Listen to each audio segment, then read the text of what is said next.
think I saved it. Oh yeah, I did. It was before the summonation examination. Here we go. It's utter nonsense to think those two would ever be conniving with one another. Immediately jumping into it? I didn't even get there yet. Hold on. I was just reading, I'm sorry. That's my part. Also, my throat's a little sore, so if I can't sound like a woman, that's why. I'm gonna just read how you would read. Oh dear, this is most troubling. But surely the waxwork the man stole has nothing to do with the coroner, is it? I have had my own problems with members of the police. I do not trust them much. Average Twitter user. I've seen no rigorous proof that this waxwork was ever inside the bird cage. It's conjecture. Accusing someone without evidences. This is not a proper job, is it? I won't have it. Whatever that accent was, I'm sorry. Wait, why'd that freaking white man at the very end go first? I forgot that he did. Yeah, he did. I don't know why. Somewhat unsurprisingly. It seems the introduction of this waxwork model to the proceedings has polarized opinion. Why is it in here? Hey, it's my summonation examination. Why are you speaking? Shut up, you're gonna teach your apprentice to do the wrong thing. Given that its face is obscured and its build in no way resembles that of the victim. Yes. You know, the apprentice should have also SMH'd. I can only applaud my learned friends at suggesting it's Mr. Osman's body double. Yes, the applause is deafened, and yes, I know it seems extraordinary. That's the point. That's why I have a strong feeling it's actually a greater clue than anyone yet realizes. What are you thinking, Mr. Naruhodo?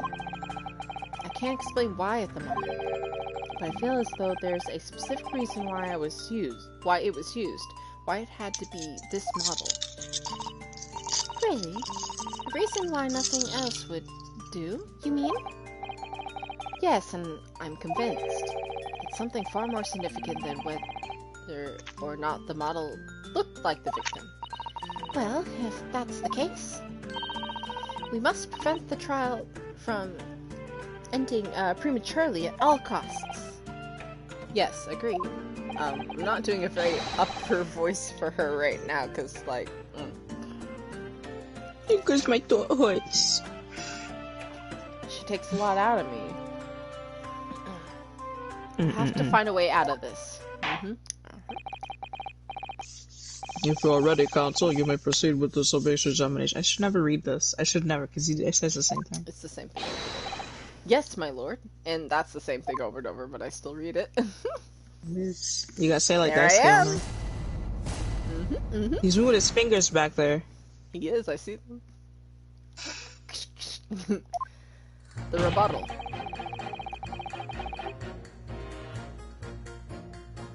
She'd never be an accomplice to anything.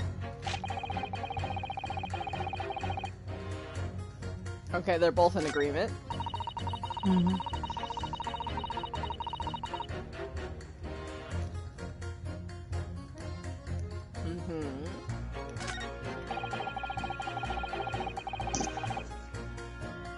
This has nothing to do with...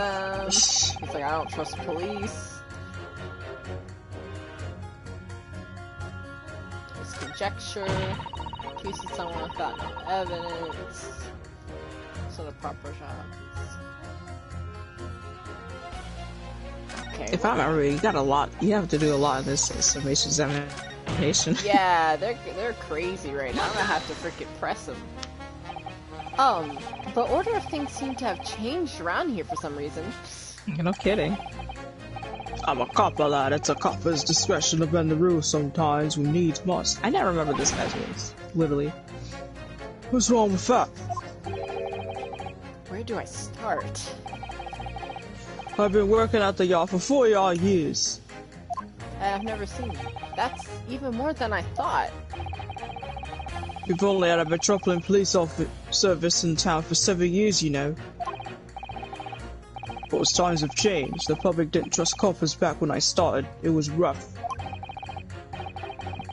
We had to fight crime, we had to fight to win the public's trust as well. And when we did, forensic science was in its infancy too, even more than it is now. And she spearheaded the revolution. Was she around 40 years ago? Dr. Sith, you mean? That's alright. About 10 years ago it was, when I was still the youngest Bobby on the beat. That's when she started making a name for herself as a top-class coroner. Now look at her. Head of the forensic investigation team, and a woman no less. Top 10 women no less. Well, you won't hear me complain. It's what we dreamt of back then, I tell you. Could you tell me without holding that gun there? We're all out to uphold justice, lad. Full of him we were, full of him. That's coming across loud and clear. Okay.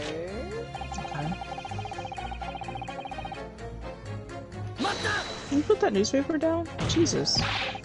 But we're only just starting to understand this case.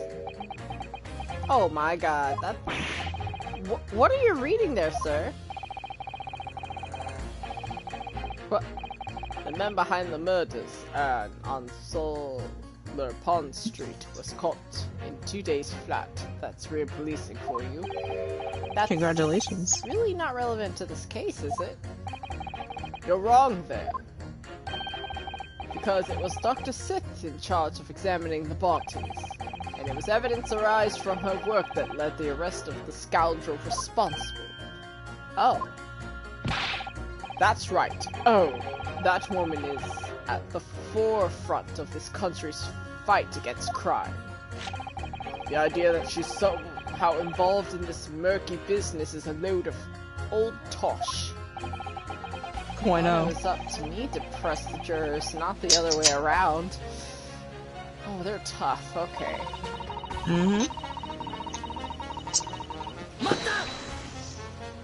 Of course, like Why a would late game you summation assume that? termination. Right. Well, quite simply because that unsettling swindler has no relationship with the woman, does he? True. As it stands, we don't know any connections. Oh gosh, but it would have been delightfully romantic if there were somehow to have a mutual interest in the waxwork. Romantic? A woman of society such as myself views everything in terms of relationships, you know. Congratulations. Well, if you learn something new every day, even if you don't want to. One might wonder about a possible relationship between the defendant and this coroner woman. Oh? Now that's Oh? a hint. Wait a minute. She's like... She's like, they're in love. To kiss. Two ghosts in love. She has like a daughter. She's probably married. Like... Oh my god. Or perhaps between the defendant and the handsome prosecutor just there. Wait, the Wait, defendant and the wait. prosecutor? Wait. The defendant and the prosecutor? Hello? Juror number 2? You know shit on account of AO3. This woman may be more astute than I have been giving her credit for. Astute? He's like, she's right, actually. That's the woman's stance. Then perhaps demonstrating some connection between the waxwork and Dr. Sith would be enough. Yes, I agree. Oh, so we're looking at her right now. Yeah. As soon as we have more to whiff of a connection, she'll be the first to know. It's kind of like Yeah, with juror for number sure. 1, when he wanted the evidence, you know? Yeah. Once you got it, you went back to him. Yeah, keep her in mind now. What sort of problems? Let's just say we have to run into each other on numerous occasions while I've been performing on the streets. Right, I see. Obviously, artists such as myself cannot appear on stage as we work in close proximity to our audiences. So we perform our great magic in parks, on street corners and the like. But the police use an Uh-oh. Hold on, we got a problem! He's spinning Revolver Ocelot over Oh my here. god. Do you have something to say in response to that, Mr. Ottermole? Who are you calling a mass murderer? Uh-oh. Sorry? My mistake. I got confused because I heard you look like him. Oh my god. I don't look anything like the man. You won't be locked up, Sonny? Thanks, Mr. Sholmes.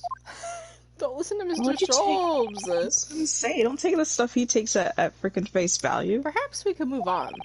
I was really wondering if you had something you wanted to add in response to that juror number 3 just said. Stop with the revolver ocelot.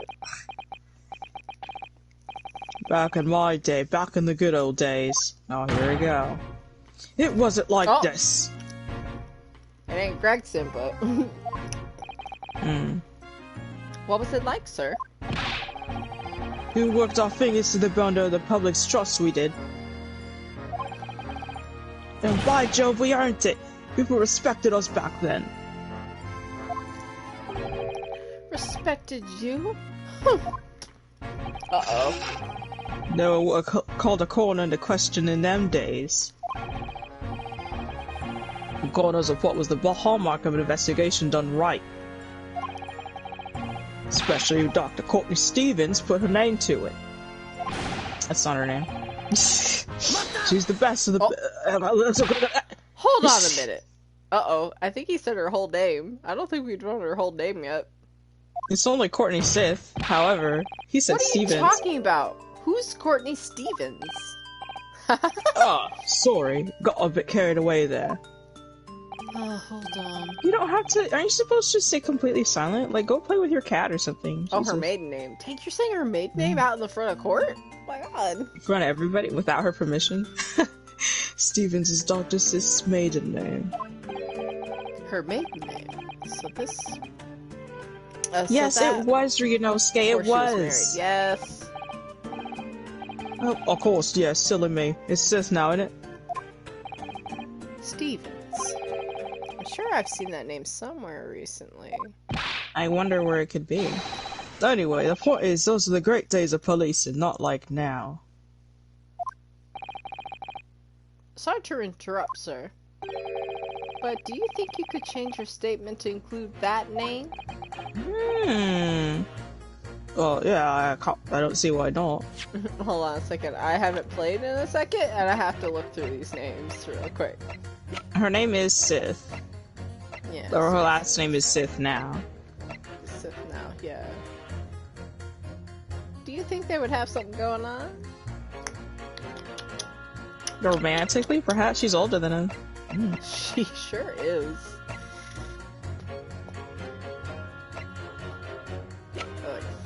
Look at, we had like one last slot before the whole cast was filled. You should have added one more person. Age unknown. I wonder how old he is.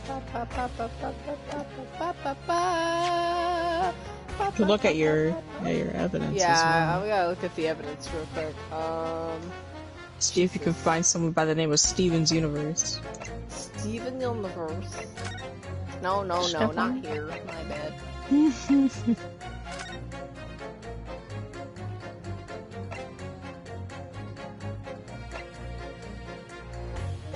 I forgot. I literally didn't play for like a day and I was like, what the heck? We haven't played in so long.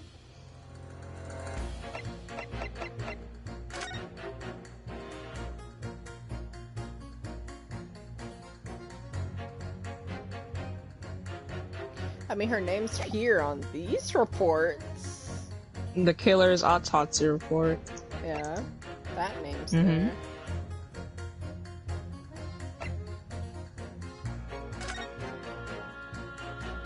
That was his trophy.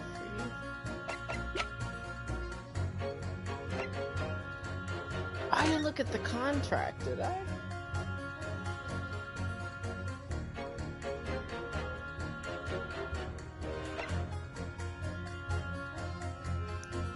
Look at that freaking signature from Osman. Osman, oh! Osman!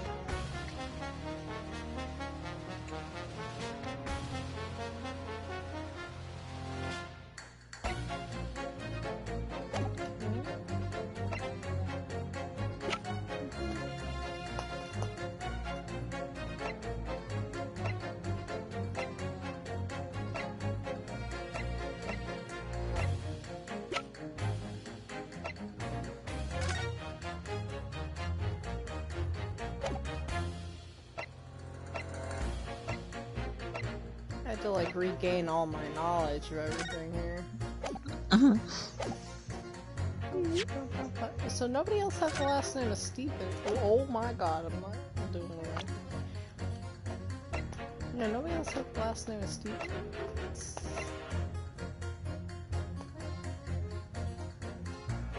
What if this guy had like some relation to her, you know?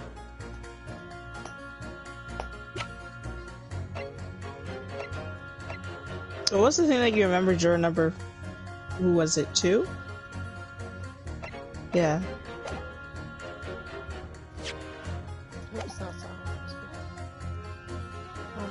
not. She was Courtney Stevens back when I knew her, of course. Legendary Coroner even then. What did she say again? Oh dear, it's most troubling, but surely the wax man still is okay.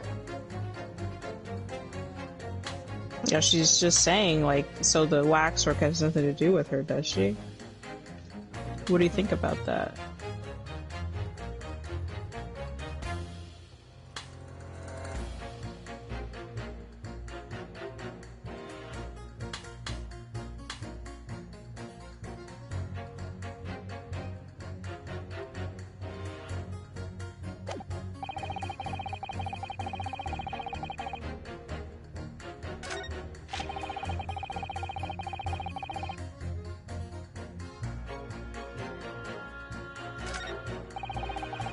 Percy's back. I knew her, of course, that's from the corner.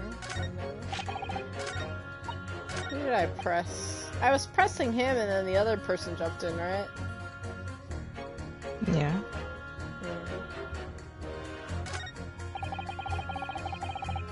I guess I could try pressing him real quick.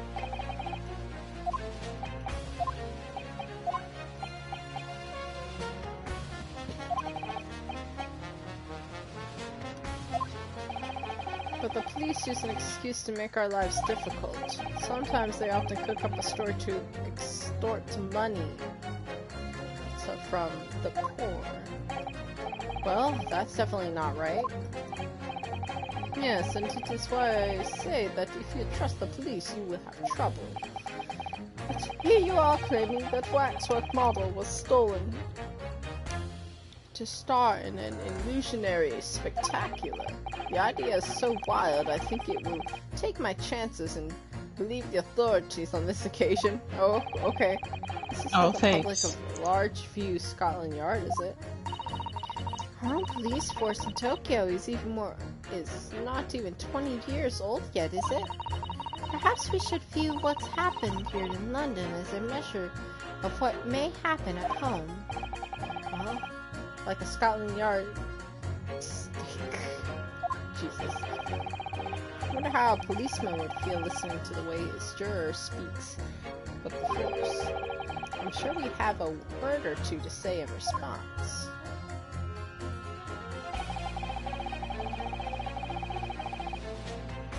But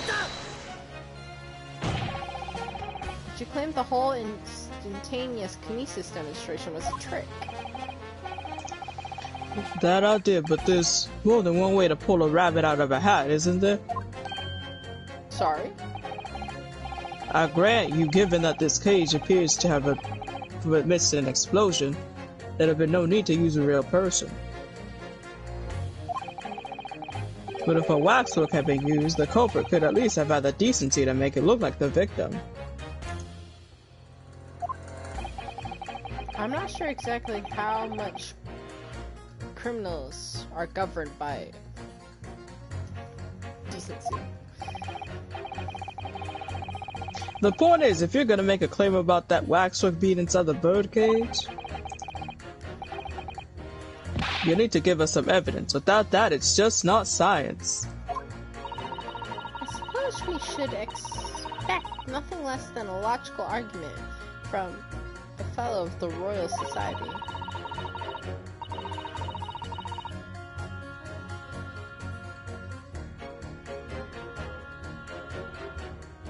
Do, do, do. Perhaps means their mind would be changed if we managed to present suitable evidence. Evidence that the professor's waxwork was inside that birdcage. I can produce that. Or not. Oh. Do you have the evidence? Evidence that the professor's wax model was inside the birdcage? Do you think you have that evidence? All I have is a shard of glass that we found inside the... Could that perhaps be considered evidence, do you think?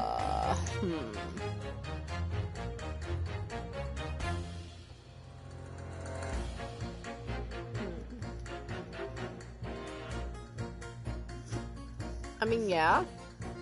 It was inside the jacket. Why would it be inside a model? You know?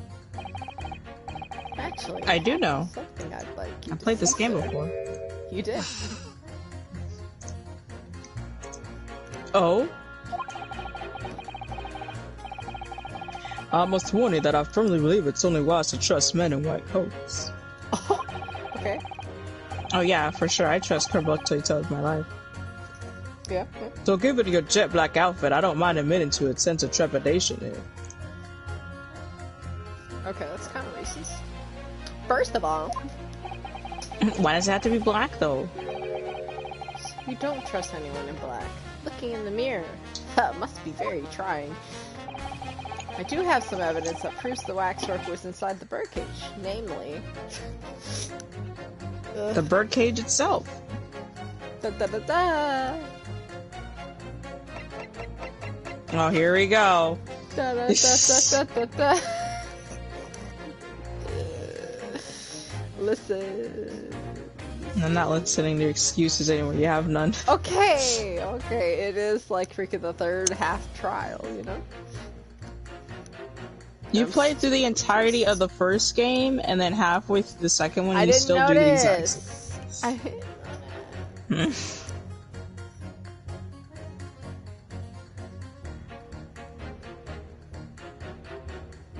You hesitating? I was reading what it said exactly. Oh, I thought you were hesitating. Also, All like, commands. my eye was leaking. You're crying. You're crying. I was leaking. What's that? A piece of glass? Though it's unusually thick for glass. Ooh. Yes, it's a piece of broken glass that we found inside the jacket of the waxwork. As you say, it's not ordinary glass, though. It's very thick and clearly made of extra strength. Much like the special glass that was developed for the construction of the Crystal Tower. The crystal. Holy smoke! Oh, he balled. He balled. Exactly. The centerpiece of the Great Exhibition, where the very incident we're talking about took place. On the day in question, the birdcage fell from above and smashed through a window of that special glass. From whence this small piece originated. Is that it? Precisely. So what do you say? Now that clear evidence in support of the assertion has been placed before you... He's like, that's just a piece of glass. It's just glass. Well, as I said, I only trust men in white coats as a rule. However, when the reasoning is sounded, it's fair to say color shouldn't come into it. In light of what you've shown me here, yes, I feel obliged to change my position on the matter. Oh, one?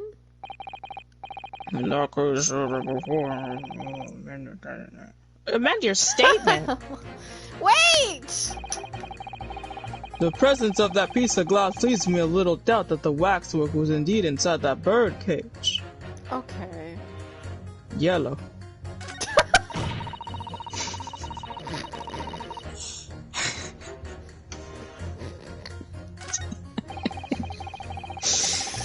I don't know why you don't expect that every time. I mean, Because it's just like I don't expect it. The sentence is over, it's like, yellow. yellow. All right, Becky. It seems you might have to do a little bit of pitting here. Oh my god. it looks like the piece of glass that I mean these two right here. No, literally. Look at the girl sitting right next to you. Don't worry about your yellow potion.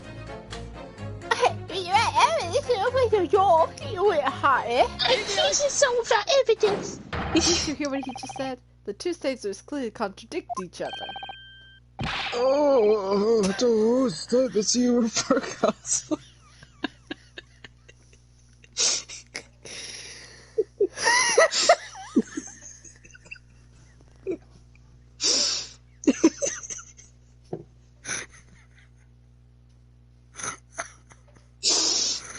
Alright, hold on. This is too soon to be getting goofy like this. Hold up.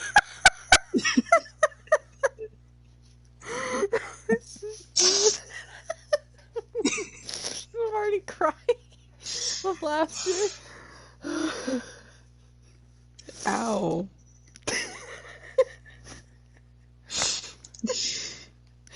Did you read this? I did, technically, yes.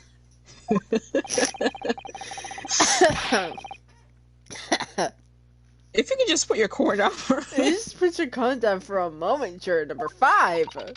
She ain't gonna stop eating her corn? Oh, you mean me? Who else got You corn? pointed. Watch me. Watch me work it. Watch me work it. Yes. Are you watching? Are you watching? Are you Wait, watching? wait. I gotta get over here. Wait a minute.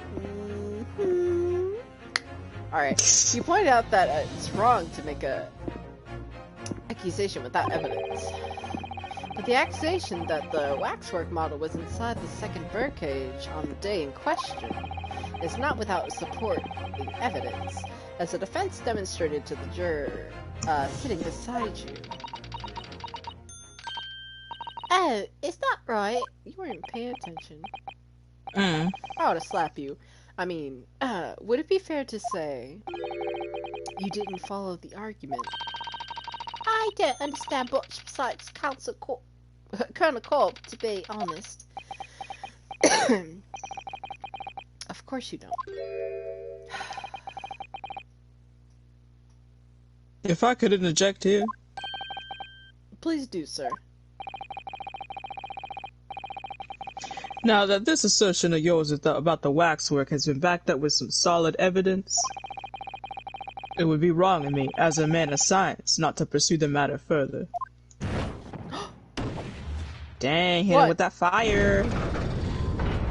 Also, bitch! I mean... Me too, then. What? Okay. Don't even question it. Don't question it. Listen, she's just here for the corn. Brady Gentleman says it's right, then it must be. See, I wouldn't dream of going against Colonel Corp or anyone who just stuff in between the ears. Understandable, have a nice day. I mean, that's fine. Sheesh! Success! If you can call it that.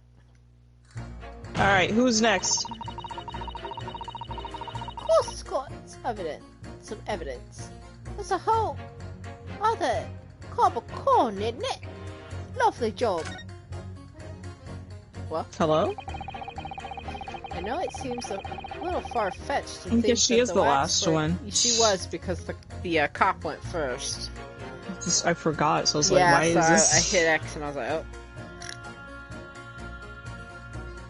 No, the professor was in the birdcage, but on the other hand, it explains a lot.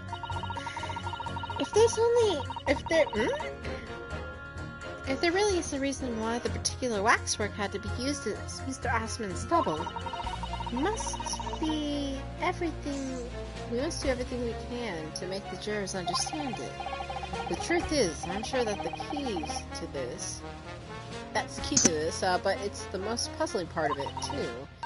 In that case, you should see what additional information you can glean, while it's trying to change the jurors' minds. If you can read a book whilst eating a rice cracker, Mr. Naruhodo, I'm sure you can do this. Okay. Right. Yes. Why that example? Don't worry about it.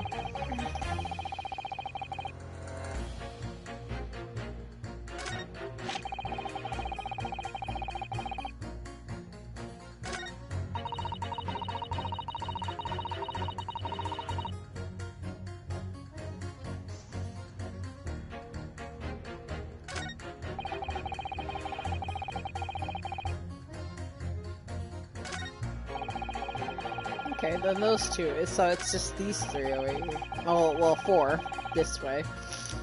Yeah. You already pressed everybody. I did.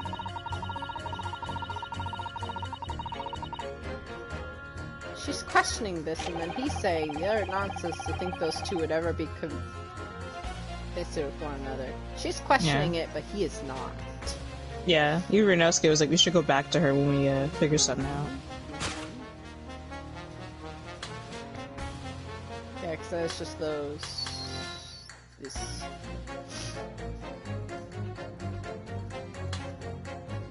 And he's just like, I have a problem with police, and then these two are the only...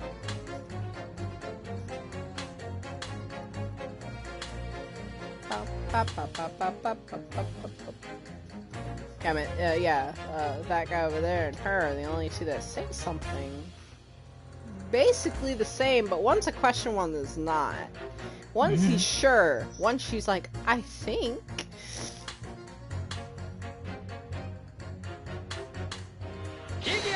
It's not it, I know, but I would have seen nice, good job.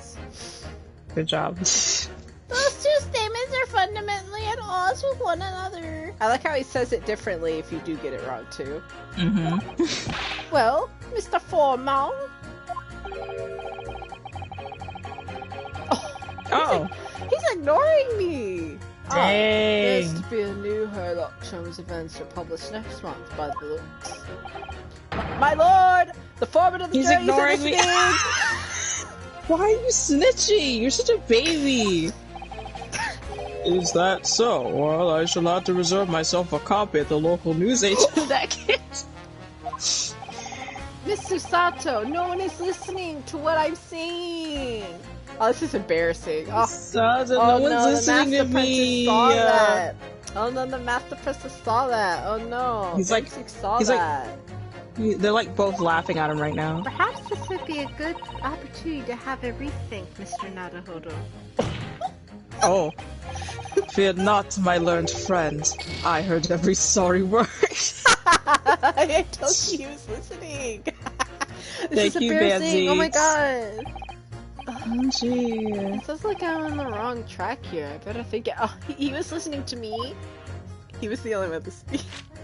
Thank you, Van Zeeks. Thank you, Nyas the Apprentice. Yes, the apprentice. Thank you.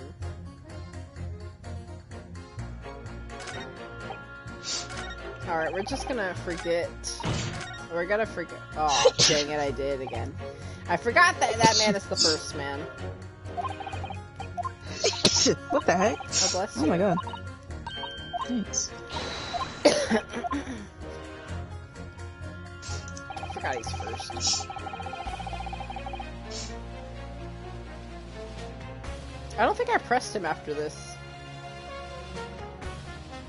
So. Do you think you need to? Oh. She was. Actually, I think you did. I don't remember, actually. I remember it. She was legendary. Making me was read she? his voice again, I see. Oh, no, what I didn't. did you say? I did not. That woman is still the best coroner in this set. Head of the forensic team. Legendary was your description, sir, not mine. Rubbish! That would never pass my lips. What? Okay. I never describe anybody that way, ever. Not even if they were still in the game. Well, you're in one. I think the point you're trying to make is that Dr. Seath is an extremely talented coroner. Would that be fair? It would! If it weren't for the fact you're trying to drag a legendary woman's reputation to the mud. I'm going to pretend I didn't hear that legendary. Anyway. Okay, well, that didn't go well.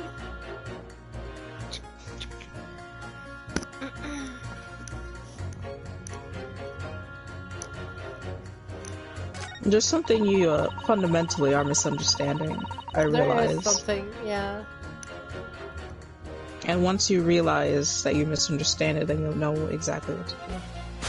I have to look at them side by side. Hold on.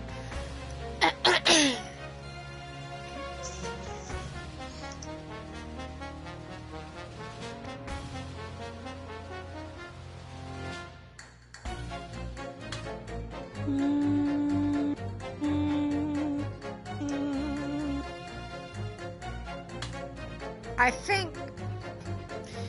So he's saying he's having has problems with members of the police. She's a coroner. She's part of them. Correct? Is that what I'm misunderstanding here? Maybe. He said members of the police. Coroners are kind of in that field. In a sense. She's asking if the waxwork has anything to do with the coroner. No, not her. But I was talking about him. Well, yeah, he's just venting about. He's venting about his troubles. She's saying the waxwork the man stole is nothing to do with the coroner, is it?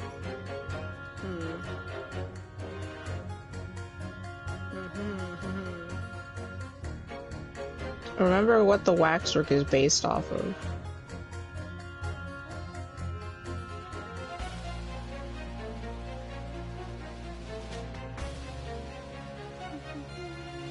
It's off of a murder that happened, or well, the professor. Do we even know his name though? You don't know his name. No, we don't. But you have something in your court record that gives you information about him. I have to get out of this so I can look at it. Something in the court records. Yes.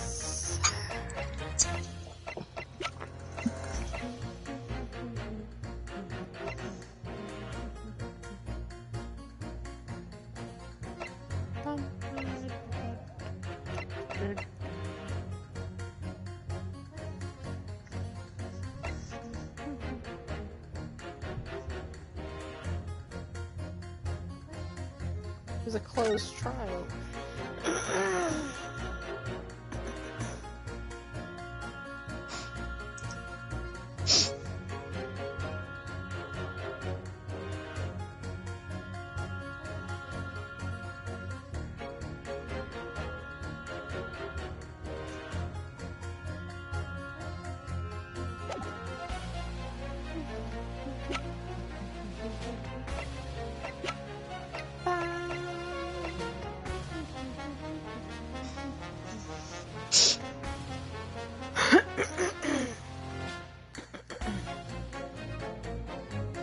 There's something I'm overlooking, but I do not know what exactly it is.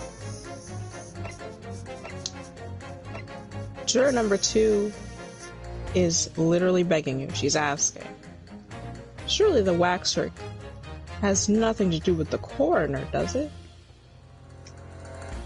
Oh! Whereas juror number 6 is saying, you know... She was Stevens. Her name is actually on the record with the professor. That was part of the wax work that he's based off of. Exactly. It came to me. I was like, wait, okay. We got a little deep there. That's what I'm saying. That's why you're overlooking it. Just you're taking it at face value instead of just being like, what? Okay. Yeah. I was just like, The two statements clearly contradict each other.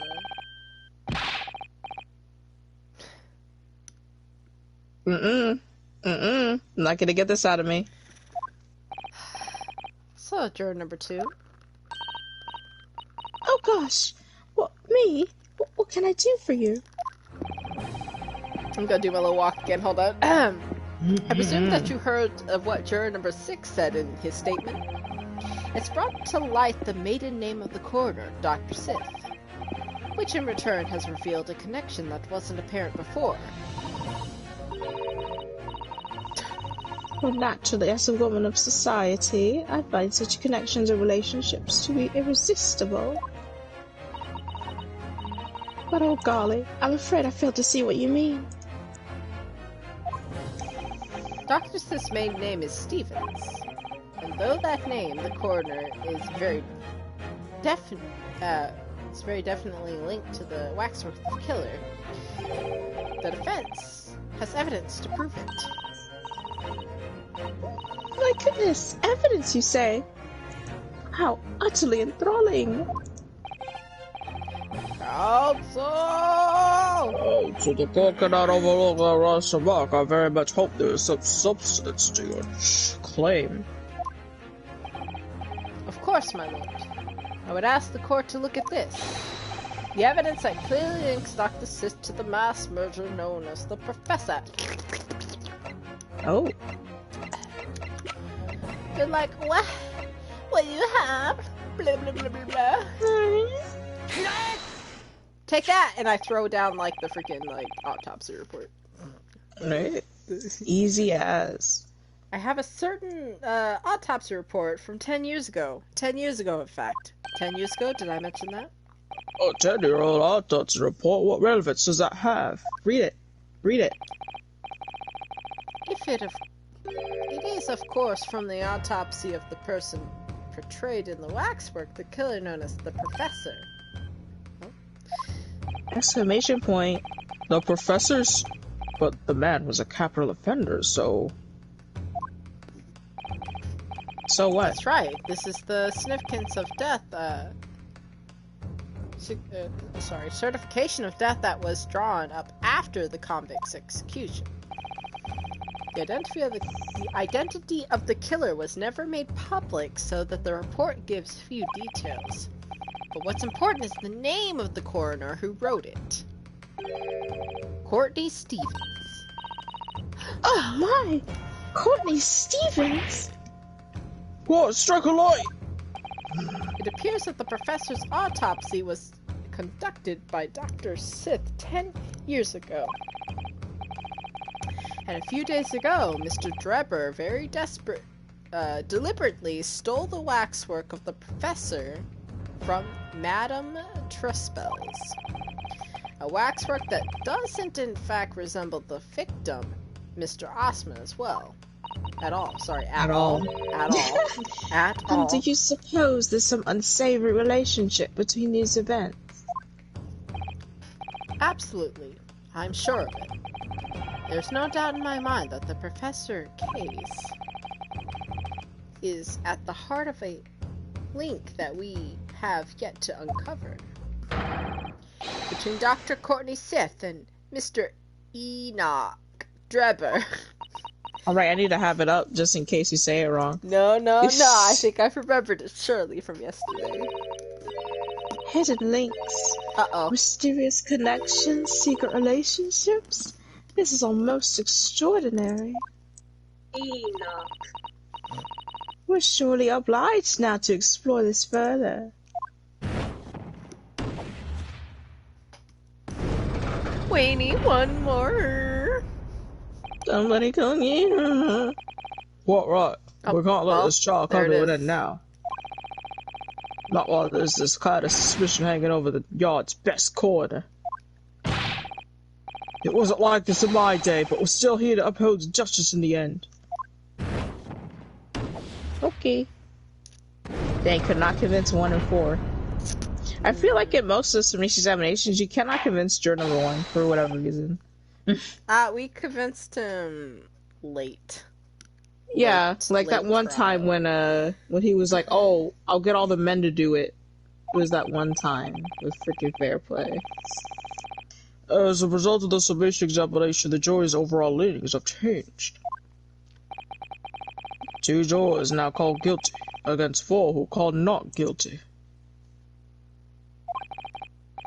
Accordingly, the court has failed to reach a consensus at this time. And the trial must continue. We did it. Oh, well done, Mr. Naruhodo. Another wonderful victory. Yeah. Nice. You seen this? You seen this? Do you see it? Do you see it, Max My hand on Apprentice? my hips. Waxwork of the despicable professor. Mr. Judge, why are you making such a loud noise? Use as a body double for the victim in this quite extraordinary case. I must say, it's extremely hard to believe the assertion could possibly be true. However, it would appear that it does at least warrant further investigation.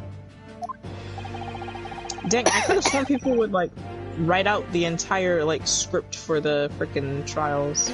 I would have liked the script so I could have the judge's voice lines and put it through a text-to-speech thing. It's the waxwork of the professor that links Mr. Drebber and Mr. Drebber and Dr. Sleeth. And I'm convinced that there's a special significance to that link. I don't know what you're trying to prove, lad. I really don't.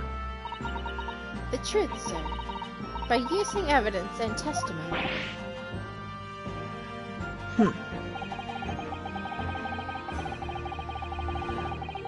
If the court is to delve deeper into the alleged involvement of the waxwork in this case, then the prosecution calls for the owner of the model to be summoned as a witness.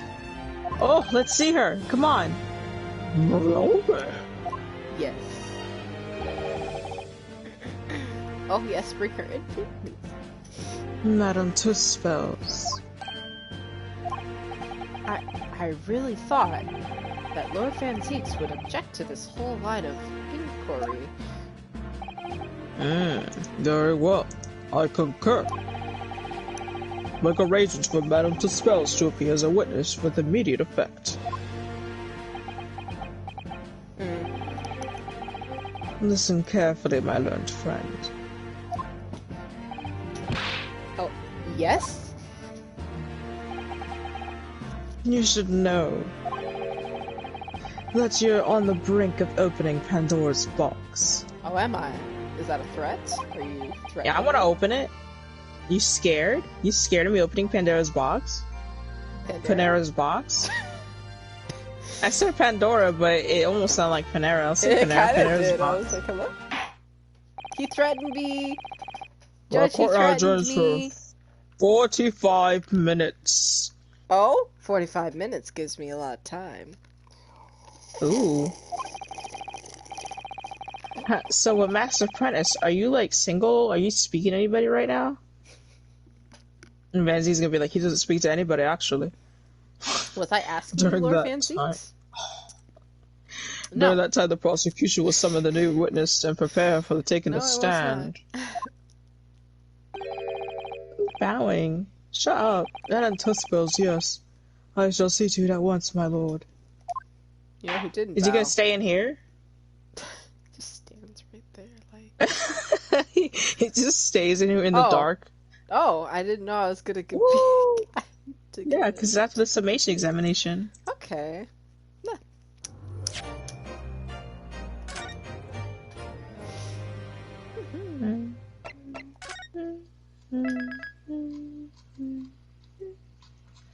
This might take another hour, perhaps. Maybe 2. Well. What time are we at? It's almost noon. 1:53. Yeah, we might get out of here before 3. I don't think so. The judge is gonna be so mad right now. The knight errant himself. We gotta get here at like 5:30 or something. Oh, have you been watching from the gallery, Mr. Sholmes? No, I've been on the edge of my seat the entire time. Near the splashstone? Courtroom trials are fascinating affairs, as a spectator at least. I'm glad you've been enjoying yourself. Can we go back to Madame Tuspels Museum to look at the shovel? I have to ask. What on earth is going on? It makes no sense. What's the professor's business at all? He doesn't look like any professor I've ever met before. Who even is he? How did this waxwork get into the courtroom? Did Ryunosuke personally be like, hey, bring the waxwork to the museum? I was wondering that. I was like, hello? You were in Germany around, already 10 years ago. Yes, the professor. When I discovered he was the one who had been abducted, a sense of foreboding stirred within me. But who knew the monster would come knocking at your door? My heart felt sympathies. Can you say who he is at least? Like, can we get a hint? As it turns out, Lord Van Zieks is even more intimidatingly tied to this case. Intimately tied to this case than any of us realize, isn't he? Yes, how true. His great friend from university in the dock. And now a waxwork of the killer who took his esteemed brother's life makes an appearance too. Yeah, Zeke's just sitting there reliving the trauma. I can imagine even the stewed Mr. Reaper failed to foresee that kick in the teeth. Notice we should kick Van Zieks in the mouth at some point. An extraordinary move on your part, my dear fellow, to throw that in front of the man.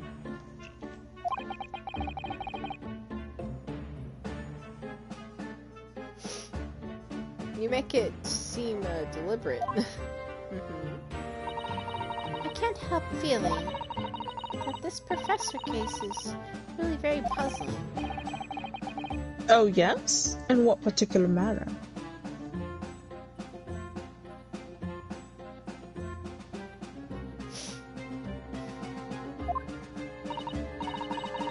Well, there's Mr. Drebber, Dr. Sith, and Lord Van Zieks. It seems that everyone in the trial has a link to the case somehow. Yes, in fact, I alone am not a member of the set. Though, that leaves me as an empty set, all alone, with no intersection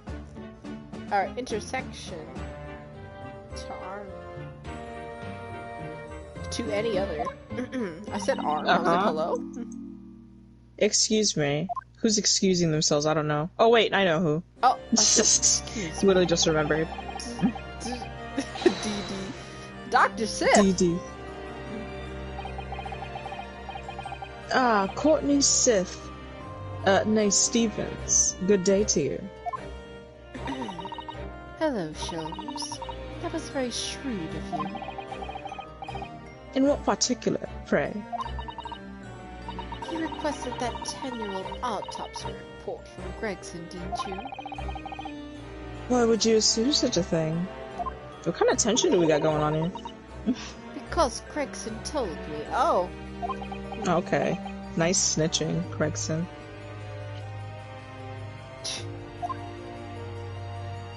Yeah, the secret's out. To think it's been 10 years. 10 years in the laboratory wielding my scalpel. I smell of nothing but corpses and disinfectant. Policemen on the jury had a lot to say about you. Policemen on the jury had a lot to say about you as it happens, Dr. Sith. And I've accused you of being complicit in what happened. I'm hoping that you'll take the stand and tell the truth about what really happened. That certainly won't be possible. Lord Van Zieks won't be summoning me as a witness. Lord Strongheart has forbidden it. Oh. Okay. Okay, well, that's not sus. I can't have my Snake Queen being on the stand now. The Pandora's box you were warned about is the Professor case. But please don't make the mistake of thinking you'll get any information about it out of me. By attempting to hide from the truth, that's cowardice. I've always fought crime in the way that I see fit. I have no regrets, none at all. And that's all I came here to say. So, good day to you. Goodbye. Bye. She mentioned it too. This Pandora's box. Pronounced Panera. Whatever does it all mean? There's really no cause for concern, I assure you, when the trial resumes. The meaning will become all too apparent, whether you like it or not. Huh? Now then, I believe it's almost time. It's been 45 minutes already? We're just standing looking at each other? Okay. I must make our way back to the public gallery. The edge of my seat awaits. I think maybe you're enjoying yourself a little too much. Yes, one word of warning before I go. If, in the course of the trial this afternoon, you perceive even a shadow of doubt about the truth... Camera turned off.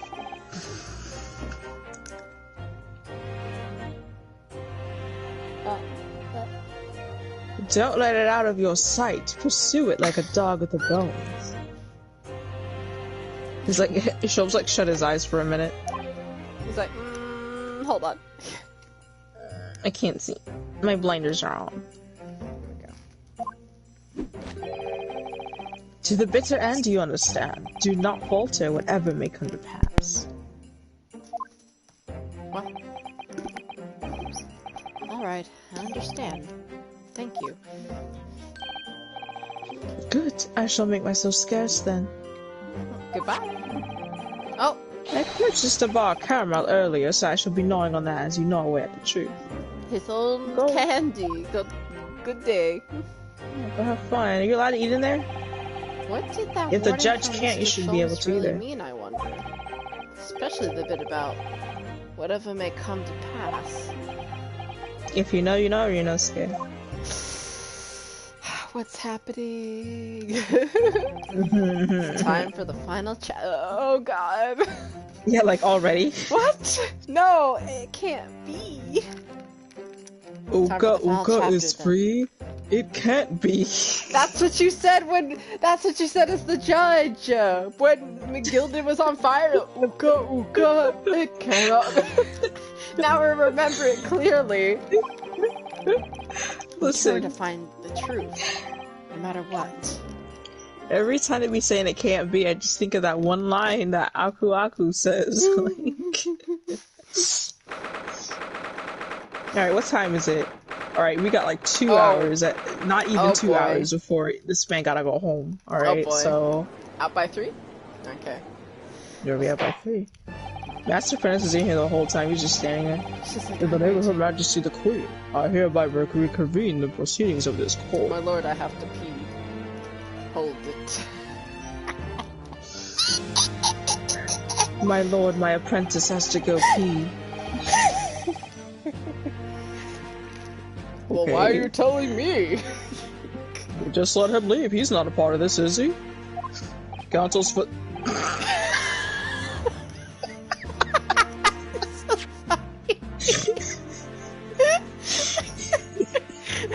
That was really funny, I don't know why.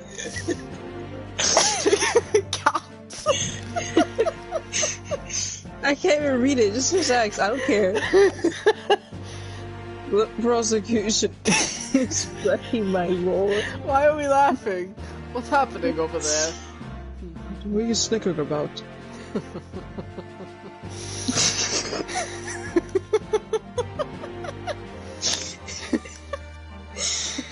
Anyway,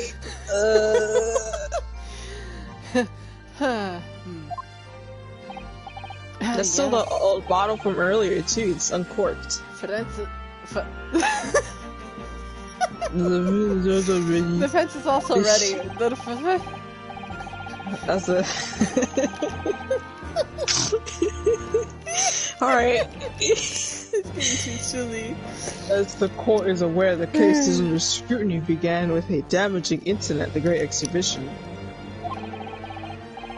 Okay, yeah, now we find ourselves embroiled in the details of a...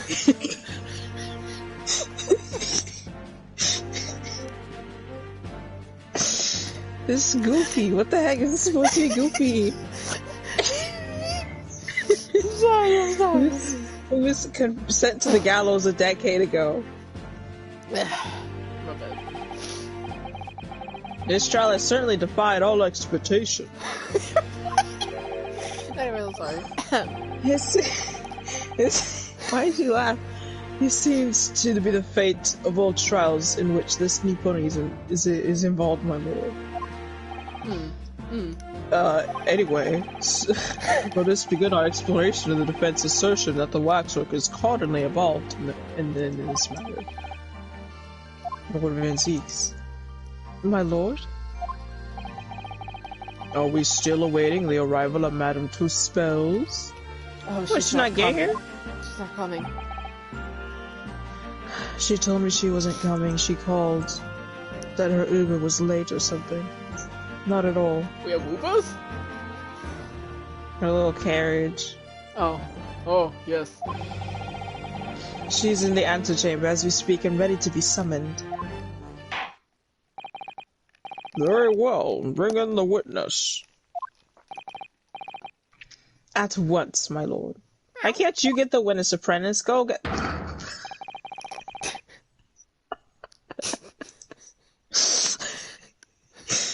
Bailiff, show Madame supposed to stand. Things are about to become a lot more intense. Ooh, you're not Gerber scared. is responsible, as I'm sure he is. It means that must have had an accomplice in Dr. Teeth. And that connects the pair of them into the waxwork. Yes, the model of the professor. That's the key to link That's the key to link between those otherwise unrelated individuals. It's a link, admittedly, but as present, it's all we have to go on. It's not even about the balloon anymore, it's about the freaking wax model. Wait, speaking of wax model, state your name and occupation for the court, please.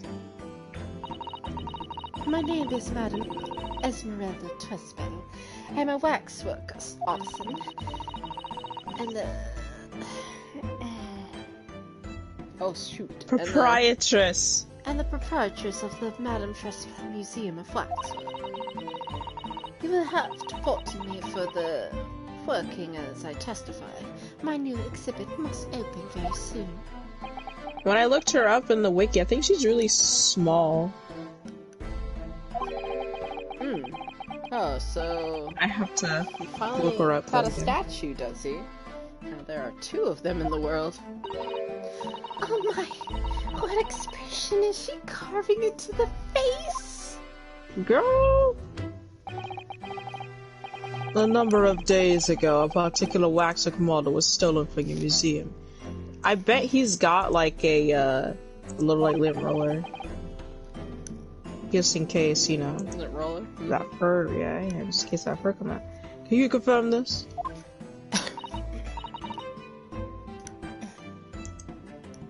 Oi, that is true. It's we! It's we! That's Oi. French for yes! Oi! We!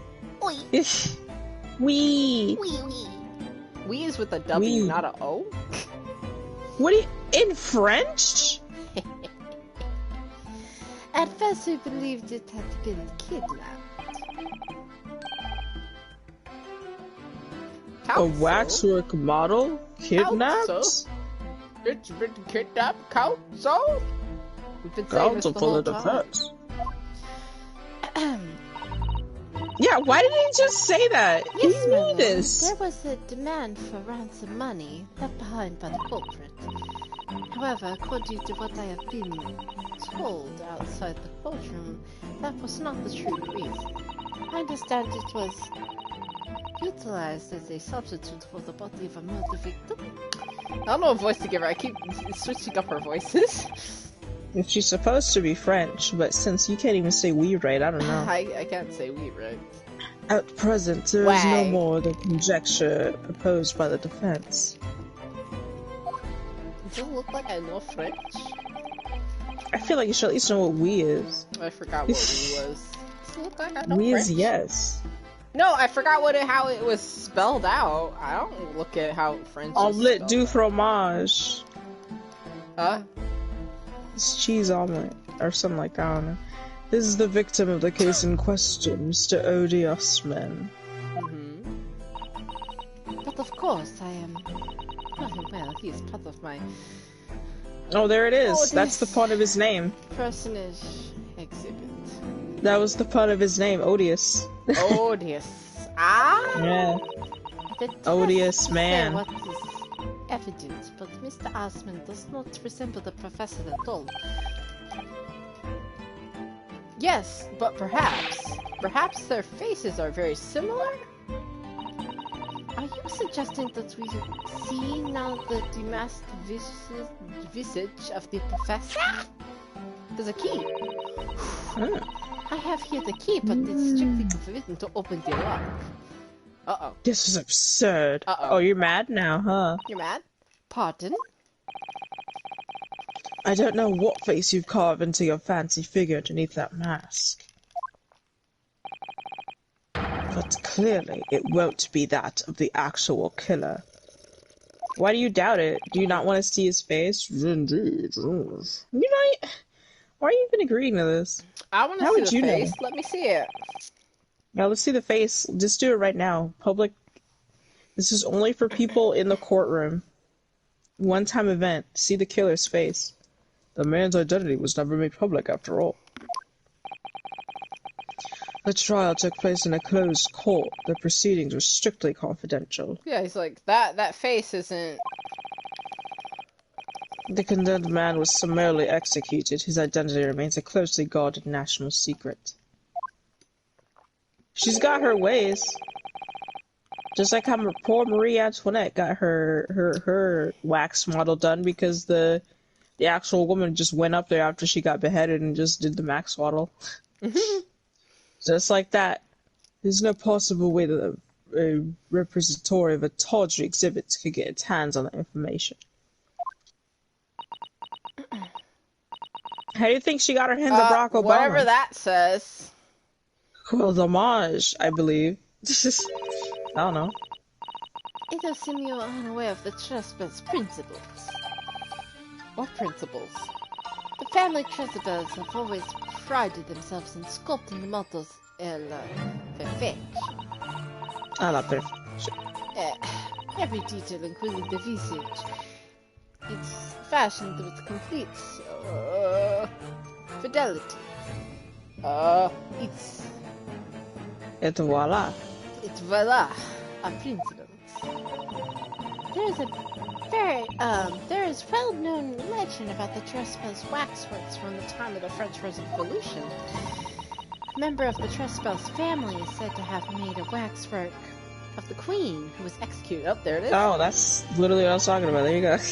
Oui, that is true. It was a century ago now. I believe the queen's face was carved in the minutes following her death, actually, at the guillotine site. Yep, there it is. You are correct. The model is on display today in the House of Horrors. We Treasures will stop at nothing to obtain a faithful replica of our subjects. I love that she's like witch-coded. I love that. Yes, it's cute. G&B is somewhat disturbing tenacity Listen, of it's purpose. art. It's art, Judge. You wouldn't get it. Freaking bald It is ass. the only way to obtain a truly lifelike representation of this subject. And it has been my family's secret for generations. Until now, because I had to say it in court. Yeah, of course, of course. Do you mean to say that beneath that mask? Oui, the true faces of the killer is there. Uh-oh. Luda! Luda! This is ludicrous. It's out of the question. So angry. Antiques, don't lose your cool in front of your apprentice. As a result, the Madame Terespel special exhibit remains extremely popular even today. The killer, emerging from its own grave, it is a sight to behold. You should come. You should come.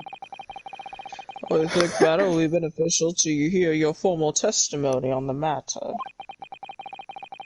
I do like how we got some really nice characters here in this trial. I like them. I really liked all the characters.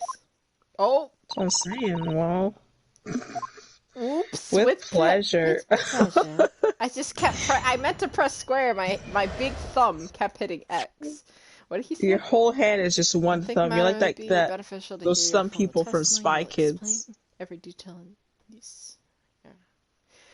Personal involvement in the creation. Okay. The special exhibit in House of Horrors is based on a rumor that shocked society in London. An impression of the visage has taken directly from the corpse, in accordance with the Tespert family principles. I enlisted the aid of the gravedigger and created a mold for the head in the cemetery just before the interment. Hid myself until they gave me a signal. I was there for a very long time that night. As dawn approached, I was very worried that it would be discovered. Oh, okay. She was 16 when she did that, by the way. If you remember, like 10 years ago. 16! She did all that at 16. She's so talented. I love her. Freaking dug up a man. Sorry, just carving a wax figure in the middle of the night. The gravedigger? The man sanctioned this? Yeah. Oui, it will be all that is necessary to achieve the true resemblance my family is celebrate for. Nobody else knew, only the gravedigger. What harm did it do? So you truly saw it. The face of that monster. Bro, Benzix, don't lose your cool in front of your apprentice. Keep it in. Keep it in. Your apprentice is gonna be like, maybe I should lose my cool in court too. Naturally, it was aware at the time that this identity was a secret. The Teflibas would not be traceable if we did not insist on absolute fidelity in our sculptures. This man is like, I think you haven't said truth spells right once so far. why you always bring this up? Well, Always. This is the second time I said it. What's the always for? I don't believe this. I wanna be with you and make believe with you. I don't believe this. I can't believe you've done this. I myself have seen a special exhibit at your museum, madame. A truly blood-curdling scene in which the murderer is emerging from his own grave.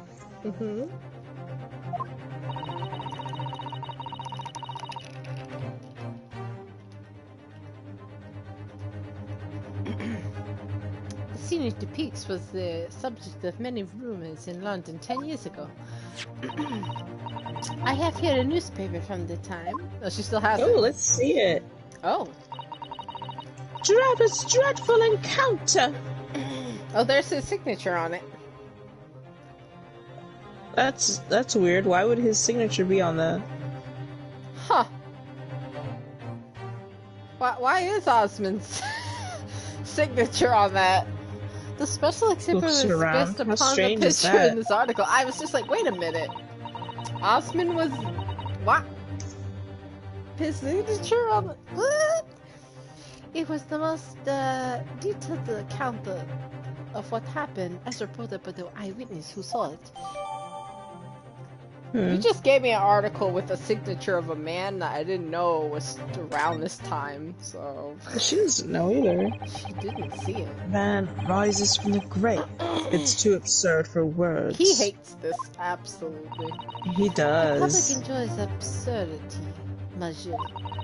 Monsieur. Monsieur. Monsieur. Monsieur. Ahem. I don't know French.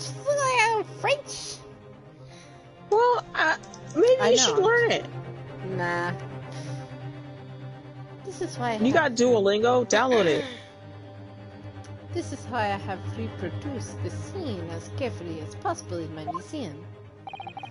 And it's a wax work from the exhibit that was stolen some days before the incident at the Great Expedition, wasn't it? That's kind of funny that one in particular was stolen.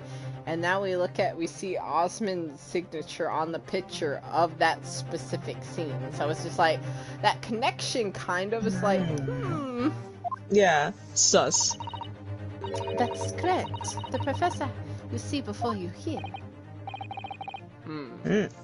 Budgeting. What did he say? Counsel for the defense, proceed with the cross-examination. Waxford links Trevor to Dr. Seath. There has to be some reason for that which hasn't yet come to light. But I'll find it. I'll get to the bottom of what really happened. I'll prove that Dr. Seath and Trevor were in on this crime together. But what if it's not Seath? What if it's... well, Osmond, but he's dead, so... Why do you think it only has to be one person? No, it could be two. Doesn't have to be one.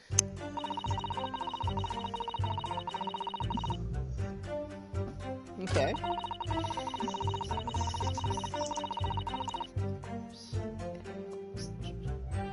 True spells. Is it true spells? True spells.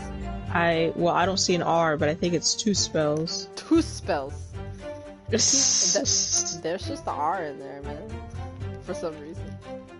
I think there's an R in the actual name, but not in this one. Oh.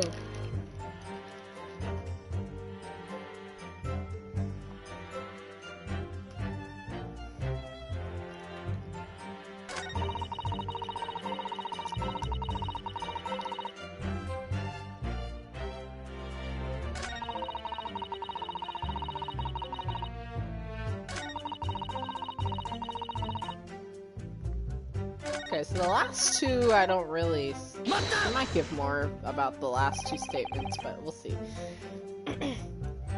And the rumor would be... a 10-year-old tale now, but one that no Londoner would ever forget. Ah, right, I know just what you're talking about, I think. Who said you could give your opinion? Of course, it couldn't be anything else.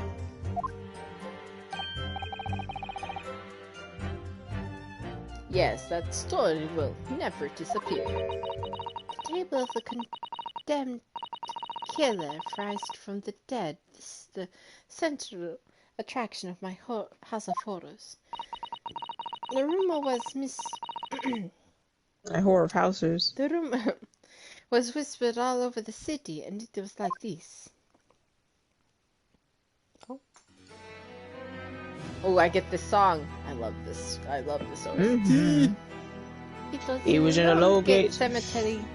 Do you want to read? No. It doesn't look at cemetery, but behind the prison in the dead of night when the execution of the killer. The interred professor slid back the stone slab covering his tomb and emerged from his grave. A young man who witnessed this felt a scream welling up inside him. But then instants later, he heard an ear-splitting gunshot from over his shoulder. The bullet struck the emerging corpse and he fell motionless once more. The scream finally made its way back from the mouth of the young witness, who turned and ran for his life. A gunshot? How interesting. The corpse climbed out of his own grave? No, are we gonna take into account... Oh, and then someone shot him? Who was it? Nobody knows even today. But remember, it was just a rumor. Perhaps nothing more than a ghost story. The good people of Levin who love this story love these. Like this. This is why it was in every newspaper across the capital. But, was it just a story? I mean, this is exactly the scene that had been seen today at your museum, isn't it? Oui. The special exhibit was mounted on that very illustration. For a while afterwards, the contents of that article were reproduced in every newspaper imaginable. Madam, may I ask something? No. Please go ahead, mademoiselle. When something is described as a rumor, it doesn't necessarily mean that it's entirely made up. I believe that often rumors contain elements of truth. Ah, I see that people from the East can be just as astute as the people of here. Can we be sure, for instance, that the professor's execution was successful? Oh, it got quiet. It is not possible for the dead to come back to life. That's kind of funny, it being talked about in this trial. Glances over at the prosecutor's desk. Sorry? 10 years ago, it was there in Logate Cemetery. After the criminal known as the Professor was killed by the hanging, I took a wax impression of his visage for the corpse just before it was interred. So I can assure you, the man was dead. Girl, did you not see if see. there was a gunshot wound on him or something?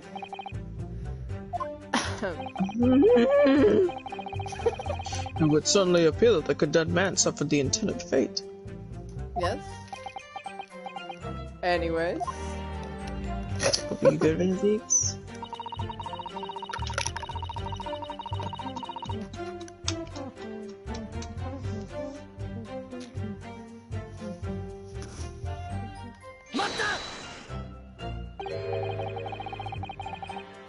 Is it true that every waxwork in your museum then? It is, assuming the subject is dead, of course. Live subjects have no incorporation in a similar way. I have letters from imprisoned criminals all the time, you know. Oh, that long What distance. sort of letters? When my time comes, please make a waxwork of me. Yep. Yeah.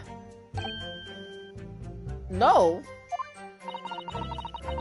My museum is famous, Monsieur. Manzio.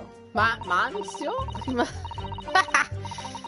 To be made into waxwork is an honor, and for some criminals a symbol of status, even. Because nothing says hardened criminal better than wax.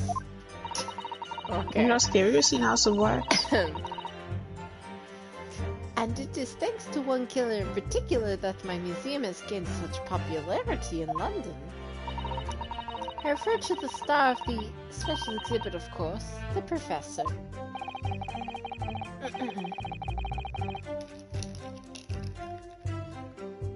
Oh. Whose form you claim to have captured by taking an impression from the actual corpse? There are no exceptions for the principle of two spells. Two spells.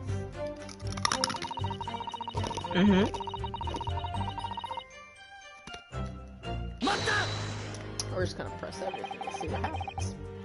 Surely that's illegal, isn't it? No comment. Well, yeah. It would seem the proprietress of this respiratory novelties is blinded by monetary greed. She's got a tradition to keep up. It has nothing to do with money. The man is part of London's criminal history. This is why I had to sculpt him. To record this history.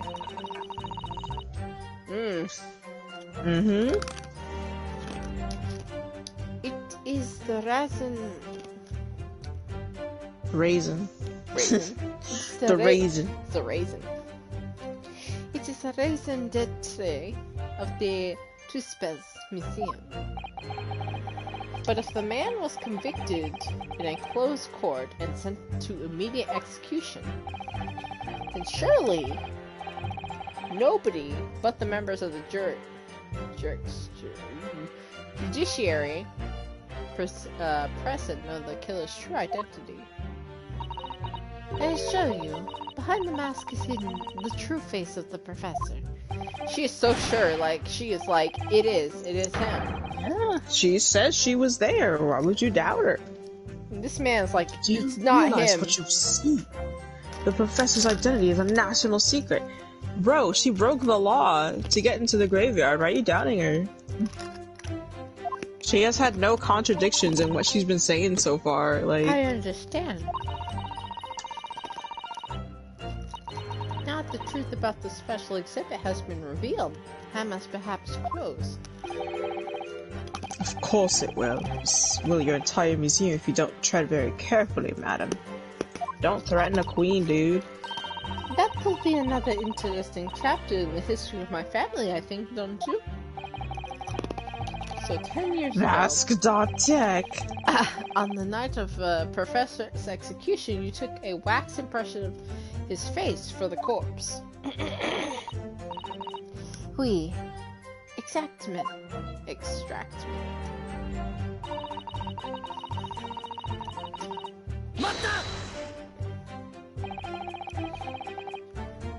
You were longer than you expected to be. I had some difficulties in capturing the subject's form correctly. As I remember the mask, the mouth of the cadver fell open and I had some problems with the chin. Uh-oh. Dare I ask? The man had been dead for a short while already, you see. His muscles were relaxed and, consequently, his chin could not align itself correctly. Oh dear, what a horrible thought! Under normal circumstances, I would have an assistant with me. However, that night I was alone, and as a consequence, I missed my preferred window of time. What do you mean? Well? When I take the impression of a visage of a Cadaver? cadaver, I always wait about 3 hours after death. Why 3 hours? Is that amount of time significant? It is because of rigor mortis. Mortis? Wrigley Mortis? Oh, here we go. Hold on. It's the name actually, given Mr. to Naruto? the occurs in these bodies. As a rule, 3 hours post-death, the muscles in the body begin to stiffen. By approximately 10 hours past death, the entire body is completely rigid and inflexible. And then from that point on, the muscles slowly start to revert to their relaxed state. The effect is often used to establish the time of death when a body is discovered. Well, that was an education, if a slightly scary one. As the Mademoiselle says, rigor mortis commences 3 hours after death and it starts in the jaw. Oh. I see. So that's what you wait. Before that time, the mouth falls open and it is very difficult to do my work. It's getting hard for me to do my work with all this talk of corpses. You asked her. I wonder about the information the courts just heard from Madame Truspel. Wait and see. Dang it, I did it again. Jesus. Oh my goodness. Oh my goodness. I almost fell. Becky. The information about rigor mortis that you just shared with us. Would you mind including in your former testimony? I believe it could be significant, you see. Of course, I do not mind at all. I can't help but feeling that after this latest topic, the atmosphere in the courtroom has become extremely grave. Shut up. This is not time for jokes, Miss Susato. It's like, Miss Susato, shut up. Becky, are you sober? Huh? Are you sober? Yes. Are you? Yes. Are you sure? I am. Interesting. Wait, why? I'm just asking because I know sometimes when you're litty, you need help. I need help. What's wrong? No, with just anything. I'm just asking. I need some help. Madam, kindly amend your testimony as discussed. Bonjour.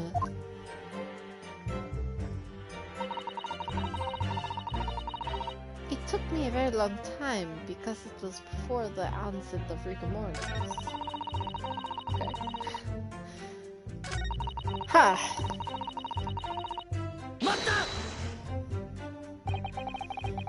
Rigor mortis becoming the phenomenon you described, where the corpse becomes stiff after death. I think you said that it starts at the jaw, about 3 hours post-death, is that right? Oui. Of course, the exact duration depends a little on the season. I didn't realize that the waxwork artisan would be so well versed in the subject. No.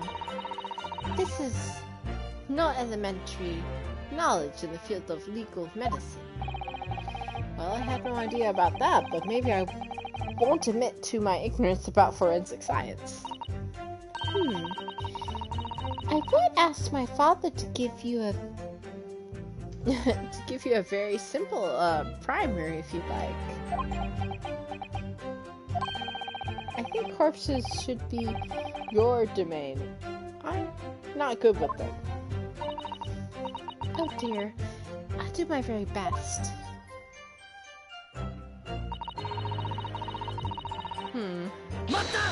I'm just pressing everything to see what I get from her. Also, Right, I like pretty seeing much. her in court, so... Yes, of course.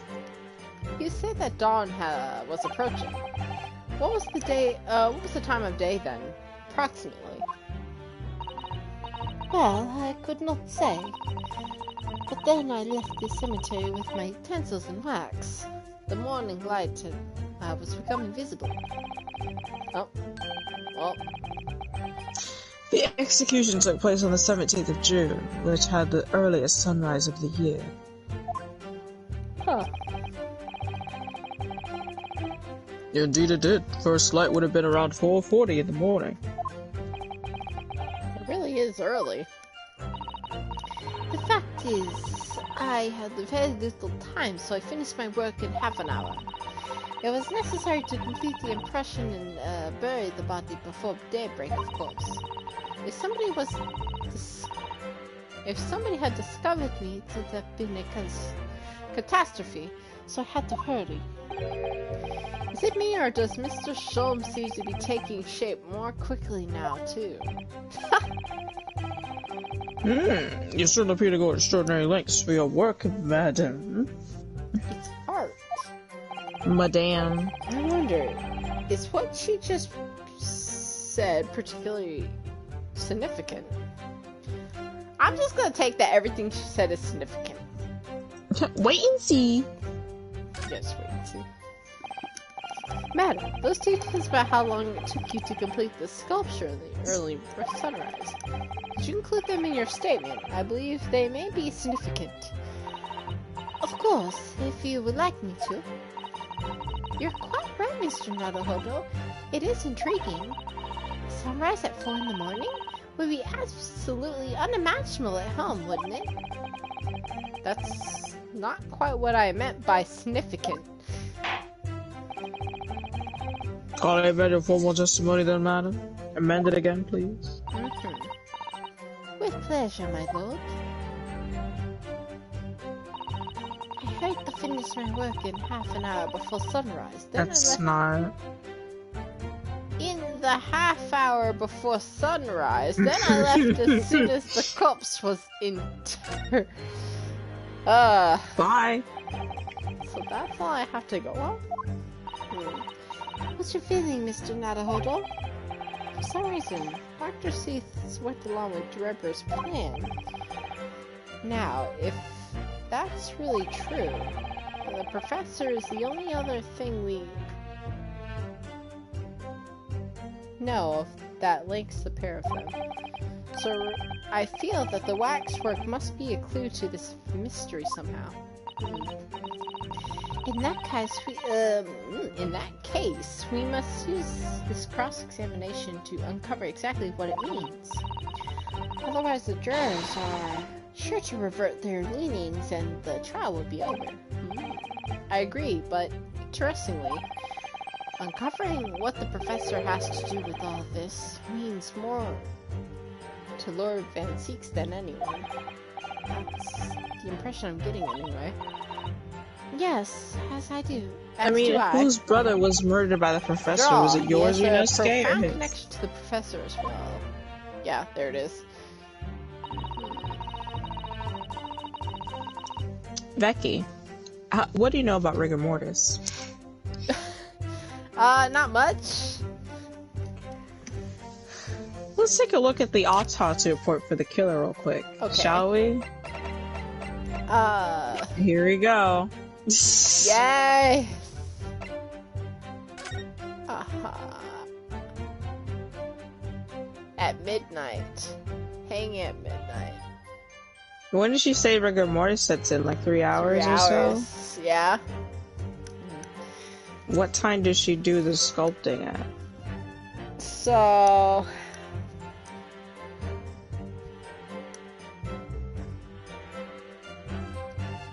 So she did it at 3. She Right? did it at 4. 4. Oh, not counting that. 1, 2, 3. But she noted that he wasn't. Rigor mortis didn't happen for some reason. Which is kind of weird. Not in the autopsy report, correct? Why would it be in the autopsy report? Why would they talk about rigor mortis? They shouldn't, right? No? No, they shouldn't. It doesn't really matter. They said he got executed at midnight, but she's just like... He didn't have the rigor mortis when she got to him, for some reason. You know? Huh.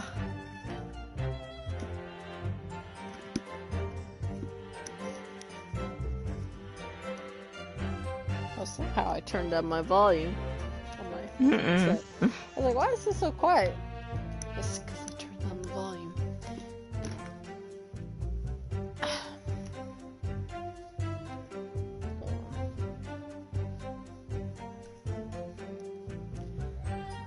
Okay. Huh. I see.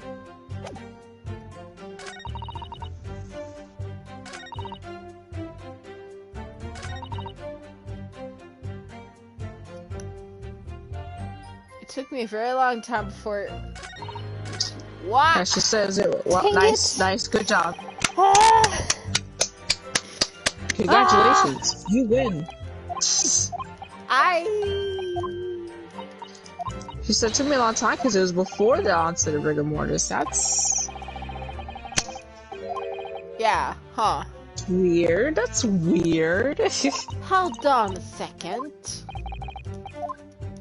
Hold on one moment.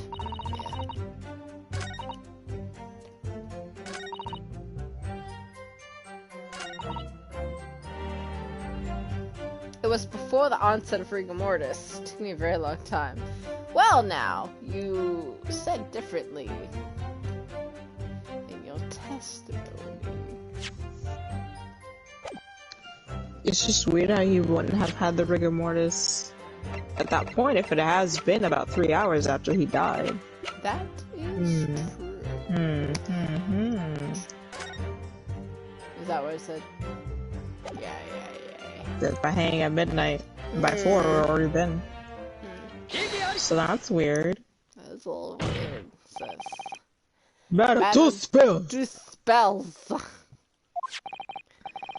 have here an autopsy report that is filed 10 years ago. It confirms the death of the professor following his execution at the gallows. And that is is that a problem? I believe it is because your testimony and a particular detail in the report completely contradict one another. Quoi? Eh? Are you going to explain yourself, my Nipponese friend? Give me a moment. Now. One Like moment. I'm getting there. One Christ. moment, please. Excuse me. Give me a second. That statement is completely contradictory. Okay. According to her testimony, Miss Thank you. Spells- Mark Otto, whatever his name is. Ota. The phone fell. Oh no. According to It her moved. According to her testimony, Madame Seuss was creating her wax impression just before dawn, and at that time rigor mortis had not yet set in. And I correct so far, madam? Madame. Madame. You are, yes. As I said, the stiffening of the jaw is the first sign of rigor mortis 2 or 3 hours before death. But the man's chin was limp, so he cannot have been dead for a long time. But on the other hand, if you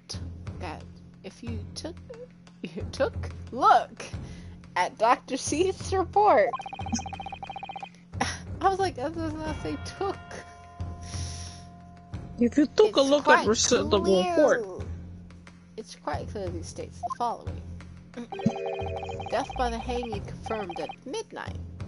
Enoch. 17th June. No.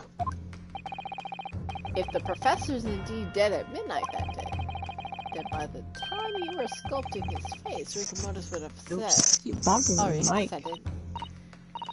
Oui, yes, you're right.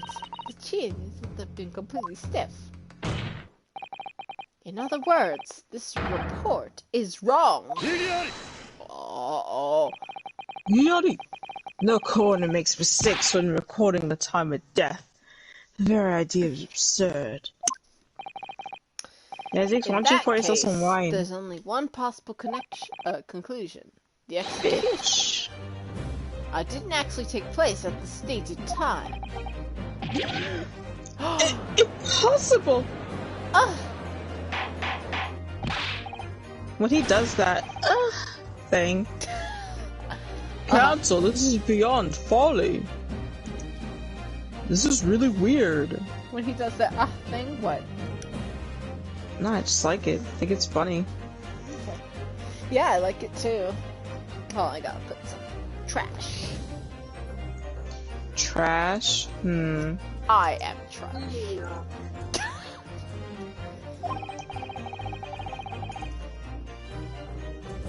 Not only do you indict the author of the report, Dr. Sith, but you also implicate members of staff at Barclay Prison where the execution took place. Enoch. By neck, extraordinary. No, why did My learned friend appears to have overlooked one very crucial fact. What fact? The professor died that night, without question. Okay, and? He did, of course he did. Rudowski never said he didn't. Moved the man's limb. Shut up! Yes, the professor died that night. Oh my god. Oops. But what if he didn't die at the gallows? Question mark. Didn't die? Are you insane? What exactly are you suggesting did This happen is the in most that case? facial expressions I've seen this man make. Yeah, of course, when it comes to somebody that killed his brother, of course he's gonna be like, really like, what's happening? He's gonna start moaning in a second. My bad, I didn't mean to moan that loud. No. It's almost impossible to believe, but it would explain the link between Dr. Seuss and the professor and that other person of interest. The other one. Just the other person, Rosie, just say it, you're thinking it.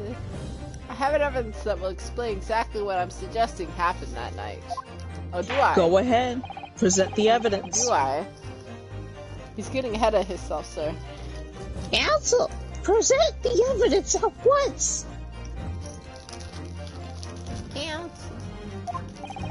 I was thinking about it today, how the judge is really only there to just progress like what Renoski does, so he doesn't have that many things to say.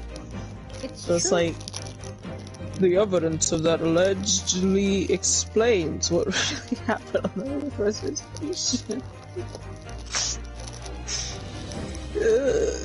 Alright, Becky. Explains what exactly happened on the first execution. What do you have that shows what happened on the night of the first execution? I think it might be the piece of glass. Yes. The explosion picture, perhaps? What? No, that's not even a night. It's not the night of. That's the only problem you have with it, is that it wasn't the night of.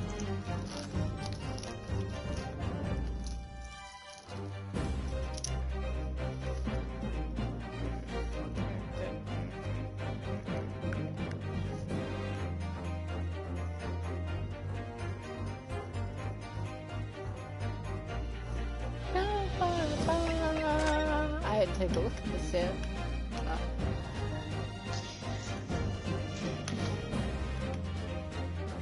Just like a zombie coming out.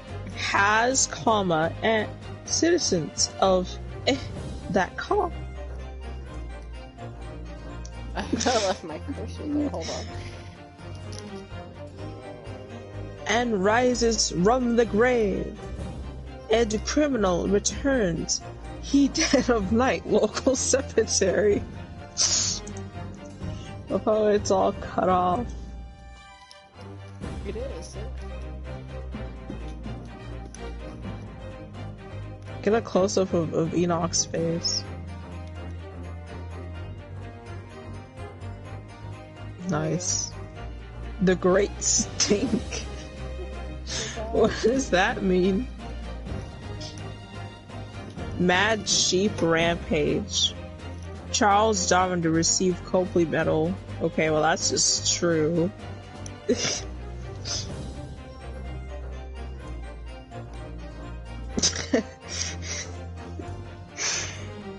Becky, his head looks positively massive now that you left the magnifying glass on there. Well, Mega Mind over here. it's not even on his head though.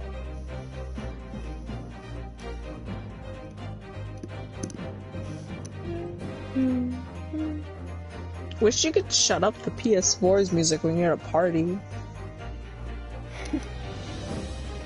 It's just constantly there.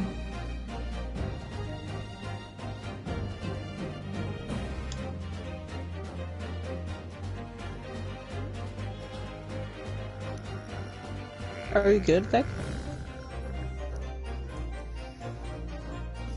We're all waiting. Yes, I know. I had to stretch my back. I got you. Okay. Swings that happen that I have the Professor's execution day. You're moving backwards, I see. I remember this path. There was blood on the inside of this thing. There were. For some reason. Ba-da-ba-da-ba.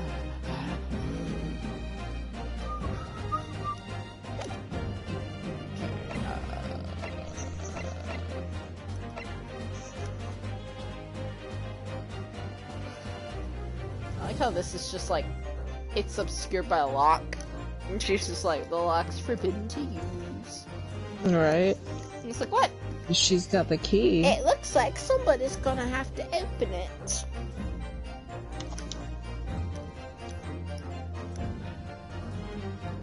And we gotta open it. So the only thing that's really... The only thing we ever found more in that room, besides getting the autopsy report, was this camera. Are you positive? I'm not positive. Actually. There might be something else that you overlooked.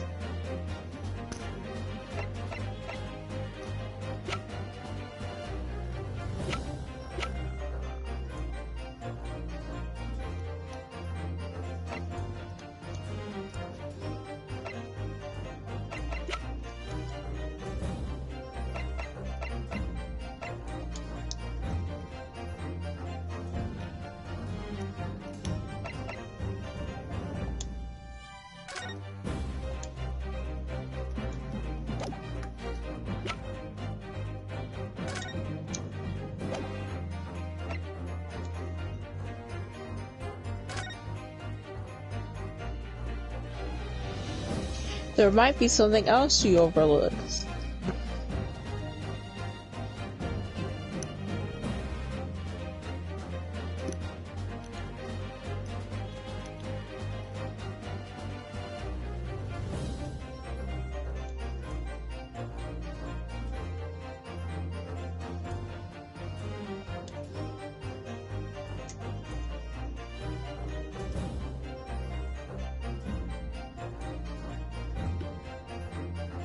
What are you thinking, Becky?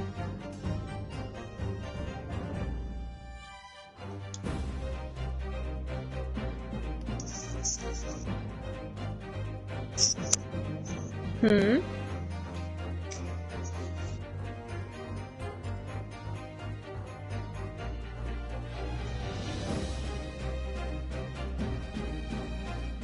Becky? Hello? I'm still here, I'm thinking. You're thinking. What Okay. am I thinking exactly is the question. That I'm not too sure what to even present here. I mean, I'll have you know that you did look at it. There's a lot of things I looked at. Becky, what happened on the night of the professor's execution? There was You a have picture it. taken. There was a newspaper article taken. It's right here. Okay. Yeah. And it has Osmond's signature on it. But also, Drebber is in it. Yeah, that is him. We all know that's him now. Yeah. I was like, huh. But you like looked at it once and you're just like, let me look at everything else and maybe it's the camera. Like, hello? It's just... Listen, I had the camera because I'm just like still thinking about the blood on it though. That's He the thing. obviously took a picture of it. What happened that night is written very plainly in this newspaper article. Executed criminal returns to the dead of night at local cemetery. You're suggesting it was a corpse coming back from the dead now. Well, if this article is to be believed, yes. The professor assumed dead following his execution, emerged from his grave and was killed again. You already had to object. Don't be a fool. That's simply a rumor published by the gutter press. Can you be certain of that? Are you serious? So angry. The point He is angry. as the article says, there is a witness that to have happened. You've pissed me off. Oops. More. Oh.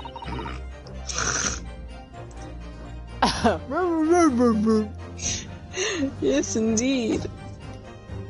Yes, indeed. The chosen undead. That's weird. What does it say? My I think it's my sweet. My wee. My wee. The young man who stole into the cemetery by chance that night. Oh. Francie, shut up! Let her speak. Of course there's a witness. The story didn't write itself, but obviously the man made it all up. I'm so mad. And in any case, this was 10 years ago now. There would surely be no hope for finding him. Bro, he's literally standing right here in the courtroom. On the contrary, my lord, we all know this witness well. What? Are you suggesting, counsel, that you've heard of the person in question? Do you know who claims to have seen these utterly incredible events take place? Yes, my lord. In fact, we could say that he's right here before our very eye. Defense for the council. Point at the okay. You'll substantiate your latest claim now then, counsel. Who was the alleged witness of the staggering scene from the cemetery 10 years ago? It's gotta be Sholmes. It's Herlock Sholmes. Yeah, it's him. Gina yeah, Lestrade, it's him. who's only 8 years old. Jesus. The man in question is Mr. Enoch Drebber. Why do you say his name like that? The man in question was this Mr. Enoch Drebber. Mother, may I have some more soup? The previous witness? Yes? Did I stutter? Dirty, slow. What's the wrong with you? The special exhibit in the House of Horrors at Madame Tussauds Museum of Waxwork recreates the decade-old scene in the great detail. Blah blah blah blah. Condemned criminal emerging from the grave, and beside the tomb, a young man with a lantern, stumbling upon the terrified sight. And that young man is a 10-year-old version of Mr. Enoch Drebber. 10-year-old virgin? Version! 10-year younger Mr. Enoch Drebber. Enoch. Order! Order! Order! Order. Order? Can I get a... Surely not counsel.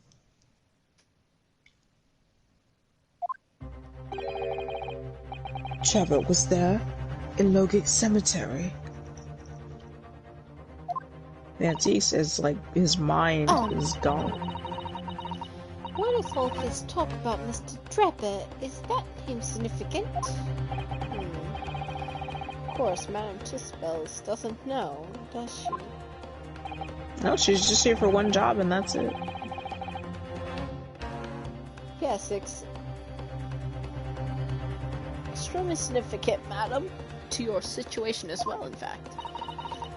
What situation? The theft of the Professor Waxwork from the museum some days ago was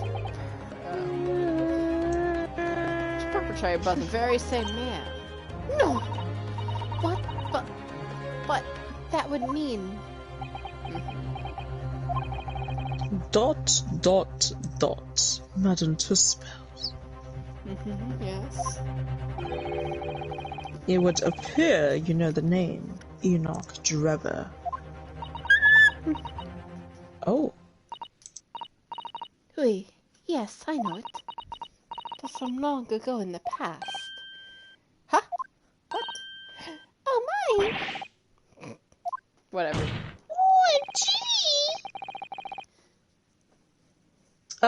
Explain yourself. Tell us everything you know. Yes, of course.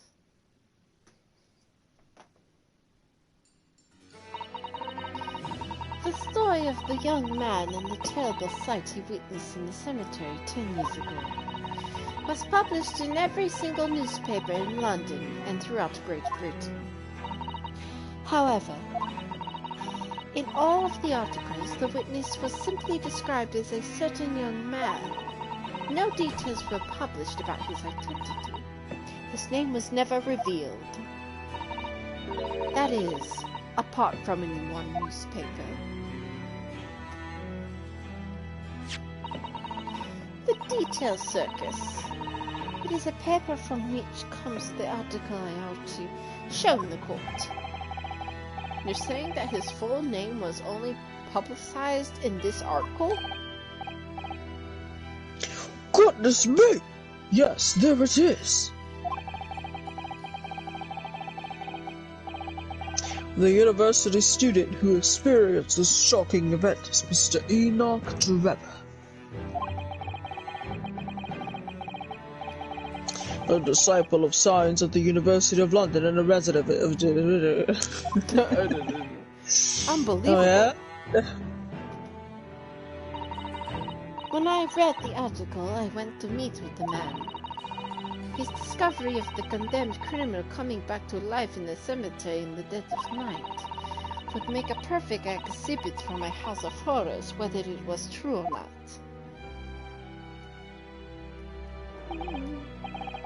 I see. So, you went to meet Mr. Drebber in order to sculpt a waxwork of the man I see? Did you? No, I said I see. Excellent. Exactment. He was studying science in the University of London in those days. He was just a poor student. I paid him £5 to model for the waxwork. And since that day, it has been in my museum to recreate the scene of terror from the cemetery. Well, Oh. What were we all shocked about? Like, she said exactly what we thought was gonna happen. Oh my god, I can't believe she said this thing that I knew already. Okay. Yunosuke, this is 10 making years ago, sense. a young man appealed to the public about an extraordinary event he'd witnessed. A criminal who had been put to death re-emerged from his grave in the middle of the night. But the public treated this claim as nothing more than an amusing anecdote that was soon forgotten. Anecdote, my bad. 10 years later, the same man steals the waxwork model of the executed criminal. Ostensibly.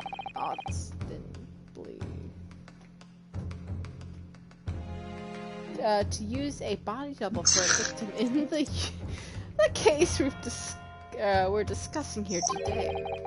Even though the waxwork's build is a poor match for the victim, and its face is obscured by a mask. Huh. So the question is, why would the man do such a thing? Clout, I would say, right, Vanzies? Which brings us to 3 days ago, when the birdcage crashed into the Crystal Tower.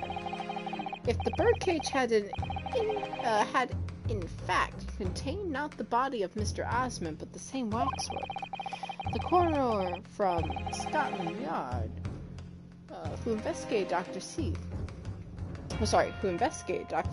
would have noticed immediately. And yet, she submitted that the autopsy report for the victim, which the court had seen earlier. Why? Why? Because the waxwork was that of the professor. Is that what you're saying? Dr. Seath put her name to the document confirming the death of the condemned criminal who was still alive. The criminal whose apparent resurrection was witnessed by Dr. Drebber. But the misconduct was a deadly secret, and court would do something to protect it. Which is precisely why Mr. Drebber used the particular waxwork at the body double. OMG. My lord, this court must summon Dr. Seath to the stand.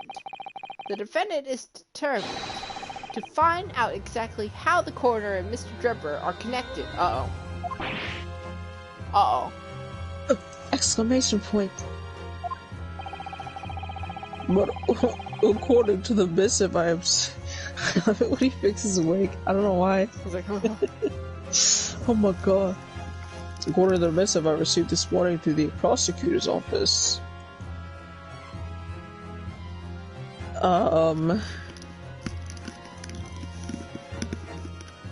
It's like, now hold on a second. Dr. Sid is unable to participate in these proceedings.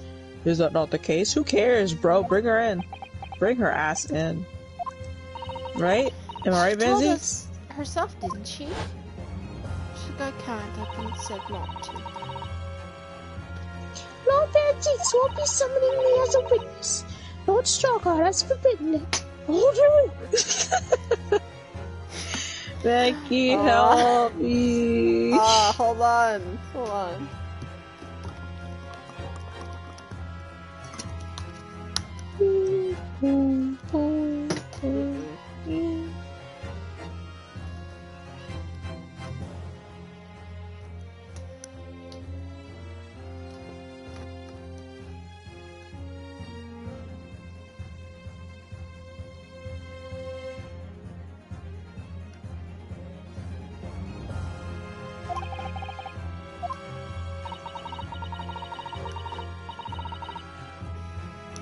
Pandora's box you were warned about is the professor's I case. think Renosuke wants to open the Pandora's box. But please don't make the mistake of thinking you'll get any information out of it out of me. Something happened on the night of the killer's execution 10 years ago. And surely nobody would want to get the bottom of that more than Lord Van Zeeks. This man is like quivering over here. It's literally shaking. You triggered me. The prosecution calls for the instructions in that missive to be scrapped. Uh-oh. Uh-oh. He cares about getting to the bottom of this freaking thing, eh? Lord Zeeks, the missive was issued from the Lord Chief Justice's office. Oh. And the assigned prosecutor has the final say on any policy in this trial. Yes? In other words, me. That's the price taking this thing. He's like, I can do whatever I want, huh? Yes. Let Enoch Drebber and Dr. C both take the stand together. Uh-oh. Oh, he's shipping them too. Mm-hmm. He demanded something big right there. Order! Order! Very well, I will hold your request. Bailiff, send a subpoena with immediate effect addressed to Dr. Sith of the Forensic Investigation Team. Bro, she's literally out there. Like, you just walk She's up to not her and be very like, far. hey. He's probably right there in the stand, like, just standing there, like, actually gonna summon me, but I'm in the gallery. They just ask her to come in. The woman is compelled to attend on Her Majesty's orders.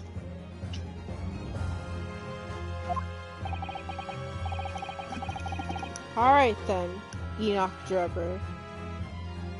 Enoch. And Dr. C. I make sure I had it right. That is his name. If they weren't Enoch. completely with one another, the crime could never have been committed. It's just a stone throw away. I can feel it. The truth behind all of this is about to come true. Uh-oh. Yes, Uh-oh. the Goths. The Goths The are Goths. here. Yes, the Goths. Thank you for your attendance at such a short notice, Dr. Sith. I'm disappointed in you, Lord Van Zeeks. You voice all of these witnesses. I do. You've completely betrayed the agreed policy of both Scotland Yard and the prosecutor's office.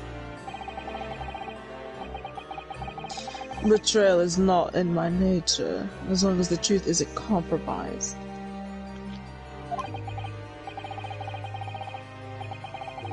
If there's even a hint of wrongdoing, then no matter whom it concerns or disgruntles,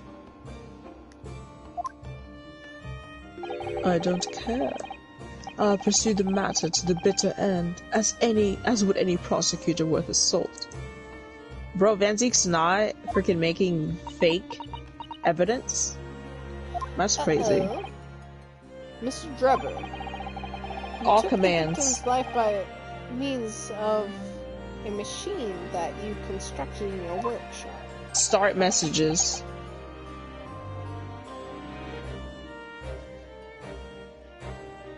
Trevor! Create message?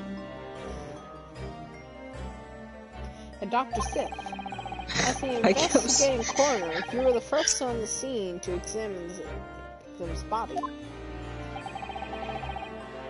I was trying to send you a message, but I couldn't with my voice.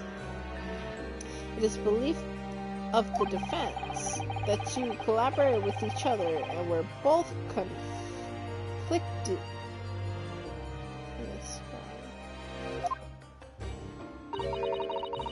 And where's your evidence? As present, we have no definitive evidence, but we do have a very significant clue. What are you talking about?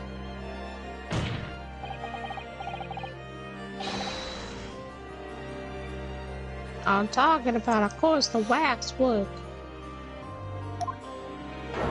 Well, you read it for me, but that's fine.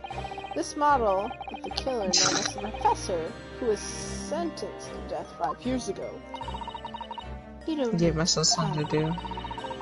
I witnessed. Yeah, because I'm reading like literally everything. I Exactly. witnessed the man's execution with my own eyes and officially pronounced him dead. That remains to be seen. Is that so?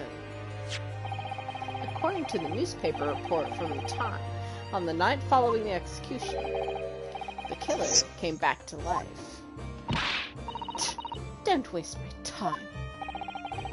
And the sole witness of that mysterious event was you, Dr. Drebber, wasn't it?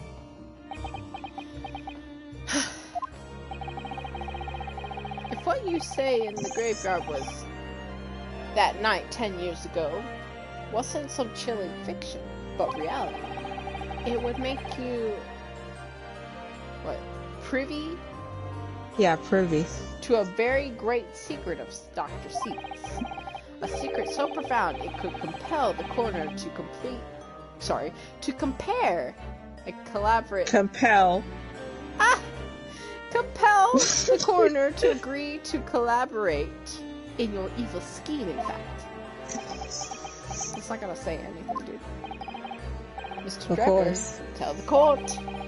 Tell everyone the truth. Excuse me. You just did that in the courtroom. That what you saw that night in the Lowgate Cemetery. Yeah, tell. Well, so he was the student who saw it. You can see the resemblance actually, kid, with the bearded metal touch spells, I mean. Surely He's not going to claim that that's really what he saw. There's not all these years. He was a Because he research loved, wasn't he? student. A bit too clever You for wanna his read own everything, good, huh? if you ask. No, I'm not reading everything. Mm-hmm. Good.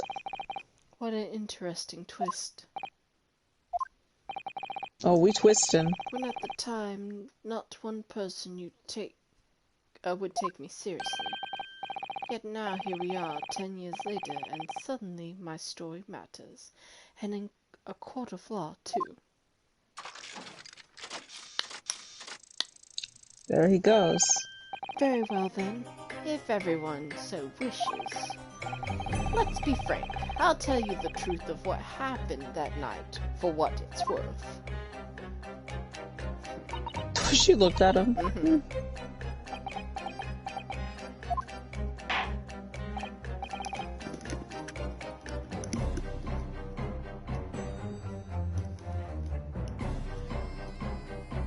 Oh, so Mr. Trevor. I don't know. I was like, that's not me. Your testimony, please, about the events of the night 10 years ago.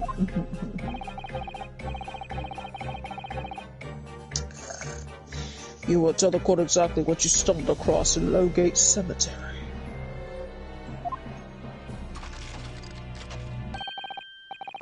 Yes, of course, as you wish.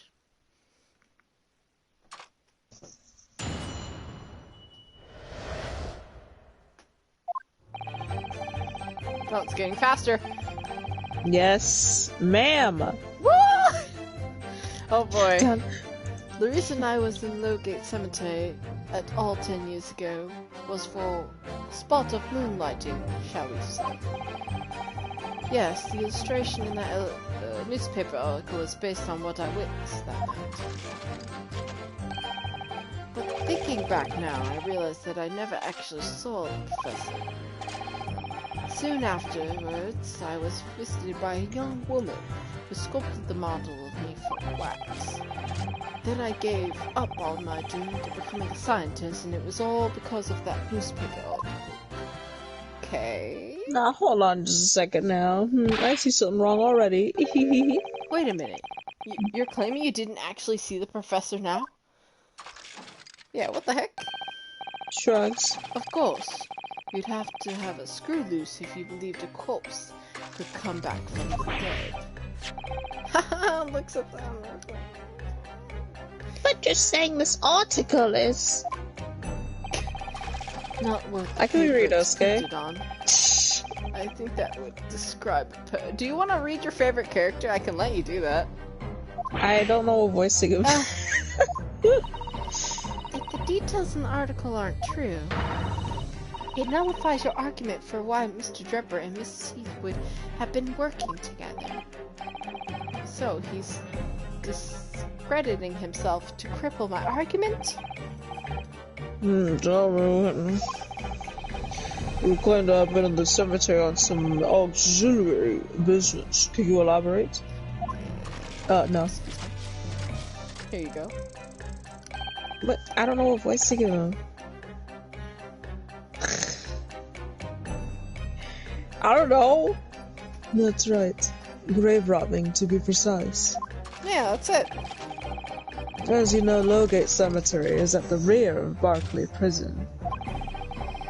So among the students at the university, it has a reputation for being haunted by the ghosts of condemned convicts.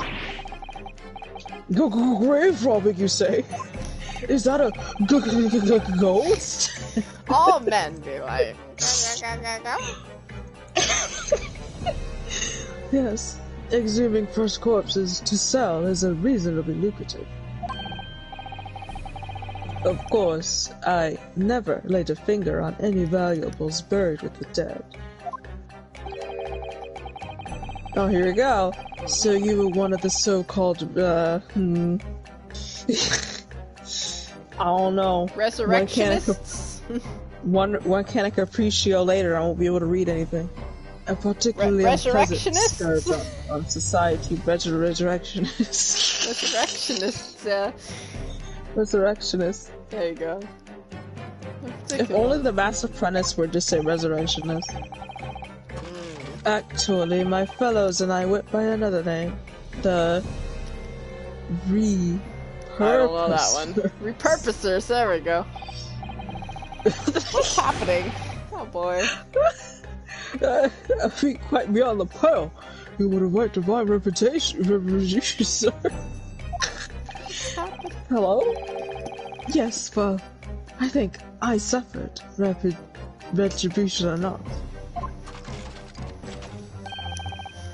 The Daily Circus eventually unearthed my name and put it in print. It caused me a great many headaches. In the end, I had to leave the university. That was the only paper with the bad grace to identify me unambiguously, I might add. Is that so? I see. I see. Out of interest, who drew the illustration for this article? Might have an idea. Ah yes, that was the reporter who exposed me. He sketched that right in front of me as I described the scene. Wow. Odie's a really good drawer. Yeah. Oh. Give him a second here, hold on. Obviously, as time ticked on, I bitterly regretted what I'd done.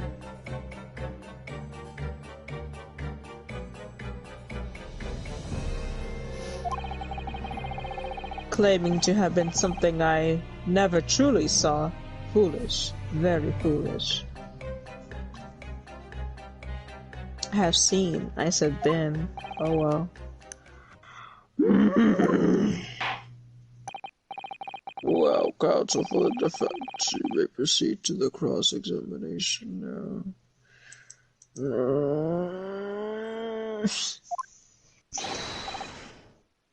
At once, my lord.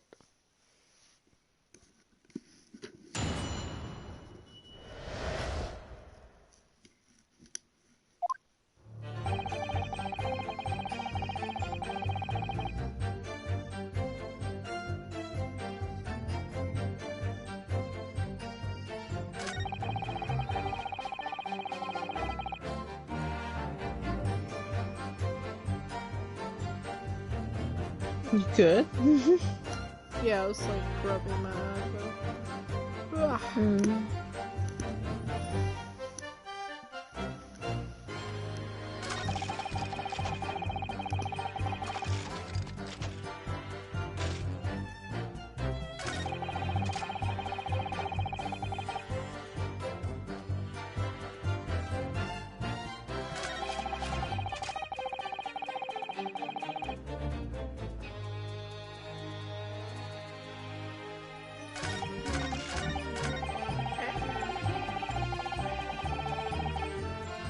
Oh my god.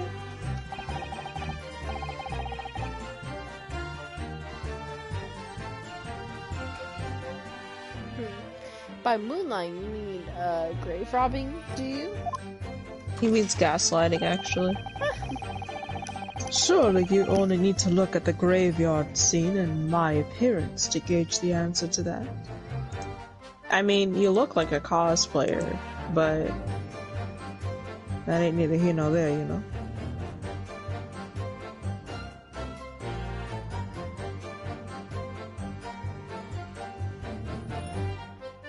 Becky, can you do me a huge favor and protect me? Okay.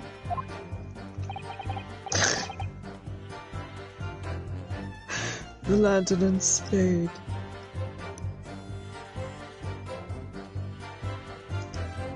Okay, another quick favor before we get too far. Could you press X?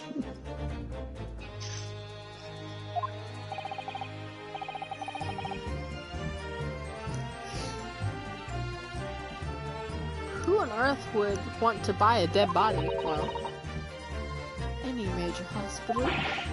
A hospital? In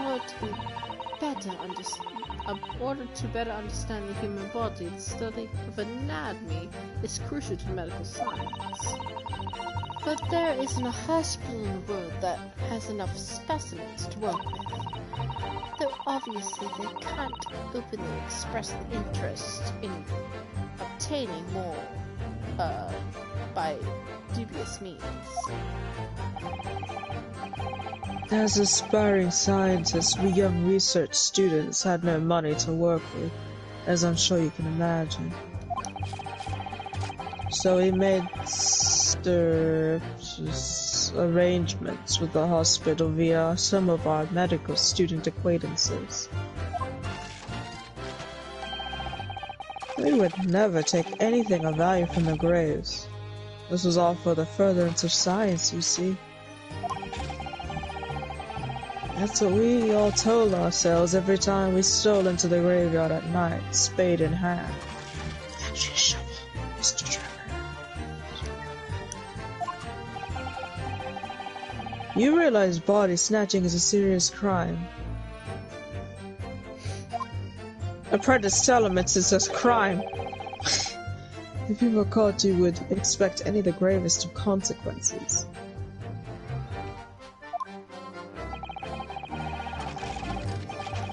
We students were caught between the hammer and the anvil. We needed funds for research. Professor Harebrain said exactly the same.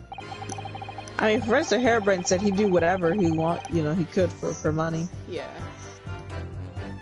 Raise his eyebrows suspiciously. Ooh. Our species at the apparent levity of what you produce here revealed disappointing behavior. Well, if you wanted to know why he was there at Lowgate Cemetery, that's the reason.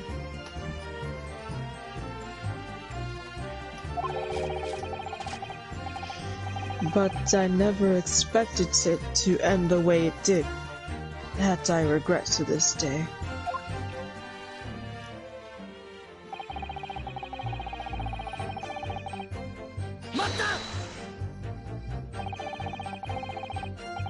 Strange happening at Lowgate Cemetery, which you now deny? Not entirely. I ran to fetch the police at the time, you know. I was shaking like a leaf.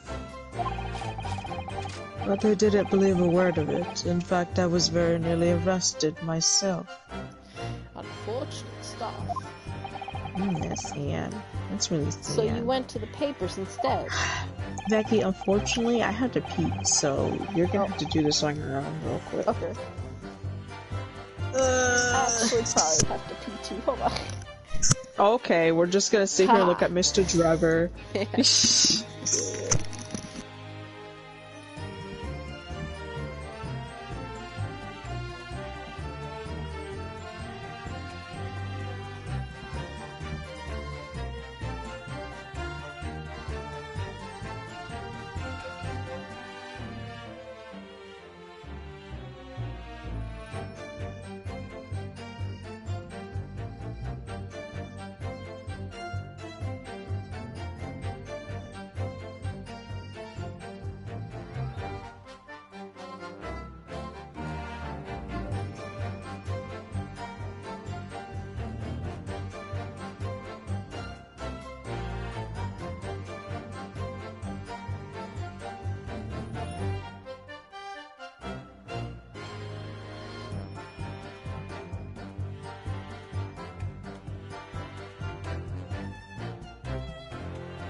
Hey. Yay. Yo. What's up? I believe I'm on the cusp of this case. Oh boy. Hey. You're almost there. Of course, you just gotta get to Miss Courtney, and then you'll make it. Yeah. Be very close.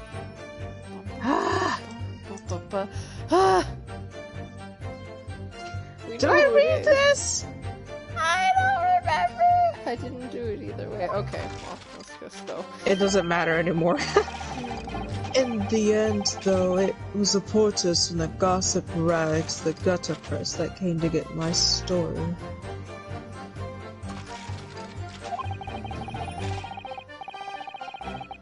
And it spread like the plague through the capital as gossip-hungry Londoners lapped up the tale.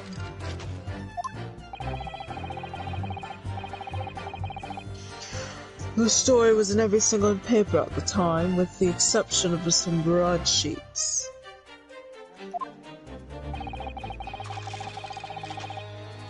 And yet, only 2 or 3 of them actually interviewed me personally.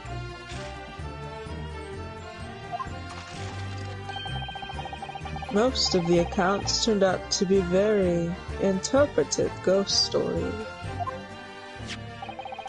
What about the article in the Daily Circus?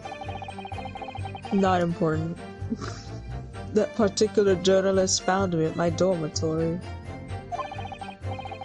I don't know how, but he discovered my name. So I recounted to him exactly what had happened that night.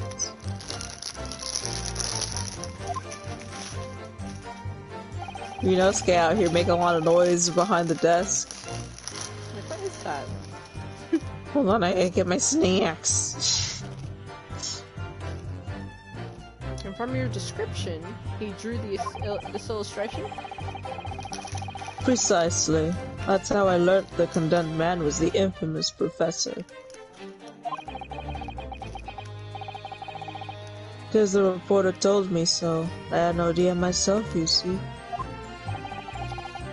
Newspaper reports I want to snoop around in matters that don't concern them. So the scene portrayed in the illustration is accurate, then? Well.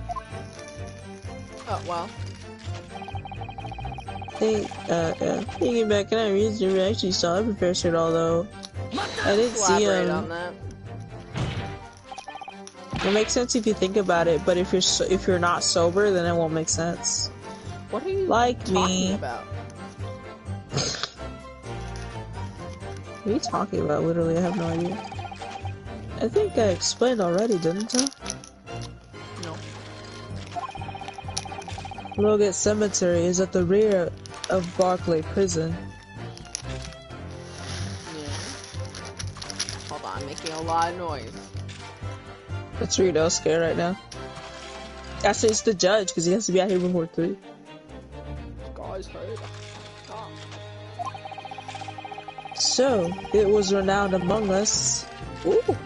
Among Students at the university being haunted by the ghosts of condemned convicts. Amogus? Now here we go. Hold up. For some absurd reason, I was scared of the graveyard at night. And as a result, only too willing to believe that nonsense about the dead coming back to life. But you said you actually saw it. Yeah, well, I didn't. Oh my god, when? I said what I see it in my mind's eye. I can see it in my mind's eye, I can taste it on my mind's tongue. After all, resurrection is impossible, isn't it? You'd have to be unhinged to think otherwise. Unless, of course, you have some evidence that proves I encountered the professor that night. Do you have evidence, Becky?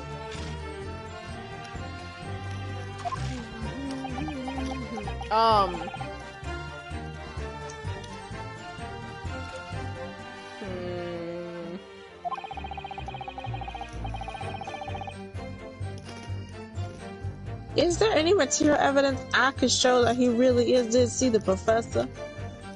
Did he? Enoch. Did he see the professor? What do you think, Becky?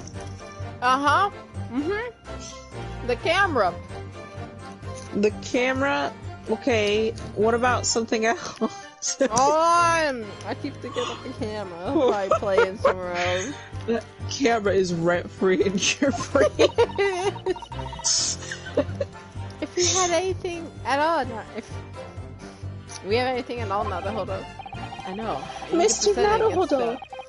An irritatingly backtracking statement of his. The point is, that night was a pivotal moment in my life. Alright, Becky, do you have any evidence that he had seen the professor for real that isn't the camera? It's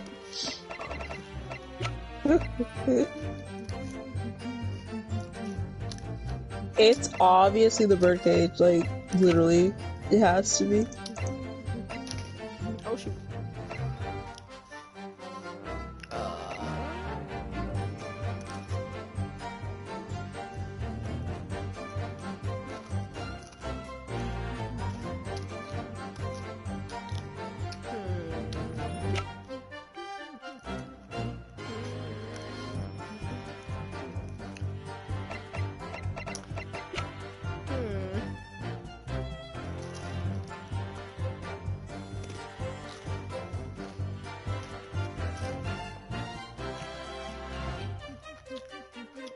Can I phone in a friend? Can you phone in a friend? Alright. Think of it this way. If Drebber never saw the professor, how could he have given an eyewitness account? How, if, you know, how would he have known that he was wearing an iron mask if he didn't actually see him?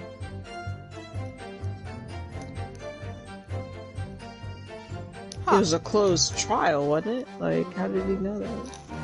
I wonder what piece of evidence would show that to you.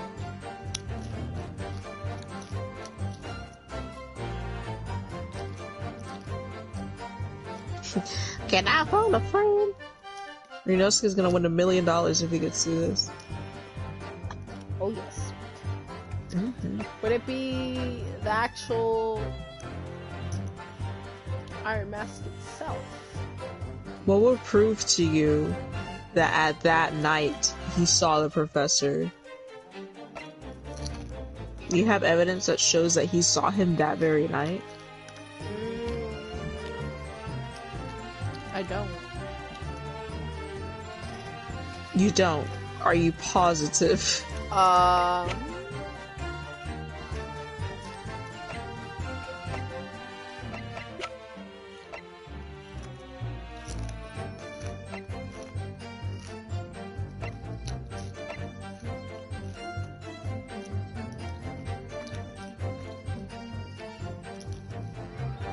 It's not the camera. I never read the camera's description, my bad.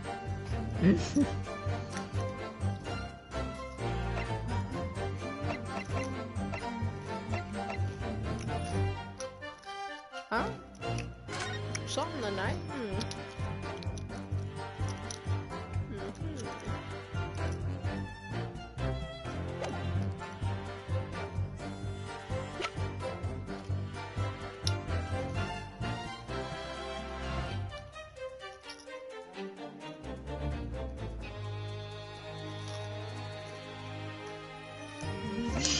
All I have is like the newspaper. Okay.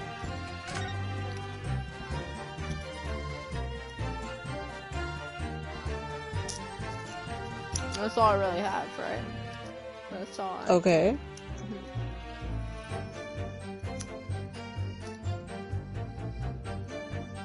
Does that show anything to you specifically? Like,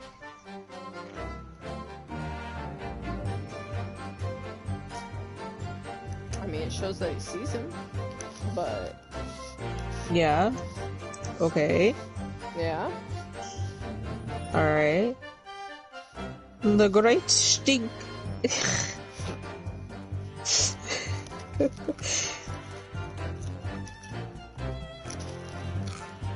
Well, don't hesitate. I mean, if that's the only thing you have. Yeah. Yeah. How is it?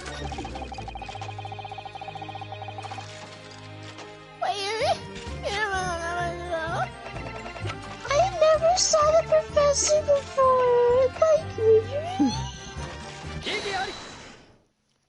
It just doesn't. Okay, so I want to say this. There's sometimes that evidence will be like, yeah, that's it. But then there's other times it's just like, it seems too easy.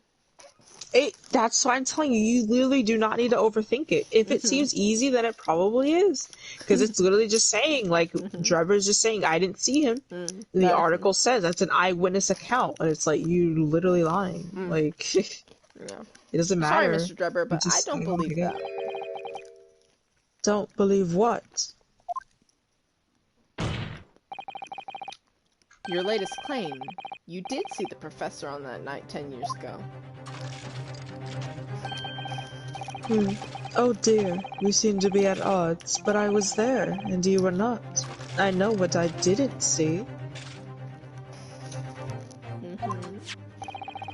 The illustration with this article was drawn based upon what you told the journalist that you witnessed. Witnessed?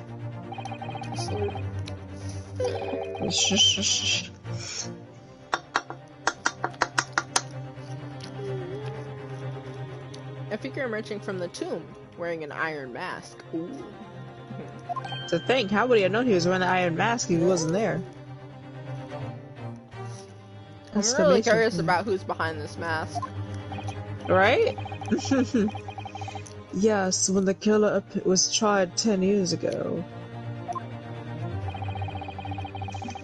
Hey, my little boy's trying to get out of bed. Get out the IE. Well, my son's trying to get out of bed. Get out the IE. It was decided in the closed court's rulings that the man would wear the mask to hide his identity.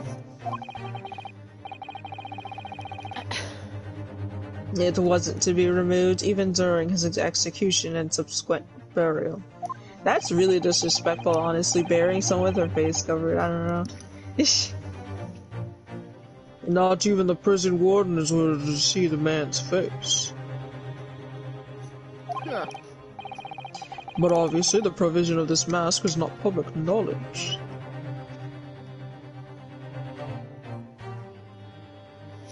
All I'm saying is, like, at the very end of this trial, the very last thing you have to do, that stunned me for like 20 minutes.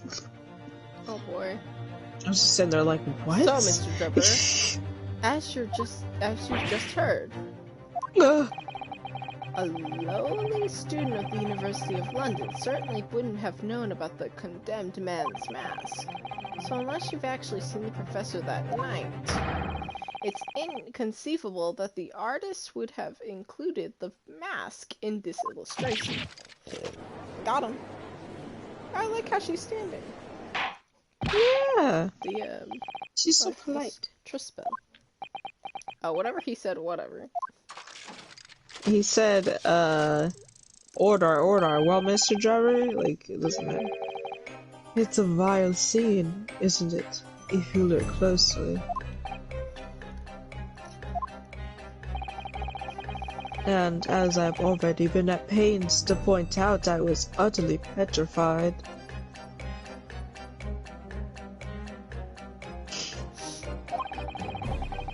Which is why I had it in my head that I'd seen such a blood-curdling sight. But afterwards I came to my senses and realized that I'd been mistaken. You're still saying you didn't see it? Shut up. If you're stubbornly sticking to that story, witness. Uh-oh. Then amend your testimony to explain exactly how you think your eyes deceived you. I, Van Zieks. Of course, only too happy to oblige.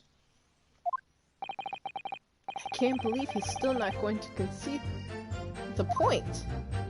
Oh my god. Devious man. He's dotting, Your Honor. What I in fact witnessed was a fellow grave robber at work. Miss, shut up! Bitch. I mean... What? Wait, you're not gonna press it? Did you press everything? No, I'm going back to press it. Oh. Got my fuck home. Hello, grave robber. What are you talking about? Oops. Well, I wasn't the only one busy at the cemetery that night, you know? Other body snatchers were at work. Of course, when I saw one emerging from the hole he dug, my heart very nearly stopped. So that's the terrifying sight I actually saw, you see.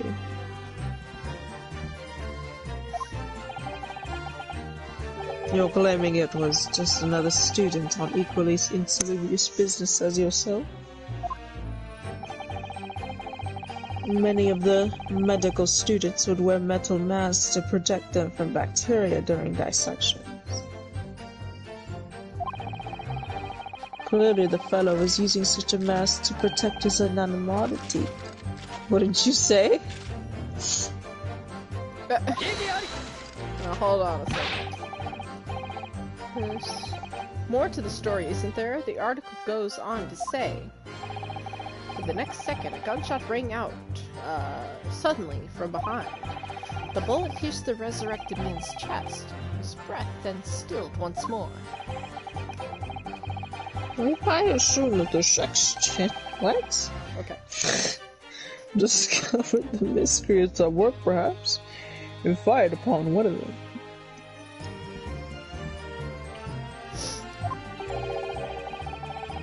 grave robber had shot someone in the cemetery, I think it might have been rather bad news, my lord. Oh, yes, well.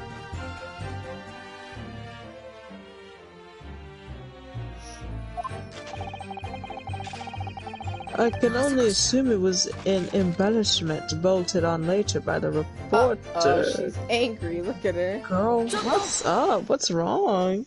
I like her voice, by the way. I know it's like a little deep. Man, Tuspels. Don't take it out on Mr. Schultz. Oh la la. Ooh la la. Pardon. I remember that video of the kid being like, "Oh la la!" He crashed into the wall on his little bike. I was lost in my thoughts. Would it be fair to say that Mr. Drebber's last remark was significant to you in some way? I thought it was a little strange, that is all. How Monsieur, yeah, Drebber could claim this now.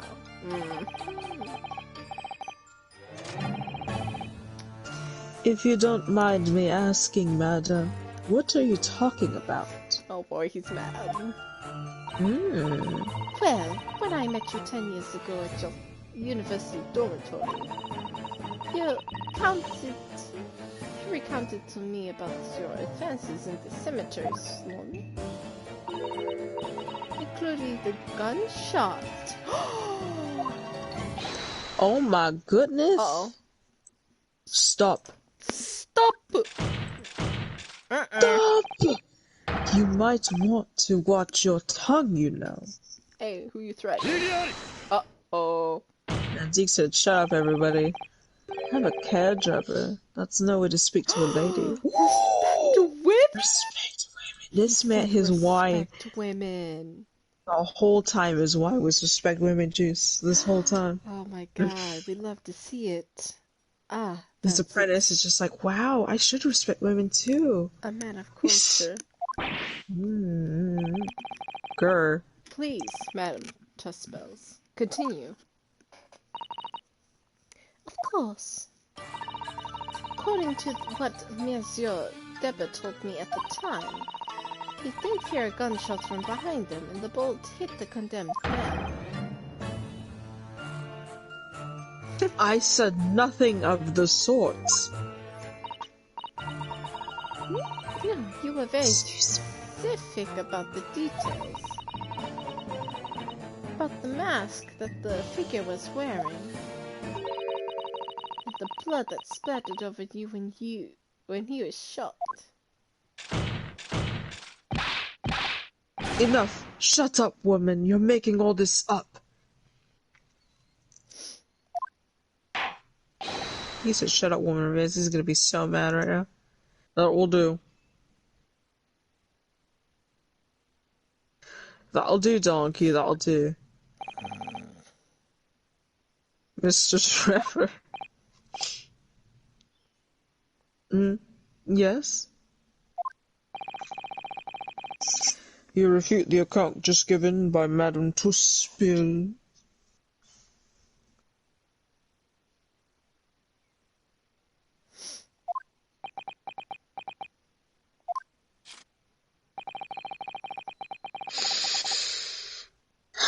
I have no recollection of ever saying those things. Come on, do you really expect us to believe you? Cartorial Council will not permit baseless accusations in my courtroom. Okay. Right. I like how I slowly went. Okay, I guess. I will just sit here and lust for the rest of the day. Under the circumstances. I think it would be best that you supplement your testimony with a statement to clarify your position on this, co-witness. Very well. Oh boy. Ellie. ...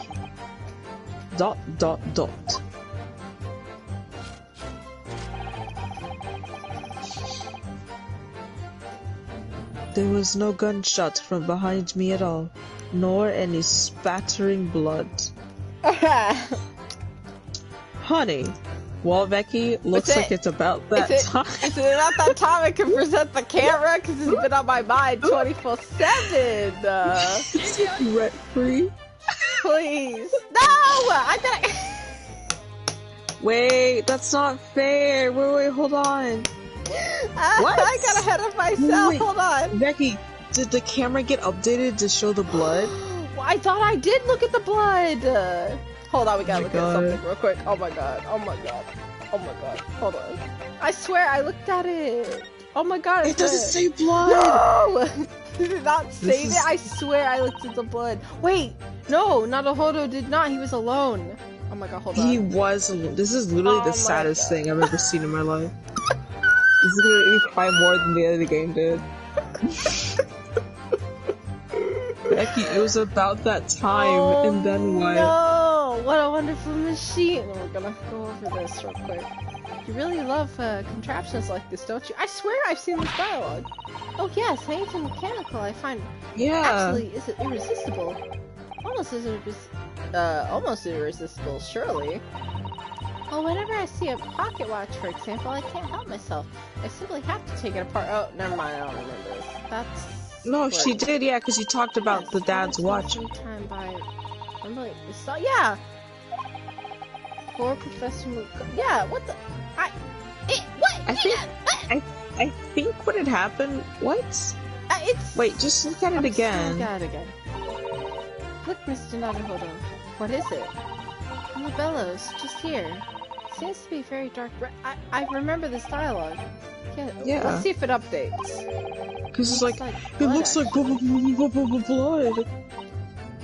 Oh my! I'm sure it's not what you're thinking. Ha ha ha ha. What? Wait a minute. But I guess that's not it. I guess I just cannot present that. It's not updated. Wait, hold on. Let's look.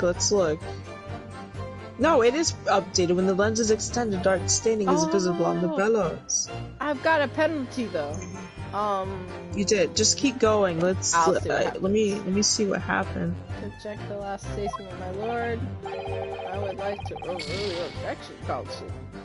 Shut up, bitch. The defense would have to accept the penalty. Blah, blah, blah. Okay, well, hold on. What statement is this? Gunshot from behind me, nor any splattering blood. What? Okay, alright. Well, let me press it, I guess. And then he might ask, what object? What object are you talking about? Yet Madame Tuspel had testified that you told her about both of these details. Not true. I said nothing of the sort.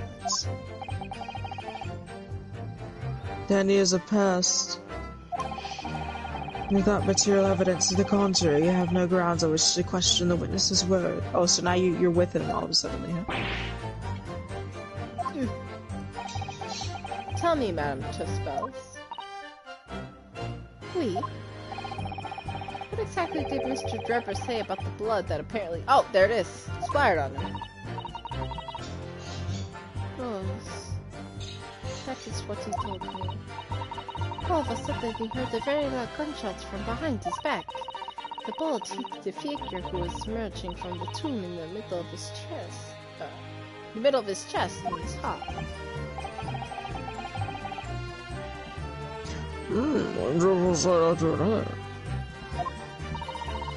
And since Monsieur Drebber was at the time facing forward the condemned man, the blood sprayed from the wound and splattered on his body. That is what he told me. So, not an experience you would ever forget, is it? Precisely, and I didn't forget it, because as I've already said, it never happened in the first place.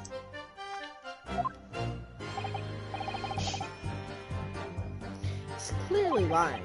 If only I had some evidence to prove it. Oh, there it is. Well... We can't let him win, Mr. Naruhodo. We mustn't overlook a single detail, no matter how small. What? Alright, let's just try it now. Let's see. Okay. Excuse me. That's the only blood splatter thing I have. Right? Yeah, it's also been rent-free in your brain. It has. See, I don't have any. Ooh, I just got an email. I want something from Tarjay. That's incredible. Oh, there it goes.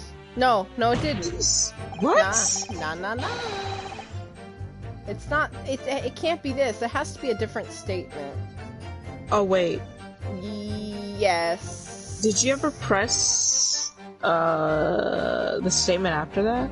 I had to press the statement after it then. No, I was going in order. You know, I usually go in order. Yeah, that's crazy. Why wouldn't you get ahead of yourself? Cringe. I'm cringing. I can't be ahead of myself for once. Wait, this is... it was a different... That was different. What? So just got to explain to somehow. This last statement seems seems to be at odds somehow with the evidence, and this is different. It is your task, Counsel, to explain the somehows to the court, not the other way around. That's different dialogue. It just seems to jar, though, don't you think? What I think is that this whole exchange has been extremely jarring, yes. Perhaps I need to reconsider this. Yes, I'm sorry. Okay, now I got 3 left. It's okay. Okay, well, we'll press this one, because there's like 6 statements here. Fine. The young woman being Madame Truspels, of course. Tuss. Precisely. I must say I didn't expect to run into her again like this 10 years later. Oops. As I had explained, I went by the name published in the article in Comsia. I found the man. Yes, the article in the Daily Circus, I think you said. Was a poor student that... that's not me. I was a poor student with barely a penny to my name at the time.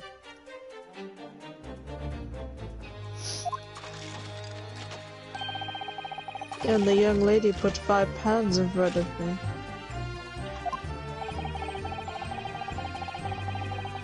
So you readily consented to having a waxwork of yourself made and gave permission for it to be put on display.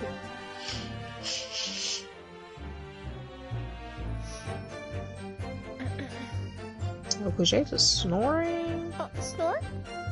He's snoring. He's got his head on my leg. Oh. So little cool.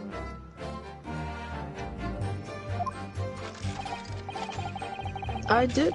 I should sell what little I had to sell, I concluded.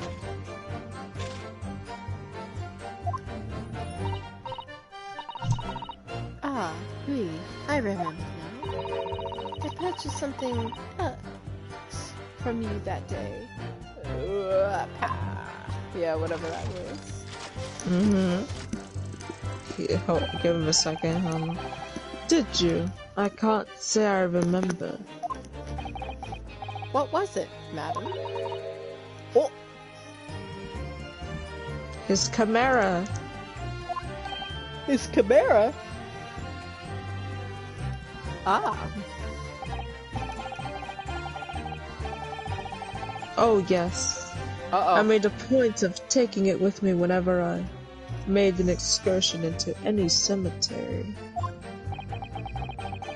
You took a car over here, though? To what end?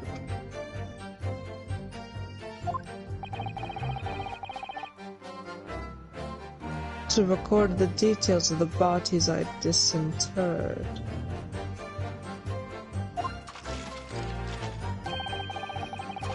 But I had no intention of ever visiting a graveyard again after that night, so I sold it. Are you sure? He's positive. But I still have it, monsieur. Monsieur. It is part of the special exhibit in the House of Horrors. And very... materialistic. No, sorry, meticulous about such details. It is the Tuspel way. She just pulls it out. It would Right. seem then that this is the very camera Mr. Drebber took with him to Logate Cemetery on the night of the question. Yes, interesting. Oh, there it goes. Here we go. There. Jesus. Oh my god. Maybe I can Now we present can finally go back and present the Chimera.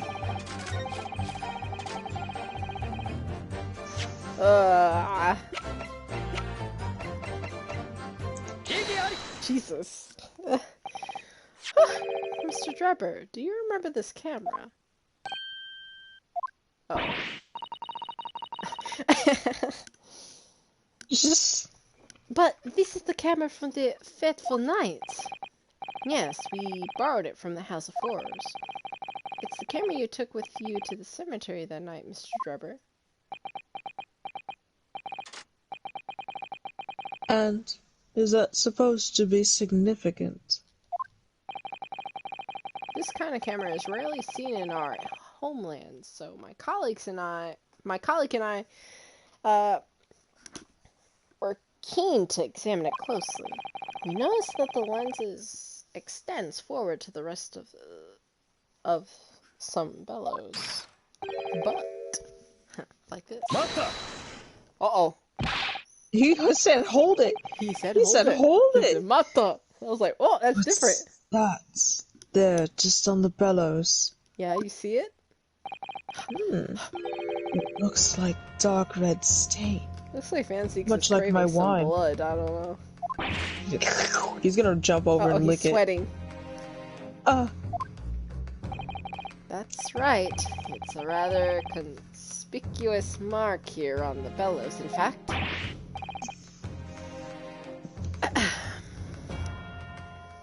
Good gracious. Are you suggesting? Oh, he said, good gracious. What is this? Yes, my lord.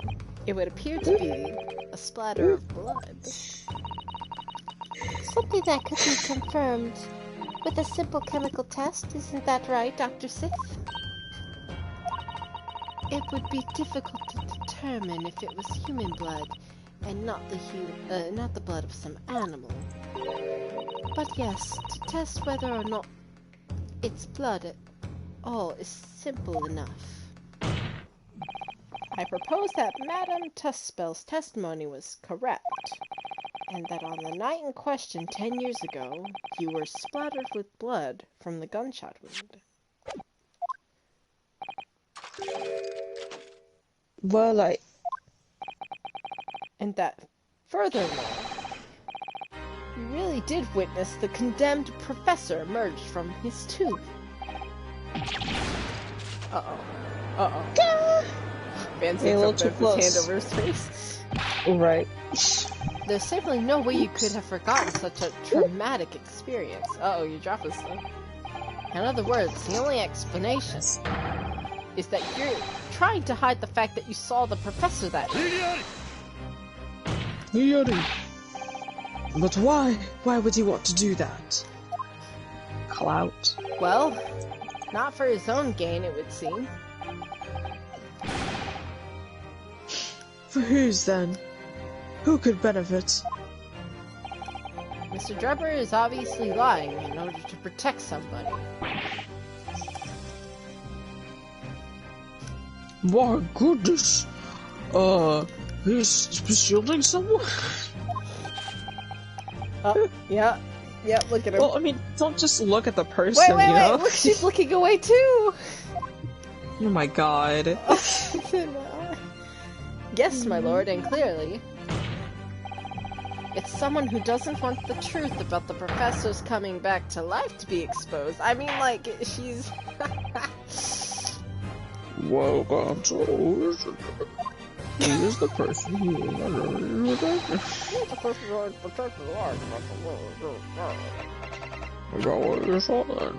Isn't it obvious? But It's obviously the little boy. It's the Bohemian boy. it's him, head to Oh my goodness. They both looked away. It was so funny. Yeah. It's obvious who it is because, like, the only other person that would know about it is her. Her name is on her report. Exactly. Oh, Lord. How strange is that? The obvious answer is Dr. Seath. Sith? Whatever do you mean? Nani? Imagine if the convict who had been sentenced to death was not in fact killed. Imagine if that was to come to light. What are you insinuating? And imagine if the convict in question was the country's most hated mass murderer. If it was the professor. That would be an unprecedented scandal.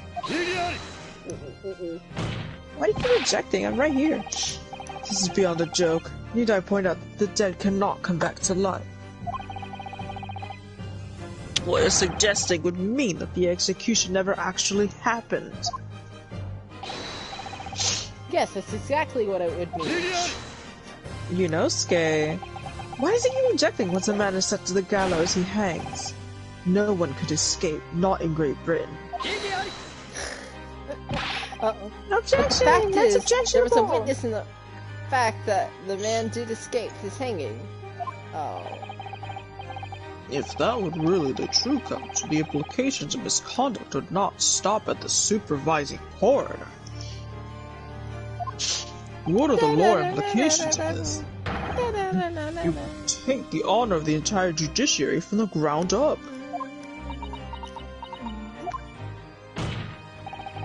And it's exactly because of those monumental repercussions that Dr. Sith would consent to any demand any demand made of her by someone who threatened to expose the secret, even if that meant being complicit in a crime. You mean... I mean that Dr. Sith wasn't collaborating with Mr. Mr. Derry? Mr. Drebber's wicked scheme. She was,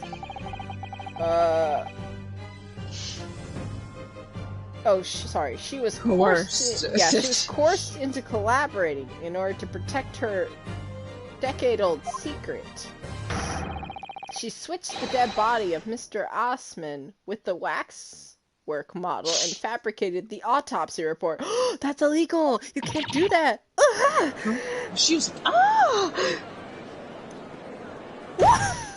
You have to do this right now? But there isn't... The masked apprentice glances away like, wow, that's kinda... Lord Van Do I need to do that? Pray, forgive my freshly filled hollow chalice and a whole raft of other discourtesies now. He's like, I'm just gonna, disrespect everything right now. My apologies. Causing trouble. But... Causing trouble where you want me to or not. Goodness me. It's just the sort of tall tale Londoners would enjoy, I grant you. Okay. An executed killer rising from the dead, a Scotland Yard cover-up, a he is conspiracy at the angry highest right levels. He is So- pissed off. So let me ask you one thing. What's that? If the condemned man really did emerge from his tomb that night only to be shot in the chest, who pulled the trigger Oh. and disposed of him forever? Is that any of your business? Well, I have no idea at the Maybe it moment. was you. We have too little information to work that out at present, I think. I couldn't agree more. The old debate. Why, Van Zeeks, if you were gonna He drink poured more it his wine, own. you should let his apprentice do. Yeah. The Old Bailey is no place for wild fantasies. And have you considered this, my Lord Nipponi's friend? Considered what? Why so?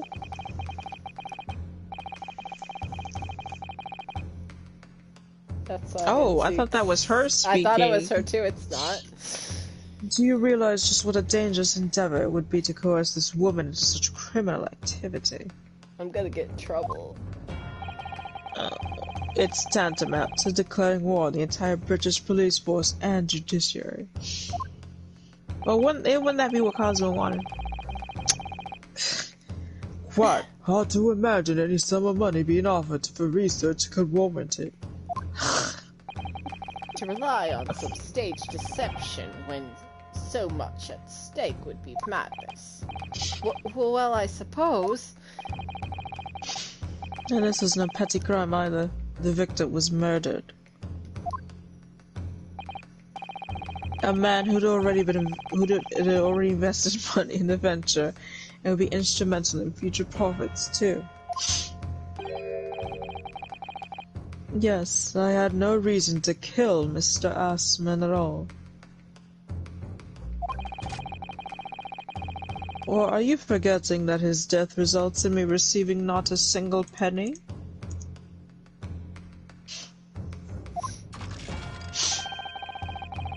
The court is already aware of the contract between myself and the victim, no?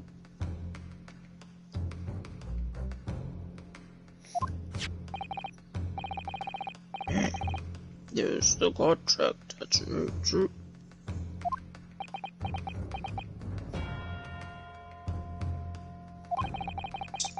The motive for this case runs deep, though. I can feel it. Using threats to force the head of the forensic science investigation team to cooperate is extreme, especially for a government grant he had no guarantee of receiving in the first place. If the research grant was the aim, then Mr. Ostman's life would have made no sense anyway, which means Mr. Drebber's motive wasn't money at all. He was just trying to kill Mr. Ostman. But why? What was his motive then? Uh-oh. Your time is up, my learned friends.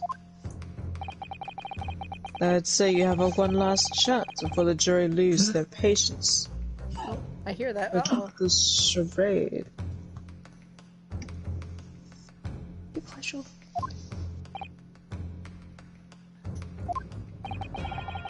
Let's see if you can back up your hardy proposal, shall we?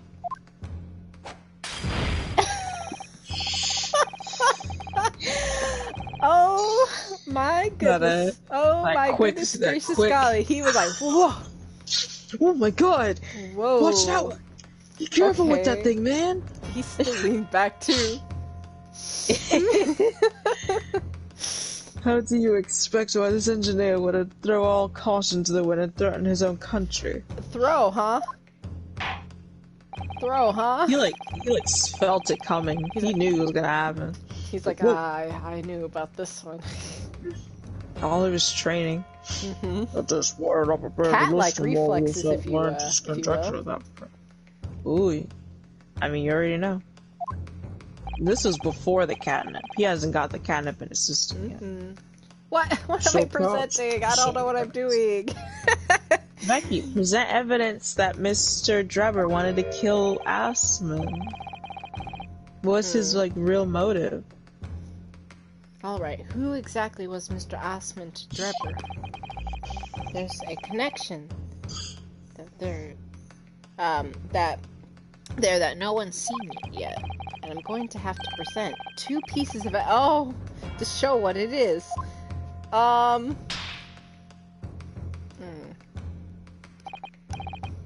Yes, my lord. The evidence that establish a motive and explains why the witness wanted the victim dead and is right here.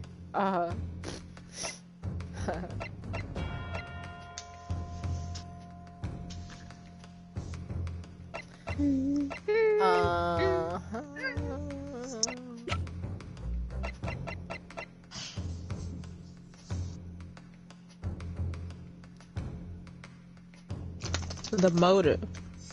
Yeah, I'm stopped on one thing, but I'm looking at everything else around it. Don't worry. Noticing that it's obviously going to be the piece of glass. I got you. Yeah.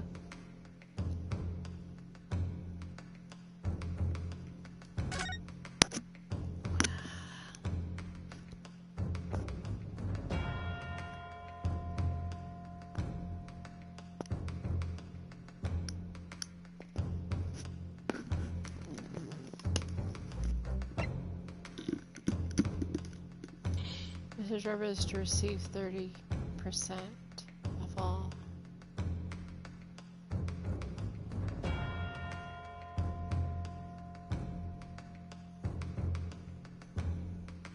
Oh. Huh. Mr. Trevor can only uphold this right on condition that both contacting parties are alive. Yeah, that means he didn't want money for this. He wanted to kill Osman no matter what. Yep, so this one is just like, he didn't want to kill him, it says he's alive right here. Okay. King Ramses. Managas, the Managas. King Ramses.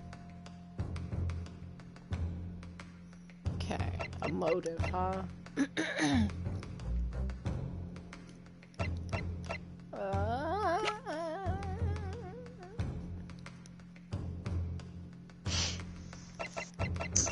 Oops, maybe.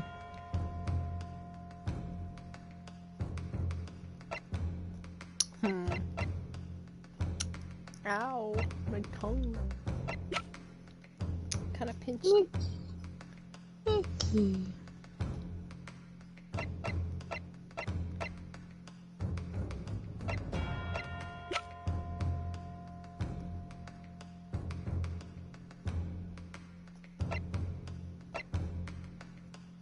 The only thing I can think about is motive is because he's the one that published the photo in the newspaper article.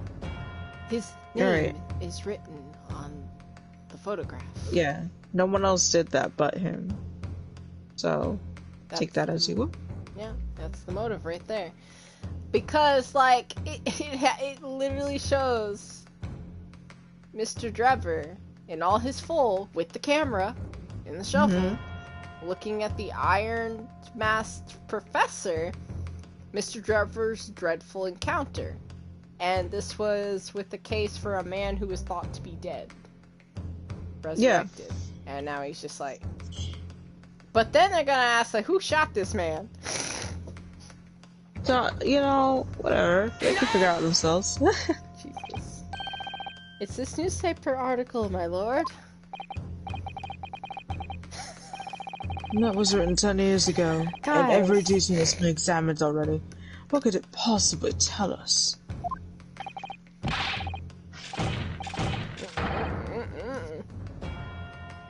She's completely that calm. drivel right should have never been written. It's typical gutter press nonsense that means nothing. He's angry, so yes, on its own, it isn't particularly significant. However, when considering alongside another piece of evidence, it will completely explain your motive for wanting Mr. Osman dead. 10 years you held this? Other evidence. You held this against him 10 years? Exactly. My god.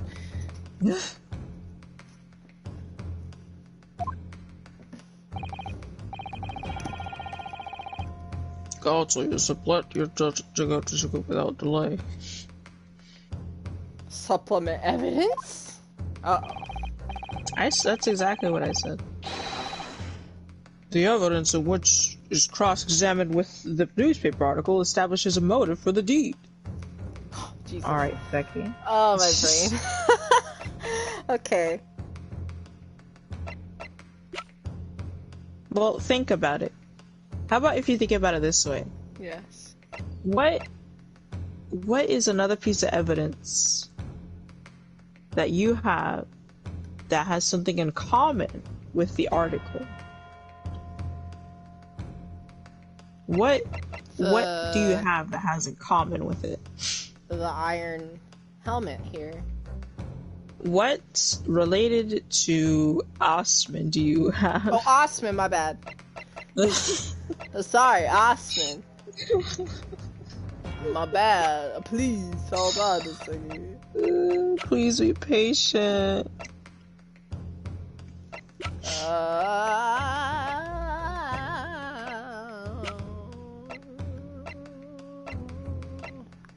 Huh.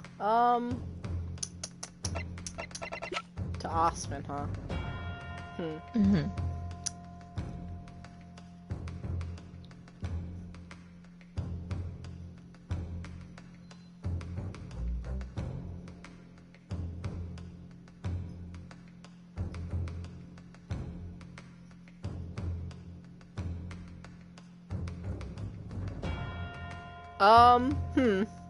This one stumped me a bit. What? My brain's not working with me. You have a piece of evidence that has something in common with the article. Yes. That it was the first thing you saw when you glanced at the article.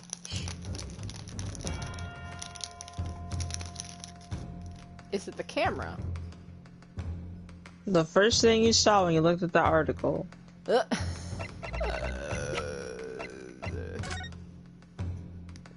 has something to do with Osman. Which is related to Trevor's motive. I first looked at the article. What do you mean? What article? This When one? you first looked at, yes, that's the only article you have. Okay. When you first looked at the article, Yes. you noticed something immediately and you said, oh, that's that, right? And I said, oh, that's weird. But that's there. His signature. Mm-hmm. Right? What else has a signature on it, perhaps? The contract. Okay.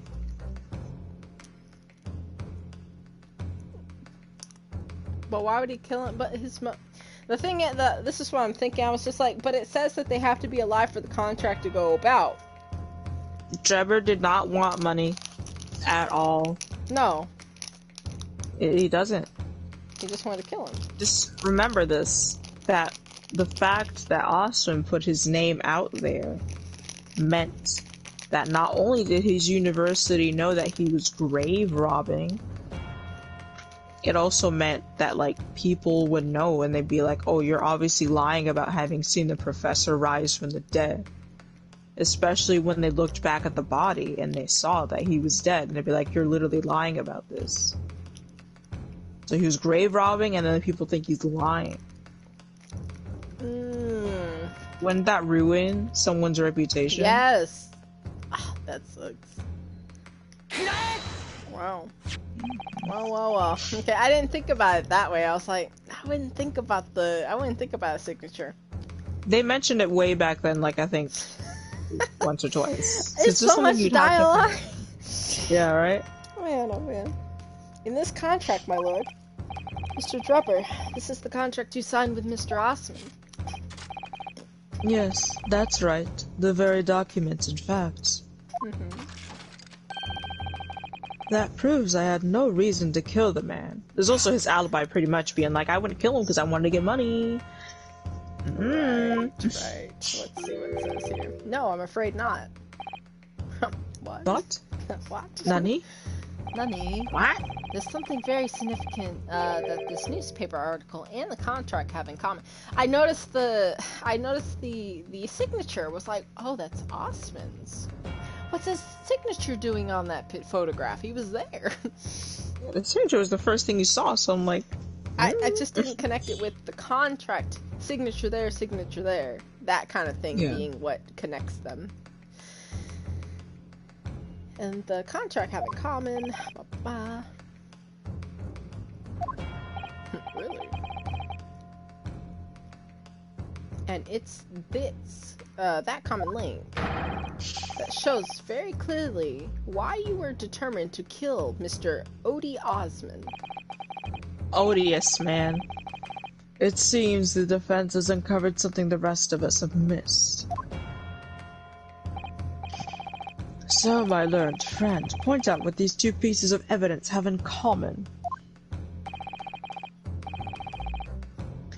Where exactly is the link between this newspaper article and the contract? Vince, your voice. Oh my god. Oh my goodness gracious. It's the signature. That's what I pointed out when I first saw the article. What are the two pieces of evidence had in common? Because it was weird. I'm like, wait, why is the signature there? Is a signature? Because he drew it. I mean, pretty much. Yeah. Yeah, He drew it. So that's his little, that signature you know. at the illustration that accompanies the 10-year-old article and the signature on the contract belong to the same person. What? Nani?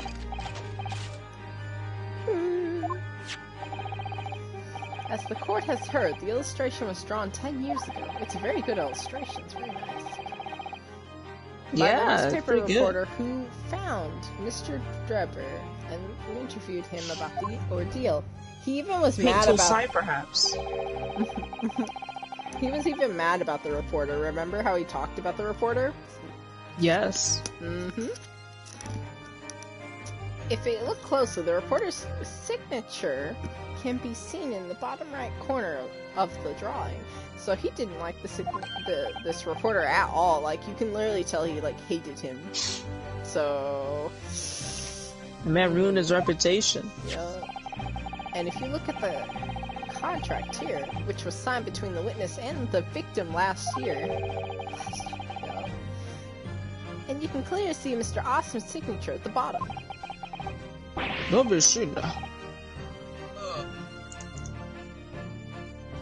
Good gracious. Yes, they're identical. I only have good gracious typed out, but he hasn't said Oh good my gracious God. since. He has not. It's a good lord. He always says good In gracious short, too. the journalist who drew the illustration and wrote the article established about Dr. Drebber 10 years ago was the victim of the case, Mr. Adi Osman. Odie Osman. Oh. Uh-oh. Oh no, he fell down. Oh my god, get him up. Someone. What? Eh?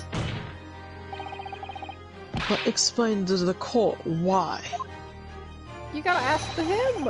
I don't. Why? What would that constitute a motive for the witness to murder Osman?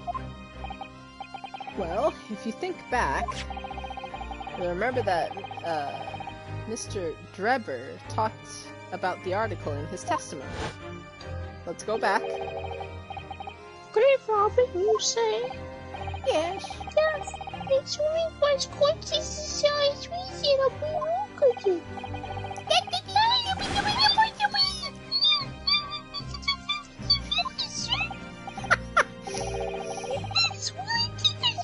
Okay, we're done here. I think we're done here.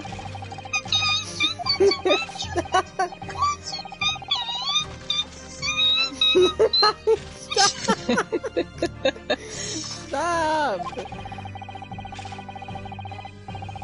Douglas gave the paper with the bad grace to identify me.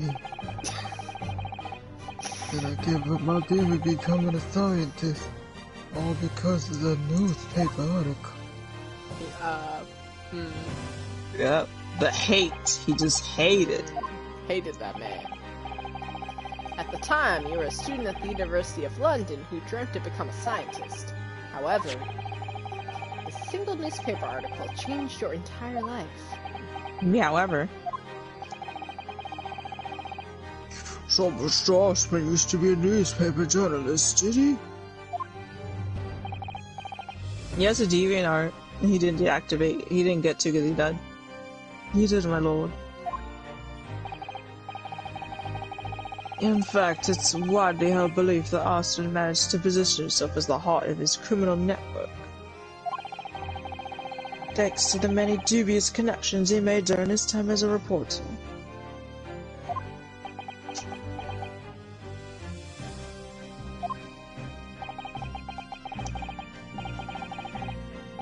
So you had to give up on your dream and leave university. You lost everything. Eventually you found yourself working in the field of science, but only in the shadows. And all because of that article. Written by Mr. Austin. Uh-oh. Enough!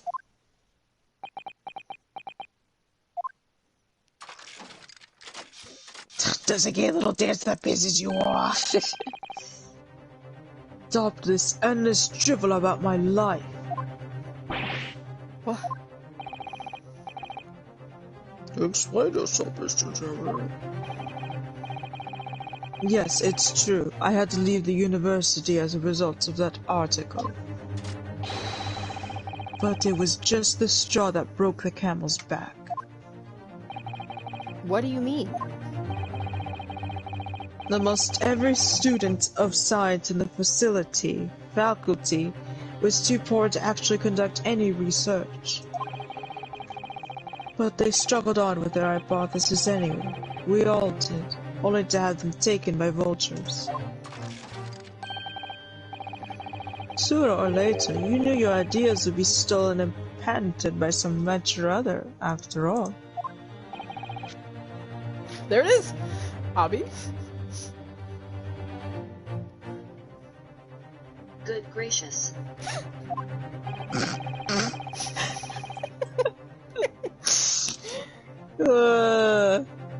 Alright, making a name for yourself as a scientist in a climate like that. Is he confessing? That's not confessing yet. No. Oops. Uh-oh. Personally, I wasn't one of those geniuses, so it was hardly a wrench. Being forced out of the university because of Lowgate was the best thing that could have happened to me. Oh. Mr. Drebber, do you genuinely believe that? Of course I do. None of the actual comments the bots make have been showing up, to be honest. That's fine. 'Cause I freaking hid them all. Who's better placed to know whether or not I possess a talent for science than me? I'm sorry to say that your words don't ring true at all. How dare you? And I have evidence to prove it. How are you in a position to say anything about me? I don't know you from Adam. Adam! Fine. If you think you have evidence, go ahead. Show it. Oh my god.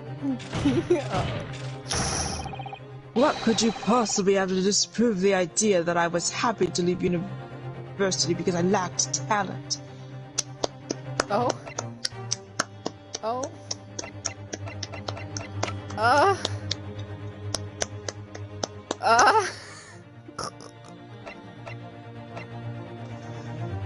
Oh my goodness.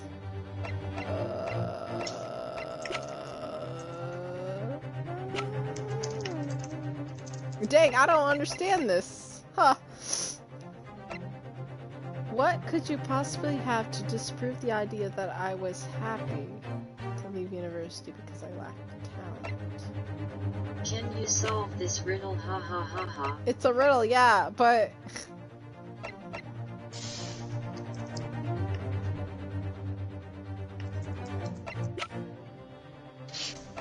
Think of it this way. Do you have anything that shows that he was very talented? And that there Trophy. was his little participation trophy? It's a very prestigious award for a young scientist. A Royal Society trophy for excellency in science that was found in his workshop. Remember, it was toppled over. Yeah. Yep. I was like, when's this trophy gonna come into play? And then he's like, what do you have to prove that I was, I'm not happy? Yeah, like you used this, 8 Mr. sentences to describe that. You found it. We found it at your workshop. We just kind of confiscated it. Is that a Royal Society trophy for excellence in science? Well, don't say it out loud again. Yeah. What exactly is this trophy? Danzig literally just said it. He said the Danzig whole said thing. this. I can't. It's the greatest honor that could be bestowed on a young scientist, my lord. Oh, he's gonna. There's no higher accolade. It recognizes emerging talent and promises a high future. Tommy? It's my birthday. Good gracious. Your prospects for the future were excellent, weren't they, Mr. Drebber? Because even then, you were a genius in your field. But you lost everything. You had no other future. Your talents would go to waste. All as a result of this one newspaper article. I don't know when you realized who Mr. Assman was, but when it dawned on you that he was the same journalist from 10 years ago, ruined your life, it abundantly clear that you had no intention of forgiving that man. Or the man. Is he gonna get broken? You gonna break him? Oh. Oh. The truth is... Finally, he's going to fold. Maybe not. You gotta know when to fold them. Huh? We're holding. Oh! Courtney. Courtney said, shut up. Ha! Fine. Clearly this has run its course now. What? I admit it. All of it. Oh, there it is. There's the music. We've done it. What? I do love this music. What are you doing? It's exactly as the Japanese man said.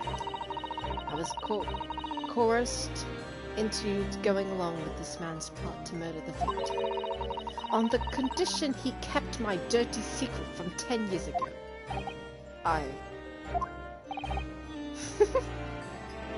No. Oh my god. Well, Wait, what did he say? What did he say? Good gracious. Well, Dr. Sith. Do you realize what you're saying, woman?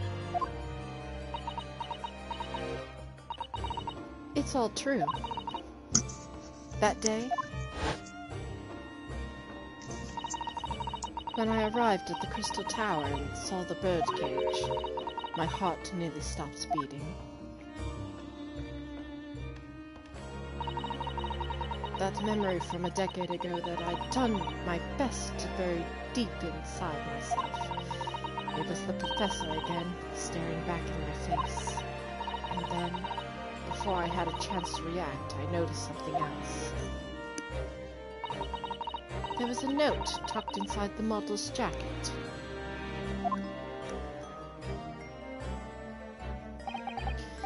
Dr. Sith, you will go along with my plan.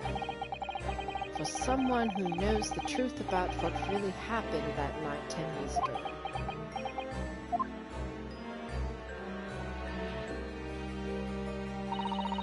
All the instructions were there in the note. Every detail was meticulously written out. I had no choice but to do what it said. I made the necessary alterations to the scene and fabricated the autopsy report as instructed. There was really no other choice. It had to be done to protect the judiciary. I can only apologize now. Oh, there it goes. We've done it. Well. You know, I only have one thing to say about this. Oh. Well. Good lord. Good lord. Why on earth would you buckle now?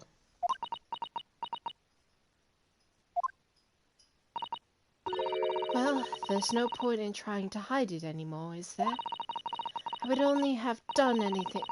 I would have done anything to stop it coming out, even collaborate in a murder. But the great lie about the execution 10 years ago has been exposed. Whatever happens, I'm finished. Yeah, we kind of exposed 10 years ago, so, like... A little bit. So then, Mr. Drebber, what do you say to that? Your accomplice has admitted everything.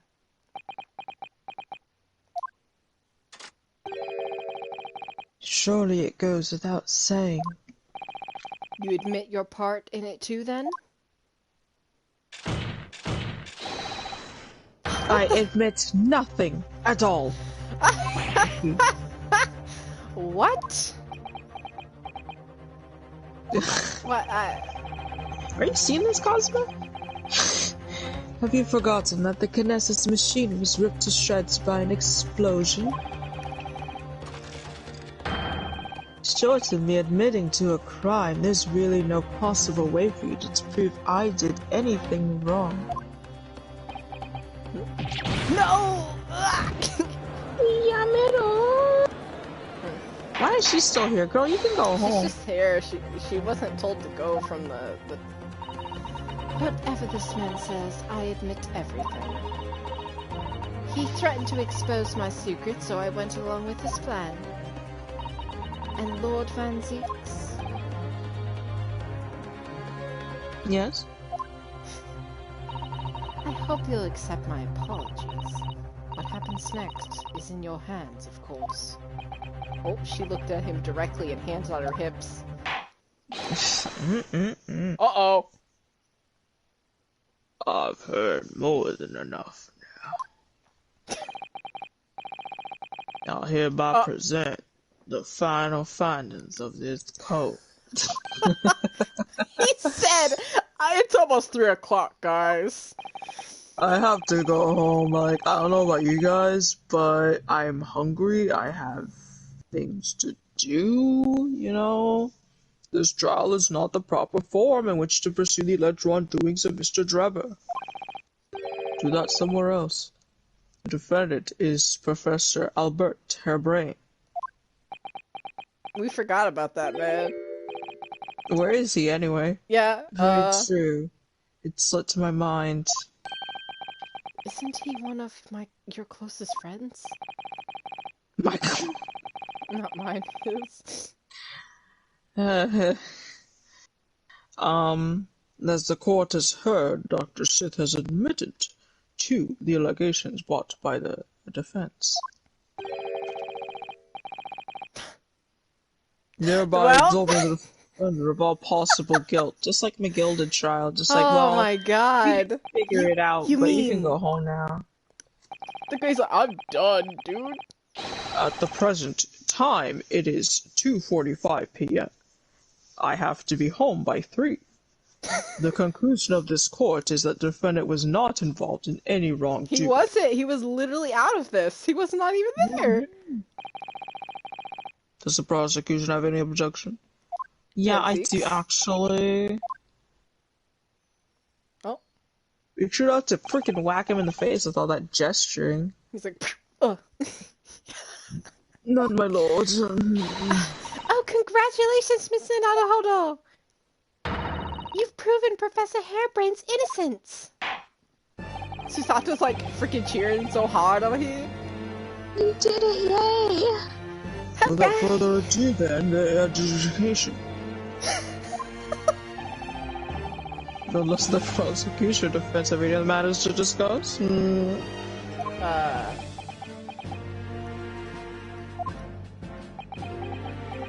We're just like at a standstill right now. I don't know. This doesn't feel quite right. Why did Dr. Sith suddenly admit to it like that? Is everything alright, Mr. Naruhodo? Like you said before, the way the trial is set to end now, the judge will certainly deliver a verdict of not guilty. But is that really what we want? What the defense should be pushing for now is... What? Oh my Immediate god! agitation or further testimony? Maxi from... Oh my... Nah, that's not what I meant to do. You know, I'm just gonna... real quick, just gonna...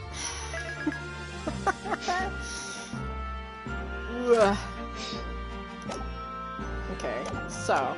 Just say we're not there.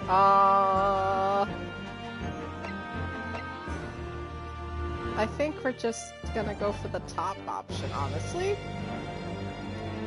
And the trial now? Whose testimony we're gonna bring? Like, for what? Yours. Mine? Maybe I put a model of like literally you in the game real quick. I think I'll ever do this. I want to see if I do the Verdun option. If the judge gives the verdict now, Professor Hairbane will be found not guilty without any doubt. Is something troubling you, perhaps? Yes, but it's probably nothing. In the antechamber during the recess earlier, I did give Mr. Sholmes my word, though, didn't I? I told him I'd pursue any doubts I have about the truth to the absolute last. If you give...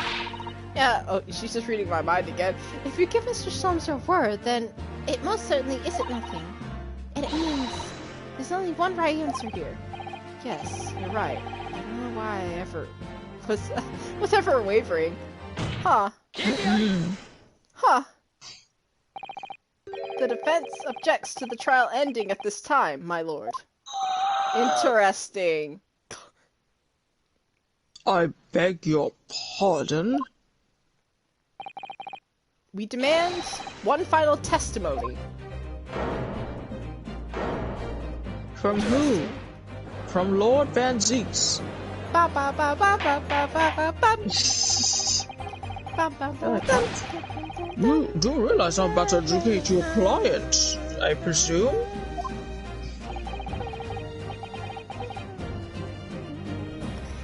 What are you playing at now, my Nipponi's friend?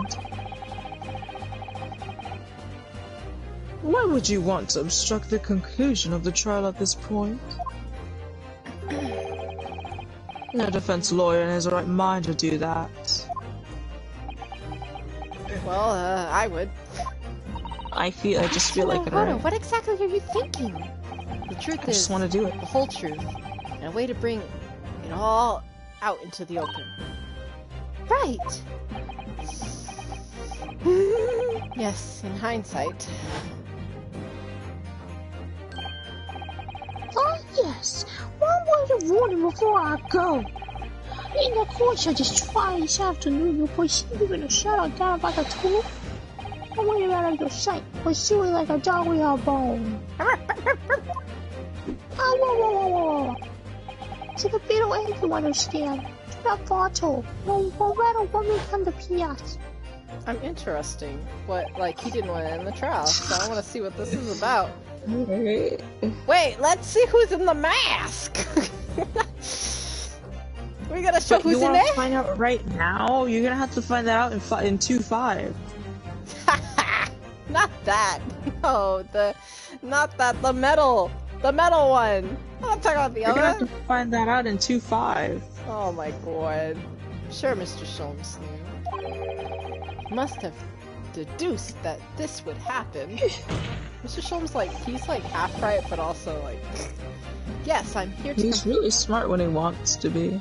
Yes, I'm here in court to advocate for my client and to ensure an acquittal. Bah. Obviously. But that's not all. I believe that I have is a to say duty more. to the court to pursue the whole truth of the case until the very last detail is laid bare. Bear, you say? And that is why the defense calls forth further testimony from Dr. Sith.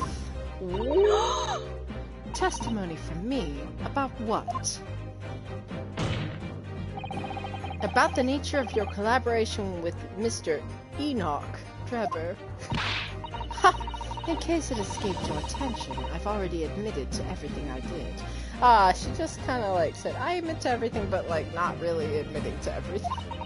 The No. whole truth has already been revealed. So stop wasting everyone's time.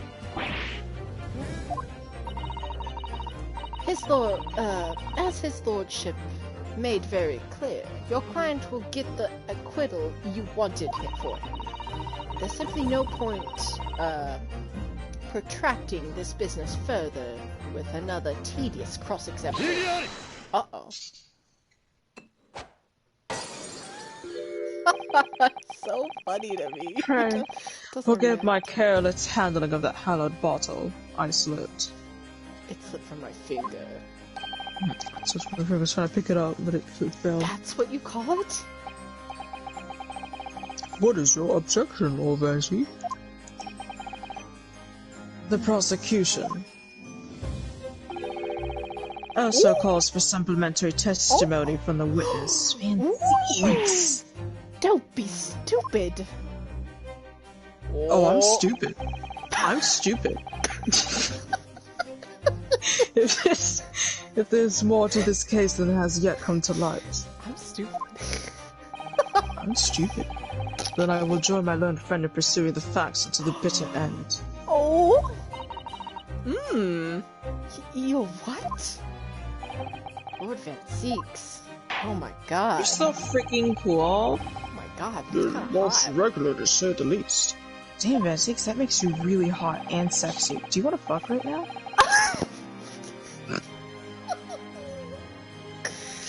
Oh However, as the prosecution...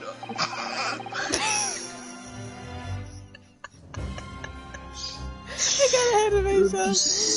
You'll testify for the court. Alright.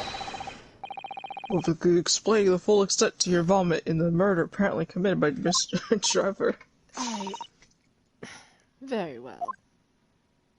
So this is what stumped me, by the way, for at least 20 minutes, maybe even more. Oh my god. This entire testimony. I knew what to press. Well, once I pressed it, I knew that was what I needed It all to began press. at the scene when I saw the But, you know. waxwork and note tucked inside this jacket.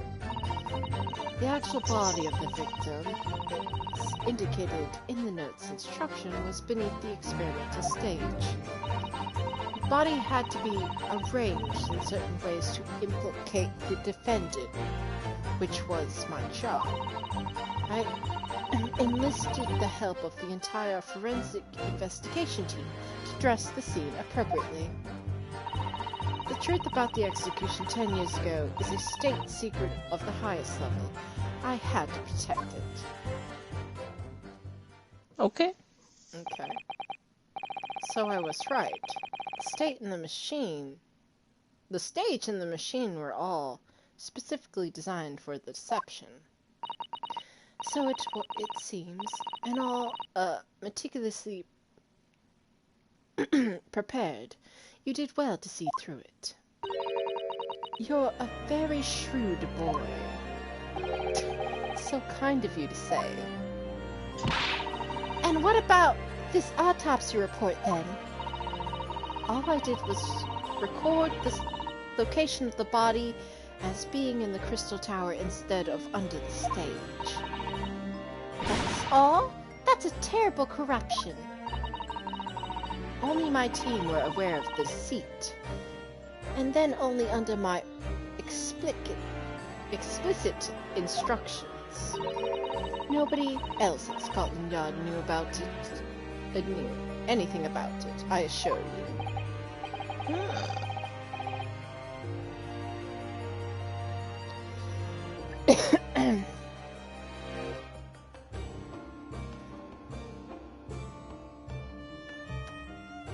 Must be thankful for You must be thankful for small mercies, I suppose. I was waiting I was for looking you. at something.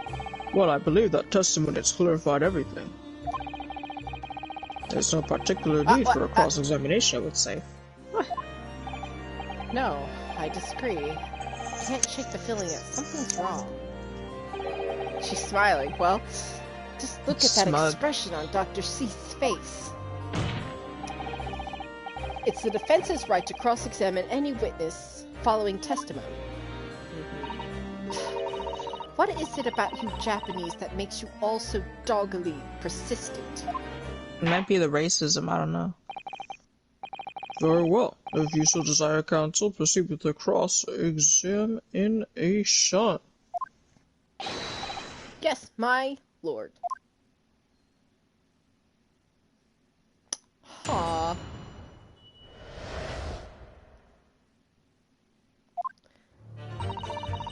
Well...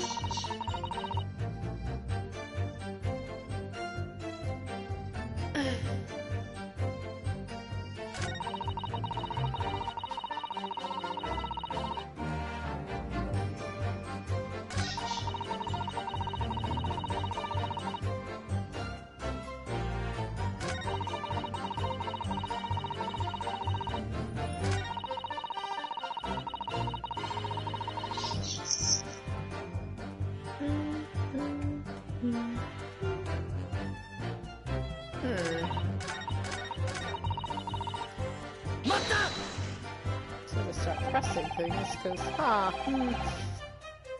From what you described before, it seems like the note was anonymous. Did you have an idea of who was behind it? There are very few people in the know about what exactly happened 10 years ago to start with. But anyway, I'd never heard of this engineer, so no, I had no idea. Yet despite not knowing who was behind the plan, you went along with it? I had no choice. Protecting the professor's secret was my only concern. But the horse is bolted now, and the stable door will never shut again.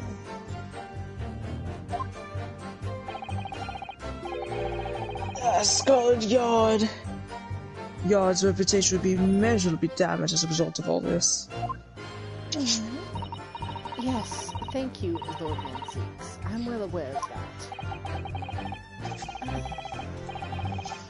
As I understand it, what you found in the birdcage is the waxwork model. Where then was the victim's body?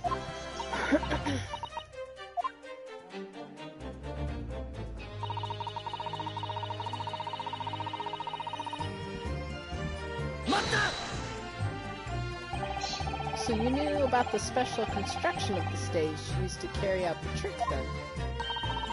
It was quite obvious what had happened with the victim and the waxwork. And you switched the two over, didn't you?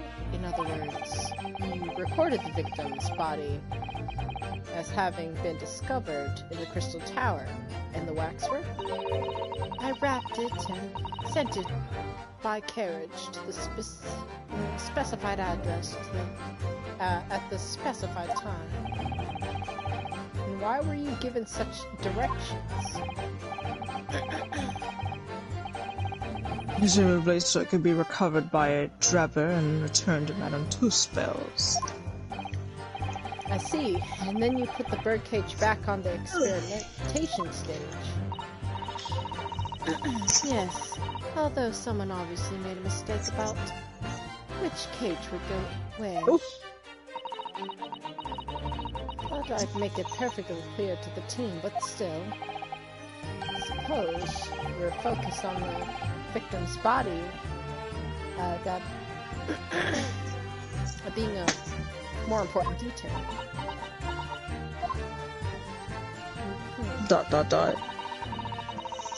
Excuse me. Pardonnez-moi. When you say arrange, I presume you mean with this? Yes, the instructions in the engineer's note said something along the lines of fabricate some evidence to make it clear that Harebrain alone could have killed Aspen. So, you mean that was your doing? I fetched Harebrain's ridiculous screwdriver from the stage and took it with me, alone, to the abyss under the stage where the birdcage had fallen. Alone, Doctor? Alone? Hmm? I didn't feel it would be appropriate to involve anyone else in this particular part of the deception. It got quiet. Oh! There it was. It's just... There was a void under the stage where I found the birdcage lying in the dirt. What? I approached it, leaned down, and slowly opened it up. Then I took the screwdriver in both hands and plunged it into the man's chest. Oh. Sis! Girl. And then you noted that in your fake autopsy report as a... What does that say? Factitious cause of death? Fictitious. Fictitious, there we go. Exactly. So the actual cause of death killed was... this man? No. I don't think so. Let's see here. Yeah, let's see what she has to say. The trauma resulting from 30-foot drop. Oh. My word. Good gracious. Good golly. Oh lord. What is it, Miss Susato? Something about Dr. Seath's last statement. It's playing on my mind, that's all. Yes, mine too. Dr. Seath. There's really no need to shout. I can hear you perfectly well. The defense calls you to add what you said to your formal statement. Oh, which part? Oh, I get to pick a part. What I to supply her testimony with is... Well, if you need any help.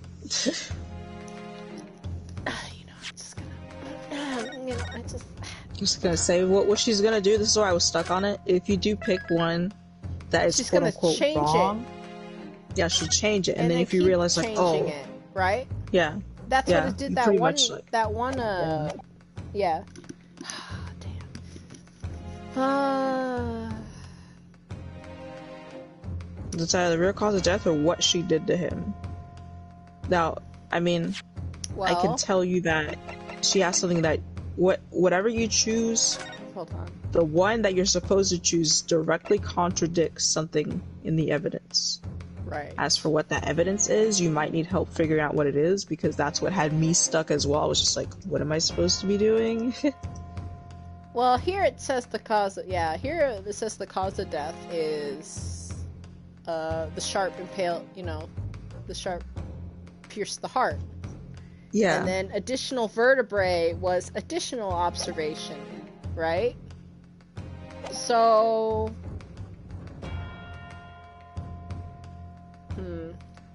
Yeah, because all she's claiming is that he died from the fall, and then she just went over there and stabbed him in the chest, because that's what Enoch wanted. What I feel, mm-hmm. She didn't say that she fabricated the autopsy report, did she?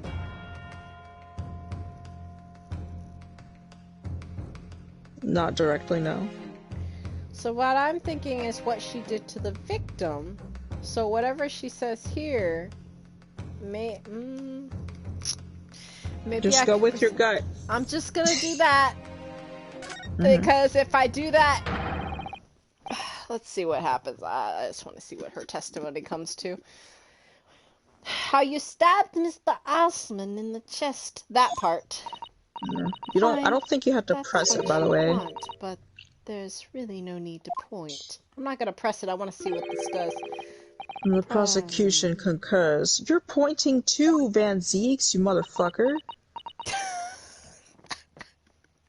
She even got mad. She's like, why are you pointing? Very well, you will supplement your testimony now, witness. Okay.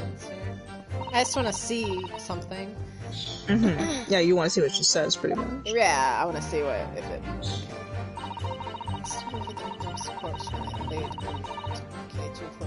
Yeah, that's all she said. Okay. So, I mean, you could look at your evidence and see if there's something that will contradict it. Because if you chose the right one, then you will see something that's kind of like, that's not right. Right? If he was lying down, let's say with this one, right? She walked up to him because he was lying in that cage and she stabbed him. There might be something you see somewhere that just doesn't seem right. The blood is flowing down. Why? Why? Like I don't know. Why would it be? The blood is flowing down like he was standing right side up. Mm-hmm. So why, if it would trickle the opposite way, right? Or no? It would probably just spread on the shirt if he was lying down. Right. Instead of, it looks like something pierced it. There's obvious blood splatter on the outside as well as down. And that indicates he was right side up at one point when this wound happened. If she stabbed him, wouldn't there be blood down?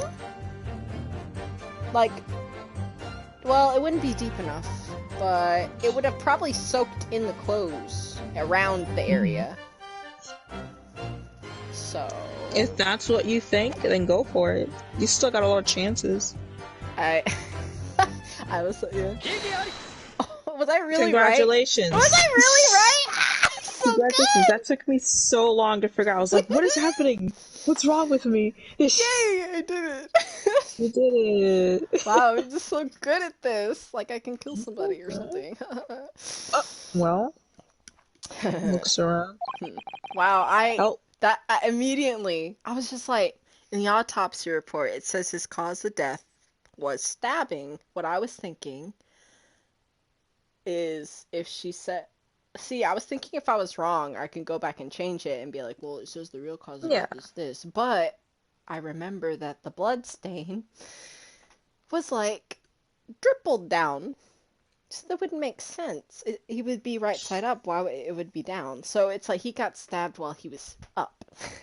yeah. And the thing was, let me tell you something. Okay. When I played this, I didn't look at the picture more than I needed to. So I did not remember that the blood was flowing downwards. So I was just like, what am I missing? I didn't look at that What's picture happening? after the whole first part of the trial. I've never looked back at this picture. So I just Same. remember So I just that didn't the remember blood it. was down. Okay. I've got a nasty feeling. I've got a nasty feeling. Inconsistency. Oh, this is music. We're doing it. We're doing it. Yes! I gotta take a swig. Hold on. Hold on. Oh, my drink is gone. Mine is too. Hold on.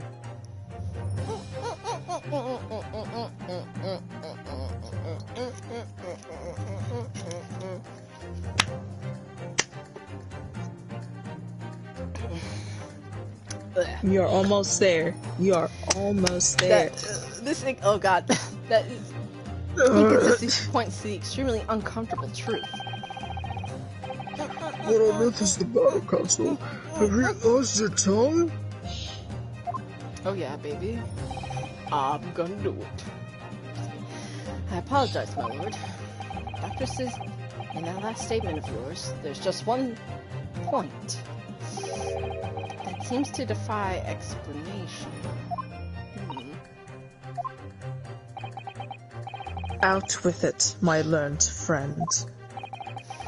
There's an obvious inconsistency between your description of this photograph, which shows that the victim in the birdcage following the events that led to his death. What The court has already examined that photograph in depth. There's nothing new we can learn from it. Hold on a second, let me explain. Yes, we have already considered it. That's true. But we now need the facts to be different.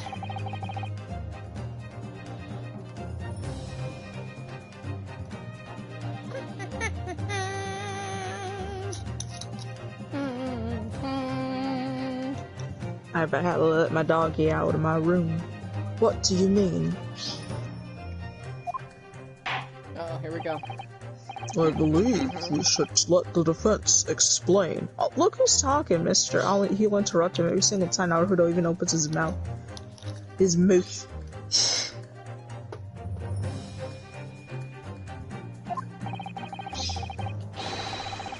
Where in the photograph will we see the alleged inconsistency with the witness's statement? Point right at his titty.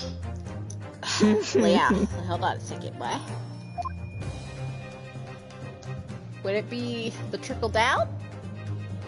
Point at his titty. Just immediately here. Cannot overthink it. I'm not, just look closely at the blood stain on the victim's chest. No, I believe any point in that, I think it's like a big margin you'd be able to just point there and... I need to take a drink of water. Goodbye. Help me! No.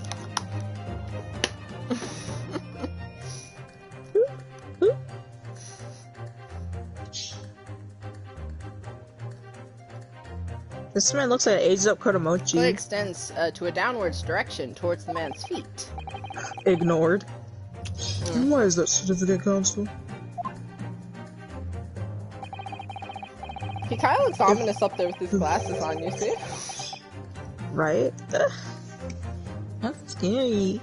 If the victim was if the victim was stabbed moments I was like, before the wrong voice? Kinesis machine was in, freaking Van Zeeks is suddenly in the judge's table. Or the victim was set in motion, that's entirely expected. VOG.FYI. Oh, thank you. Of course, no, that's not what happened. Exactly, my lord. Dr. Sith made it very clear in her testimony just now that the point at which she stole Professor Harebrain's screwdriver and stabbed the victim. It was after the grand deception was set in motion, when the birdcage had fallen below the stage out of sight.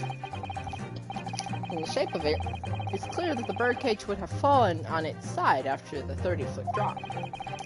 And the victim had really been stabbed whilst inside the birdcage at that position. The blood from the wound would have spread out equally in all directions. Yep, there it is. For it to have formed a longitudinal appearance we see in the picture is inconceivable. Oh, girl. Given that the victim's blood seeped vertically downwards from the wound, it must be the case that when you stabbed Mr. Osman, he was standing up. In short, Dr. Seath, your latest testimony was a totally fabrication. Ooh, there it is! Yes. Dun, dun, dun, dun, dun, dun, dun, dun, dun. Ah! Oh, she's not here anymore. She had to go home. She had nothing to do with this anymore. I knew it. I was right. I've identified the contradiction. There's only one way to explain the facts. We've all been under a great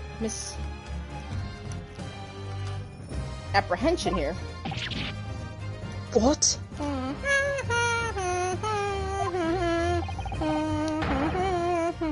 What sort of misapprehension? Dr. C?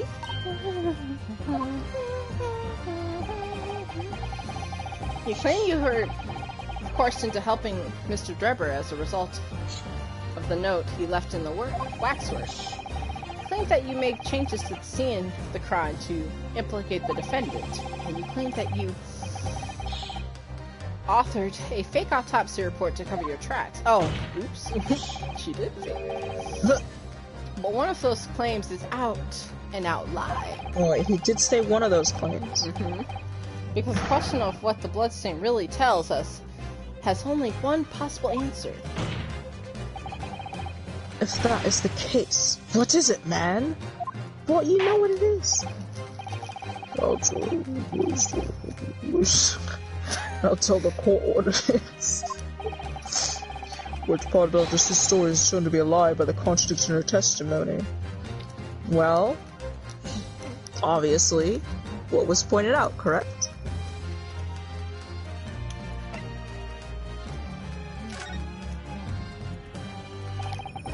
The answer is very simple if you consider the sequence of events. If when the victim was stabbed, the blood from the wound seeped downwards, as it did, we can be sure that the victim must have been either sitting or standing upright at the time. Literally what I described. I'm so good at this. As you rightly pointed out, the birdcage would have fallen on its side when it fell beneath the stage. I took a big swig, and it's like freaking affecting me immediately, by the way. Girl. Yes, it would, which tells us that the victim must have been in the position of his own accord. Consensually. That's impossible. The man was dead, remember? No, the fatal cause of death was a stab wound. But then the Don't worry autopsy about it. was He's fake silly. out. No, that is a Courtney asked earlier if he was apprehension. stupid, and he said yes. Oh.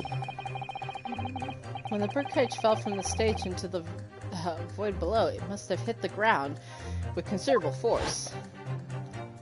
But he wasn't dead. Yeah, he was like, oh god, that Oh my hurts. god. Oh Jesus. My back hurt. Mr. Osmond didn't die in the fall. He died while he was standing. He probably lost consciousness for a while, but when he came to, he got to his feet to climb out of the cage. And she was there to There greet she him, is. just as Dr. Sith appeared. Oh, she's a snake, through and through. Yeah, look at that. Snake motif, you already know. If the victim was Never in fact trust a alive at snake. this point in time, it changes everything.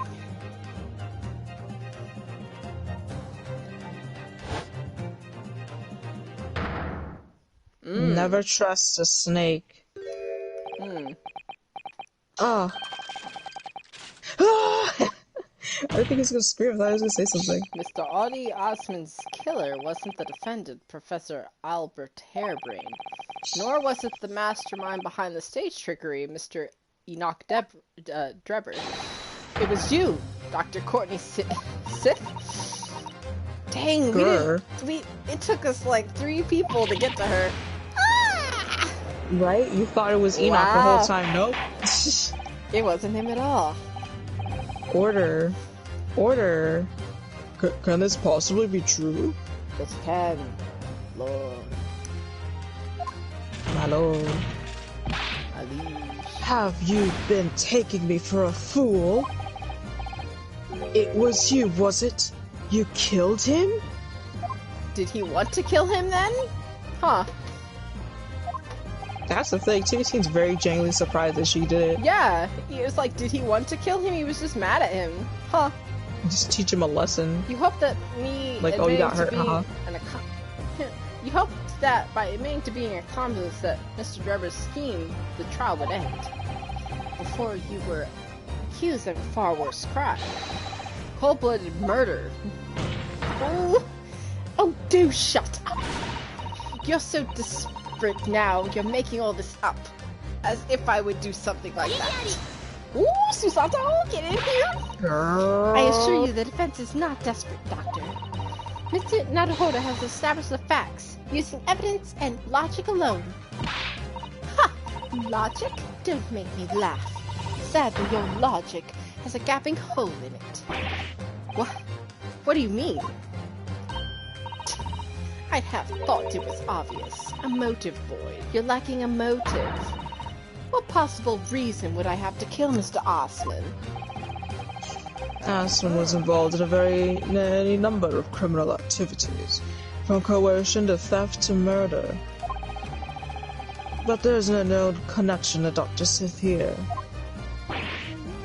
So you think? True,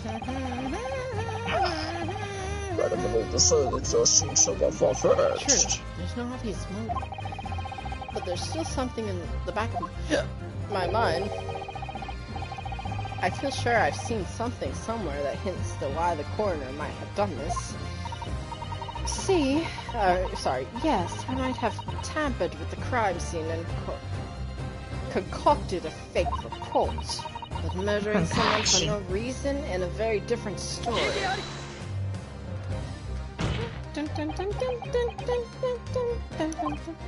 No, when you question what possible reason you could have for wanting to kill Mr. Osmond, something did come to mind. What? Counsel, please tell us. Enlighten the court. Counsel? Enlighten the court of what? Here I go. Yes, we saw it yesterday, didn't we? Something that seems strange, but we had no reason to suspect it at the time. Boy, he's like coming up with these things before I think of them. There's a particular object that explains why Dr. Sith would have wanted to kill Mr. Osmond. What? Was it it's the Iron Mask, right? Do you remember something you saw when you went to her office? There was many scalpels. Yeah.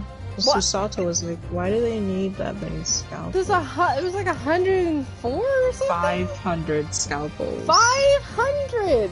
Oh my god, what the heck? Yeah, I was like, wait, there was scalpels. That was the only thing It's a scalpel, or rather, scalpels. Why? Did you say scalpels? I did. Ugh. What do the scalpels have to do with anything? I would appear that You'll the world see. has You're not scared of your apart. nose. Doctor, I want to see what this is. Come on, out with it. He's like, "Eh." It was yesterday when we visited your laboratory. I believe it was Alright. 500 scalpels. I might be totally wrong though. Look at this thick book here. It appears to have a counted ledger. Okay. If you remember, she didn't want you to look at that either. She came in What are you immediately doing? Get out afterwards. of She's there. like, What is this? The team purchased various equipment supplies on a monthly basis. Well, one seems rather strange.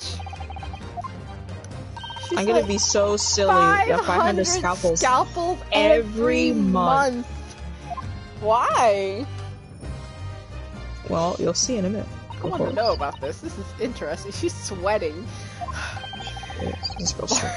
Like, what? 500 scalpels a month. What?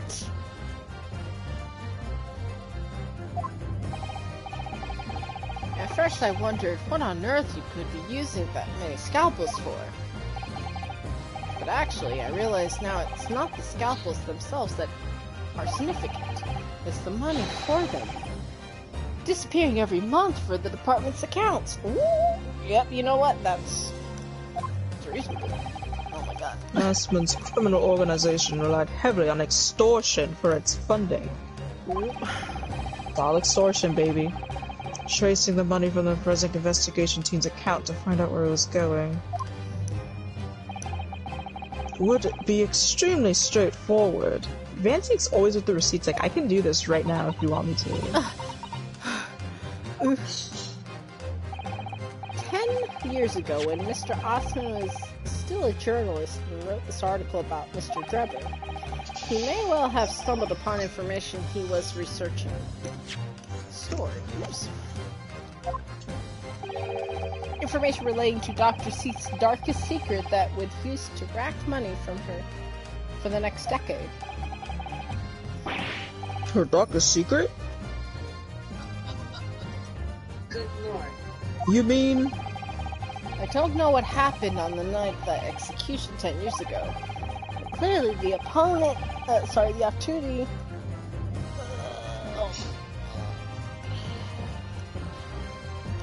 Nose can't doing this right now. Let me take a stretch. I've been in this courtroom for hours.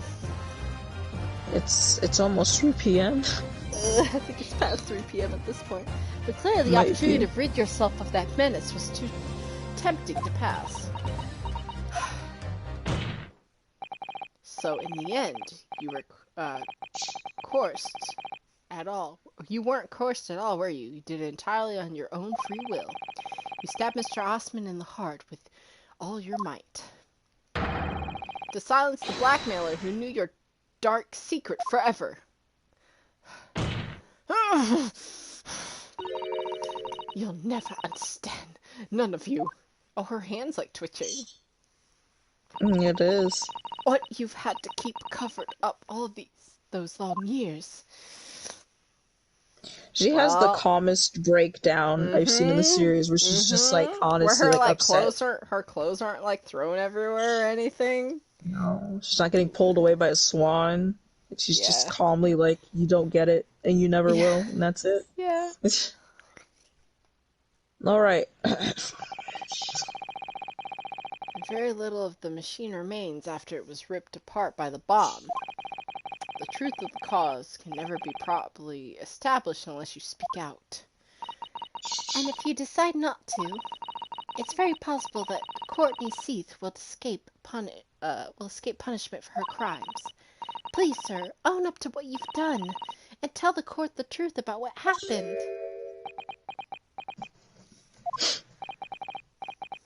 10 years ago, you told the truth, and you were robbed of a bright and successful future as a result. Well, It sucks what happens to him, honestly. it does. I can certainly understand your bitterness and your concentration now, however. This is surely the chance you've been waiting for, to sever the hold that fate's had over you for all these years.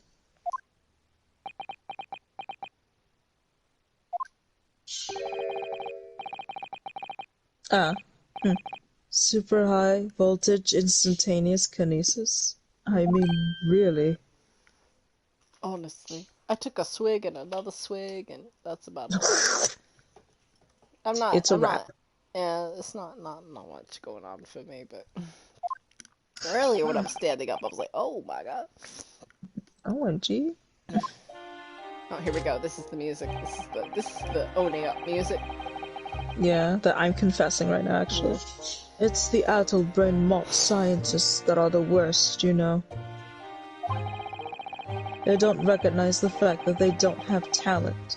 They can't even get that right.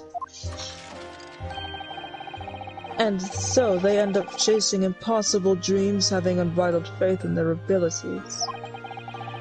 They go on and on about their wonderful hypotheses, their stupid eyes shining like a little child's. Oh, you mad? They make me sick. I can't abide their foolishness. Careful, Mr. Drebber. You might hurt someone's feelings today. I was particularly pleased with the Kinesis machine. It made for quite a show, didn't it? Oh. So you admit it. You admit that it was nothing more than a sham made up for the purpose of killing the victim? Yes, I admit it. I did it all, in the name of revenge. The Last of Us 2 would like to send your location. You're saving it? What if you just stopped playing right now? I'm done playing it. I'm so emotional right now. I feel so bad for Mr. Enoch Dreamer. Revenge for the future. That Mr. Osman's article had deceived you for 10 years earlier? But the revenge you saw didn't stop at Osman, did it? Uh-oh. Which is where that very particular waxwork comes in. Yes. Wait, why'd you say uh-oh? You said ass man. I said Osman. You said ass man. Osman. Go back in the VOD. It said ass man. When this is done, go back 4 hours and 25 minutes. 4 hours? Say That's ass not bad. man. That's not bad at all. That's an average. That's an average. The condemned convict that you saw rising from the grave in Lowgate Cemetery 10 years ago. If your account of those events was all true, Then obviously Scotland Yard couldn't afford to acknowledge what had happened. Even if it meant discrediting a bright young man and crushing any future career he might have had. The whole world failed my boy. So your plan required that you abducted the particular waxwork model in order to exact your revenge on Scotland Yard as well, or on Dr. Seath to be precise.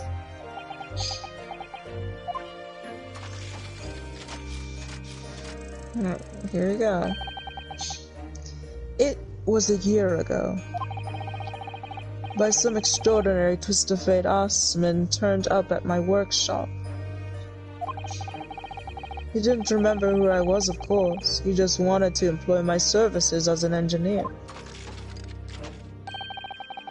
And he happened to have a paper with him, to an article on the front page that caught my eye. About the coroner who handled that bogus autopsy being appointed head of a new forensic team.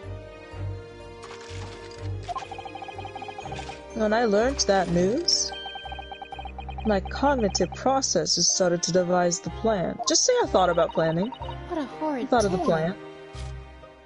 My servos went crazy. He robbed me of my future, so I wanted to use the man's own wiles against him for revenge. I was trying to get up and I hit my controller.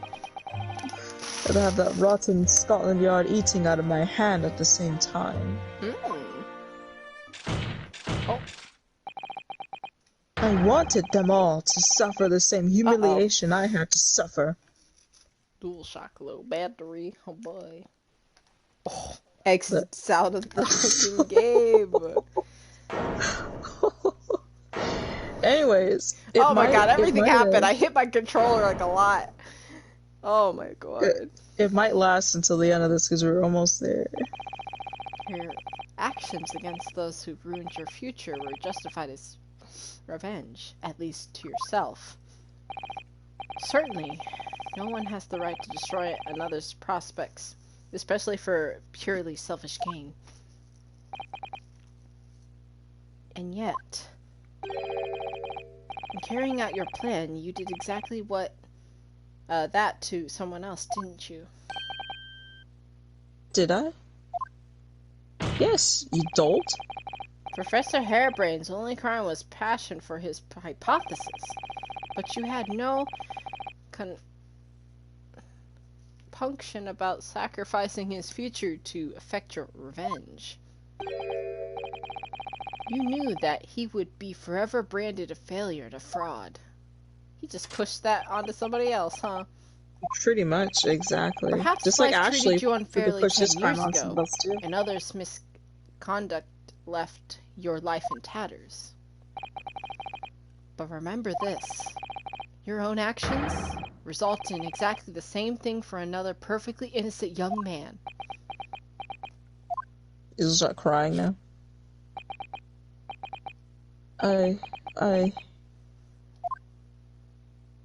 Well, Someone's gonna start screaming in a minute. Alright, what's I up? must say, What's up, Judge? I did it! I did it! Did you see me It's- win?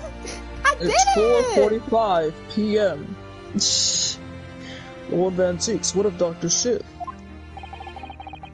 An immediate warrant for her arrest has been granted, and she's been remanded in custody, my lord. I presume she'll face trial in the coming days, along with Mr. Drebber. Okay. A most regrettable situation indeed. Oh my god. Keep hitting the She's wrong made button. great contributions to her profession over the years. It's a really hard truth to swallow. You're a swallow, baby. However, that is a topic for some future occasion. For now, Professor Harebrain. He's back. Hello, baby boy. Yes? It seems there was a great deal more to your experiment than you realized. No kidding. However, I think we can assume now that all the sordid details have been brought to light. This has been a very long and profound trial, but I'm Yes, pleased it to say, has. Oh my yes, goodness. you are absolved of all guilt.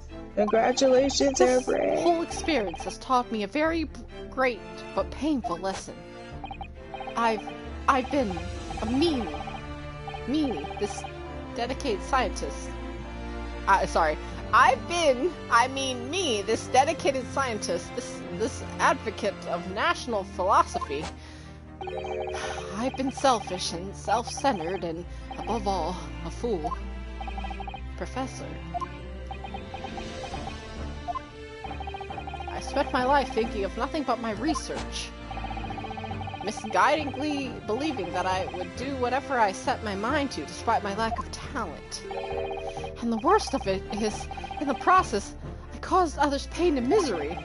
Others who are far, far greater people than I. Oh! No, Professor. That's not true. What? His sweet little boy side coming out. Don't tar yourself with the same brush as Drebber. What happened is his doing and his alone. His outcome is his fate, not yours.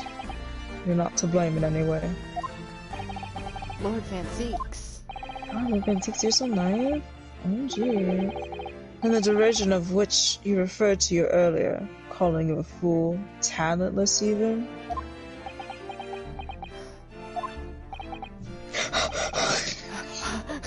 What are you doing? The man has no idea. Why are you breathing so damn loud? To believe in yourself and work your fingers to the bone. To realize your dreams, that's laudable, not laughable. Don't point at him. No one has the right to deride another for such choices. Aw, Yeah. Ramsey, you're so nice to your BFF. Thank you, Bear Rock. Did you just say his name like that? So, ladies and gentlemen of the jury. Thank you, Bark. Yes, Thank you, Lord. Thank you, Bear Rock. Bayrock. Bear Rock. Hey, fellow Americans. It is this court's expectation that you find the defendant not guilty of the charge of which he stands accused. Can't wait for one juror to be like, actually, he's totally guilty. He's like, what the? I presume there's no objections? None for me, my lord. Certainly not. This trial has really made me think, but this is the right decision. He thinking. He is thinking. Like, alright. It's all been proven methodically and rigorously. I have no misgivings whatsoever. I'm gonna miss him. What's that? It's done, is it? It's all over? Yes. I've been eating your corn the whole time. I don't know about what's become of the yard these days. I don't recognize the place. Corn Girl's been too busy with her corn. Wow. It's... Are you good? No, I'm talking about who's gonna declare not guilty. Oh You my god. silly? In that case, I hereby pronounce it. I'm He waiting said for you.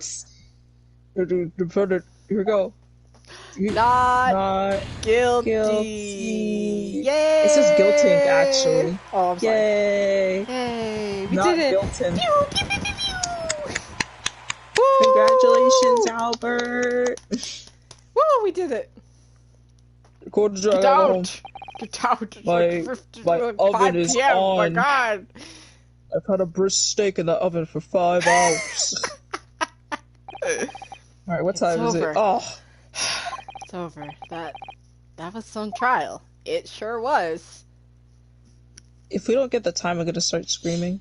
What is the time? He's late! He's late! Oh no! We've done it! Professor, what a spectacular outcome, isn't it? Oh, is it? Is it? Congratulations, Professor Hairbrain. Mr. Naruhodo, Miss Susato, I am truly, truly beside myself with gratitude. How can I ever thank you enough? I'm just glad that it's been cleared up, that you realized you were just caught up in a bad situation. Ah! Right now, you know, if I had the research grant money, I'd give the whole lot to you, every penny. Well, that's very kind, but I'm just a student, so... We don't need any financial reward. Your requital It's more than enough. acquittal. My bad, I can't say that word. Oh dear. Acquittal. Oh, what can I do? Aha! How about this? A memento. The paper about my hypothesis is inside. Well, just a memento then. Thank you. I've been wondering, Professor. What are you going to do now? Oh my. Yes, what am I going to do? My hypothesis and my great machine lie in ruins. But still, it's been too long since I was last in London, so perhaps I'll enjoy some sightseeing. I must explore the great exhibition whilst I'm here too, and see if new inspirations hit me. Oh yes, that's a wonderful... I I can't... can't allow that. Oh wait, I know who that is. No, no. I just realized I remember. Fix that My voice. bad. My bad. Lord Van Lord Zieks, Van what are you doing in here? Where's your cat? Bear Damn. Rock.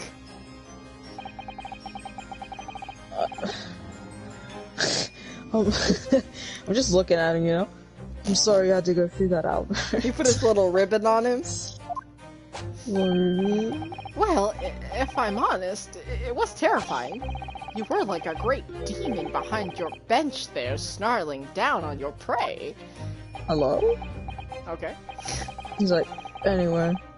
You're one of the few true friends I have. Oh my god.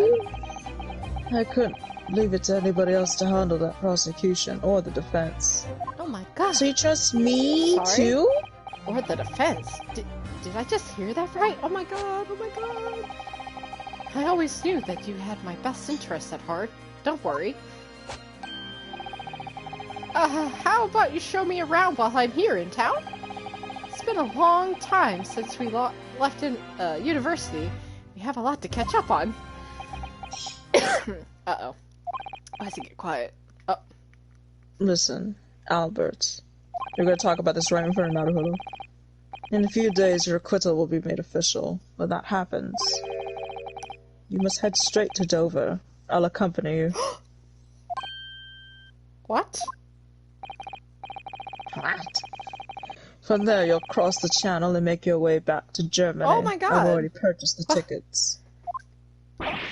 But no! Wait a minute, Bear Rock! What about the Great Exhibition? This is the chance of a lifetime for me. I want to... No sightseeing, Albert. Give up on the idea. Huh? Oh. Sometimes it's hard to see any warmth in those eyes, Bear Rock. Well? Lord Van Zeeks. Getting in my What's business, I see. all this about? Unnecessary precaution. Yes, I think I understand. You do? Well, Iris told me that when we met Lord Van Zeeks at his office some days ago, he asked how Mr. Natsume was doing. Yes, that's right. I remember being surprised at the time, and think it was nice of him to ask. The point is, Mr. Natsume is still alive and well, even though it's been more than 6 months now since he's stood trial with the Reaper as a prosecutor. Ah, you mean the Reaper's influence doesn't stretch overseas? It seems that way. Those in the Reaper sites meet their end days, or sometimes months after the acquittal. That's been the pattern up to now. But, of course, we know that both Mr. Natsume and Gina were completely innocent. Gina's been just fine here. She has been fine. I feel like they all keep basing off of what happened to McGilda, but like McGilda got freaking burned to a crisp from like the son of the man who murdered. Ashley literally did it. Yeah. And perhaps that governs the Reaper's actions. The truly innocent are spared. Oh well, Gina was very, very innocent. That's true. But I don't want to take any chances with a close personal friend. He's so caring. In a very He's cold way. Yeah, he just cares too much. Bear Rock! Like the mustached Nipponese, this man should leave the country without delay. Yeah, cause he... freaking Natsume, dude. That's why I'm packing him off to Germany at once. Oh. Right. Does your friend-shaped package get Does your friend-shaped package get any say in it?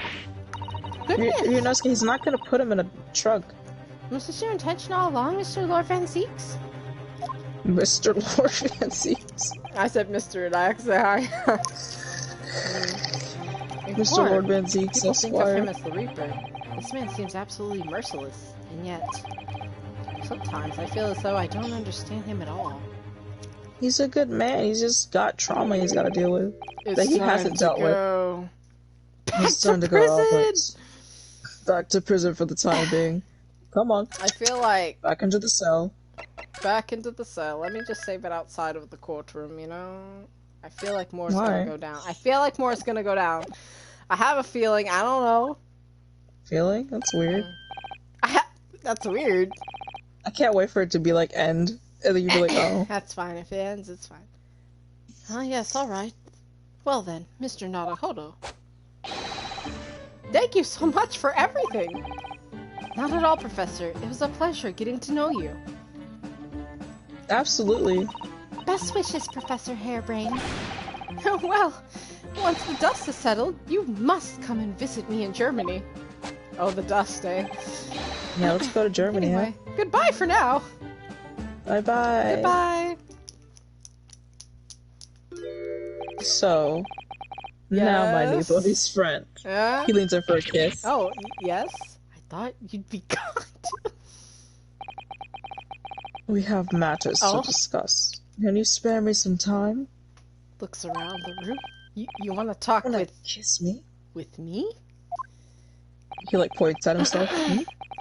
I'll be waiting in the courtroom in 10 minutes. Oh, already? This is gonna be like Wait, an omnibus 10 on fire in there.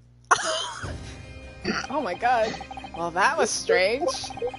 For some reason, I didn't get the sense of impending doom as he walked away this time. He just wants to talk. Like, you're not scared. Don't be scared. Minosky's just gonna have some talky talk. The Enigma. Varrock Fancies. Okay. Ligma. Alright. Oh no. What does he want to discuss, I wonder? The answers await in the courtroom, I suppose? Here goes then. 10 minutes, he's just like, what's going on? What we doing in here? What we doing in here, boys? What's happening? Okay. Alright. What time? 5? Well, I was It's close. almost 5 p.m. 2 The minutes judge away. been home by now. He in his He state. is not here anymore. Alright. Alright, hi. Let's go. Okay, we're back. We're separated. What's happening? So, are you satisfied? You saved a guileless scientist from a great injustice. Yes, I think so. I think believe the at Master least Price is, like, that the glued man's to the innocence floor. could be proven. Okay. Anyway, Okay. I imagine you've been wondering where my animosity towards you Nipponese comes from. Are you going to like drop on me? Are you going to? Is it going to? Like, I suppose it is time for me to trauma dump. it's gonna trauma dump?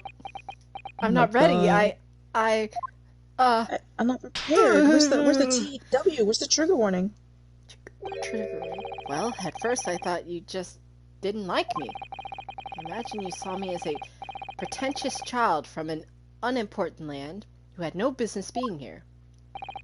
But now I think differently.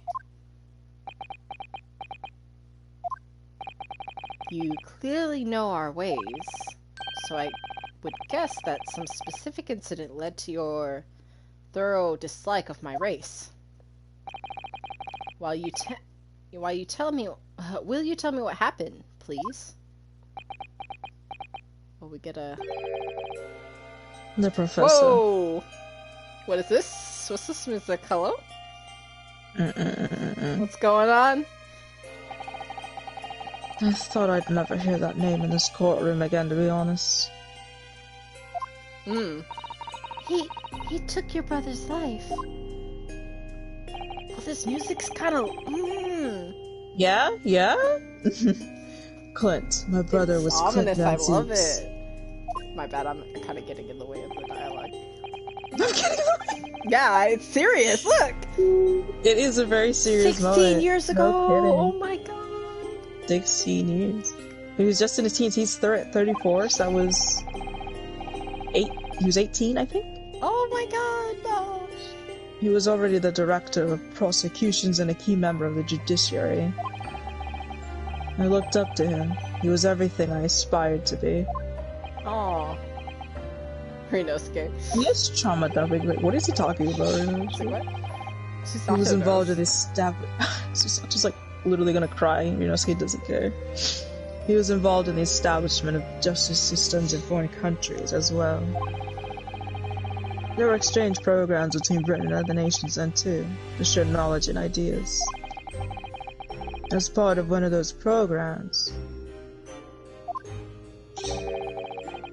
judicial students came to Britain from your homeland, the Empire of Japan. Oh.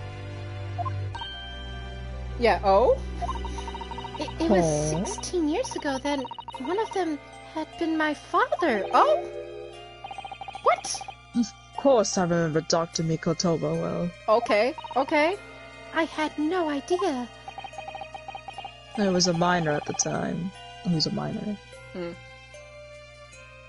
I don't know how old he would have been then. 16 minus 34. How old did I made him? I don't know. I feel like that's 18, right? Trading at the prosecutor's office. One day, Clint introduced me to 3 visiting Nipponese. So, you've actually met my father? He and his colleagues are polite and amicable. They're adept at their work at exacting in their standards. It was my first encounter with the Nipponese spirit, and it made a very great impression upon me. Who are the other 2? I don't know. But 6 years later, that's when it happened. The investigation was going nowhere. There were no suspects even. Just an ever-growing list of victims. And in the end, my brother became one of them. The last, in fact, before the case was finally resolved. I'm so sorry, Lord Finzeeks. Truly. Let's go, open your eyes. Christ. Clint was always ready to put his life on the line He was for about to justice. cry, he had to anyone. close them. It's really crying right now.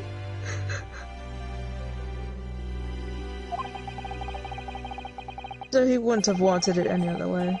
He lost his life to the killer, but it was his victory in the end. Oh? For me personally, though, it was a great loss. I found myself in a very dark place indeed. Oh, Renusk, you open your eyes now. Yeah, literally, like over your eyes. He's sleeping. When I finally Rude. found oh no. When I finally found out the killer's identity. The reason why no one had been able to catch the man sooner ceased to be such a mystery. He'd been hiding in plain sight all the time. Oh, wow, I accidentally went fast. In plain sight. Are you aware of the political events 10 years ago? No. I don't know anything about politics, bro. I was 13 years old. It was a period of extremely sensitive diplomacy between the British and Japanese empires. A new treaty is being forged, I think? Question mark? Correct. The Anglo-Japanese Treaty of Friendship and Navigation is being concluded. Friendship and navigation. We're friends, aren't we? The leaders of both countries are deep in extensive political discussions. Which is why this particular killer's appearance in court was conducted as a closed trial. If the British public had known the identity of the killer, not only would the treaty have been in jeopardy, but our 2 nations could very well have ended up at war. What? A war between Britain and Japan? Well, that's gonna happen anyway. But that would mean... Oh my! You mean to say the professor was... Who? Oh, he's moving? He's moving! We're Hold on. speaking? We're speaking. We're having a cutscene, baby. Okay. He's so Okay, hot. I'm still progressing. That's me. Yes, you have to progress. Oh my god, his voice is so deep. I love it. えあの老人形の館の女主人から仮面の鍵を借り受けた。その目でしかと確かめるがいい。10年前の真実。 Who is this man?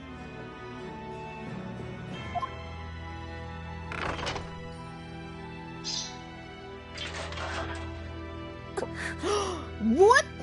What are we gonna... プロフェッサーの正体。その通り。 Him? Who is him?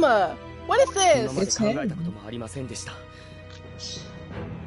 英国犯罪史上最悪の事件、その殺人鬼の正体が日本人だったなんて。 Japanese, yes, but like, who? 待ってください。この Hold 面 on. 影、 The face? どこかで見たことがある。そんな気がいたし Susato? ます。 Susato, who is this? What?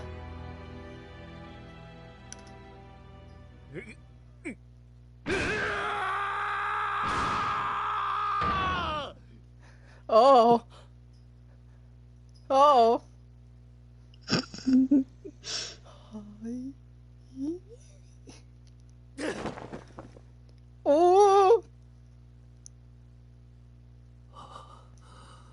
Father! Father. Father! What? What? Oh, sorry, I forget I have to progress.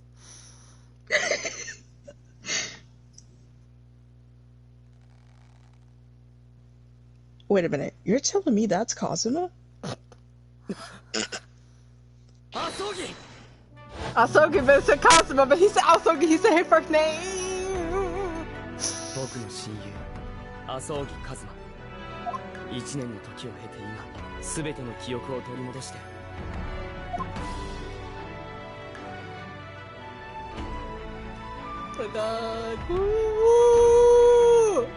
目の前に立っていた Bro! Oh my god. なるほど Oh!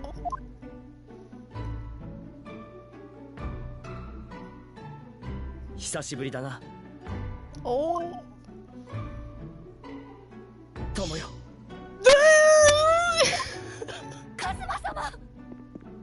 Yo, that hits so different when Munase looks at him. Oh my god. Oh my god! Kazuma, you're such a perfect baddie, I swear to god. 長い間ご苦労だった礼を言う私の代わりに友をここに導いてくれた Oh! カズマ様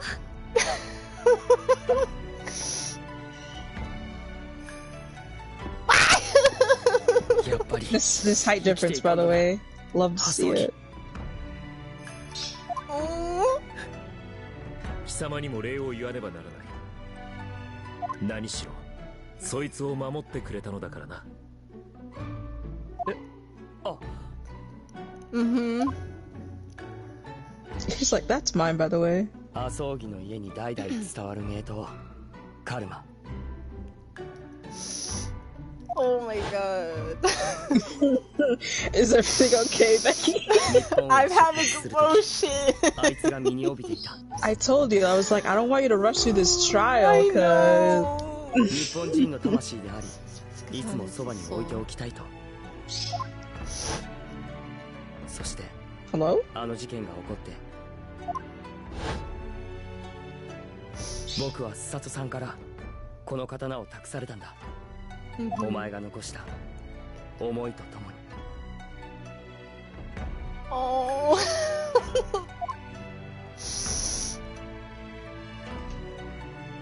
こいつがあるといつもお前が見守ってくれている気がしていた Oh, his smile. Oh. His smile. We kept it good for you. Ah. Yeah, he's tall. Oh my god.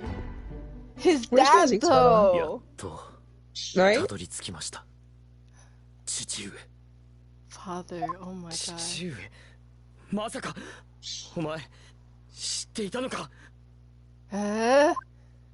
その面影だけどとても信じられない殺人鬼の正体が麻生木一馬の父だったなんて His dad was the murderer? Are you kidding me?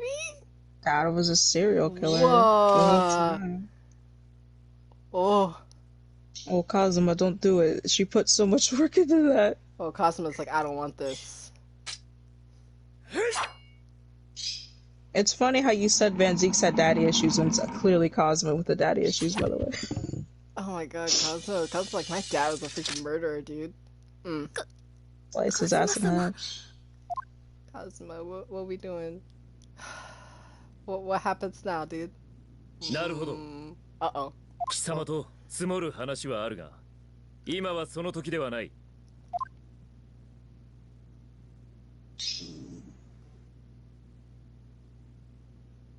また会おう。He looks very tired. Oh no. Damn. Damn, damn, damn! Damn, damn, damn! Ah, he's 麻生 gone! 木一馬は That's... 僕たちを残して法廷から出て行った。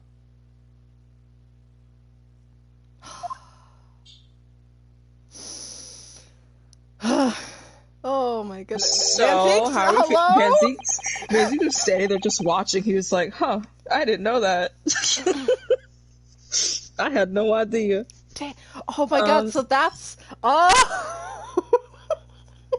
Wait a minute, hold on, Becky, tell me. No, that's the whole fighting issue between these two. That's yeah, it's a little funny, isn't it? Oh my goodness. Okay, I'm sorry. It's a little funny. Hey, you want to go out? I know that, you know, my dad killed your brother, but oh my god, I think you're sexy, so, you know, call me up. Anyways, I'll be back to work tomorrow, so don't feel weird if I'm in the office. So he's the living after image of the man who took my brother's life, is he? Yeah. So, okay, does this confirm he didn't know? He had no idea. He didn't know that was Kazuma. He never. No. That's what I asked. I asked before. I remember I said it out loud. I'm just like, does he know that this is a Japanese man beneath the mask that is becoming his apprentice? And I was like, don't confirm nor deny. I just want to say it out loud. But that is crazy. That's what Strongheart said.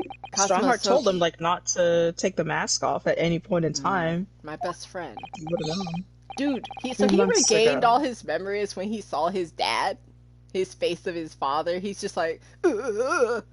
And you heard the classic Yuichi Nakamoto scream, right? That scream was. Oh, there's tears on my carpet. There's tears on my carpet. I'm telling you, when Ryunosuke looked at him, like that hit so different. I was like, oh my god, help. Misoshiburi dana. And I was like,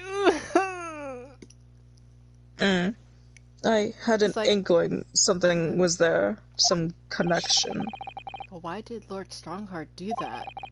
Why did he for the make fun of it. Kazuma Lord Van Zeek's apprentice, and when he was suffering amnesia too? The man was apprehended, even executed. Excuse me, Jesus, but his legacy just won't die. That's the sad truth. I thought I was gonna hiccup, but no. Listen, Kazuma didn't know of this. That's not on him, and you have no right to say that. Okay? I know you feel bad. Kazuma didn't know about his dad being a murderer, like when he was younger, because I know he left home real early, right? But then he said he knew that his dad was like a murderer. Oh yeah, he left home 16 years ago. That was Kazuma was. Oh, is that 8, the reason think. Kazuma wanted to freaking go to Anyway, that's all I had to say. Thank you for meeting with me as I asked. Goodbye. My disciple's gone. Oh, goodbye.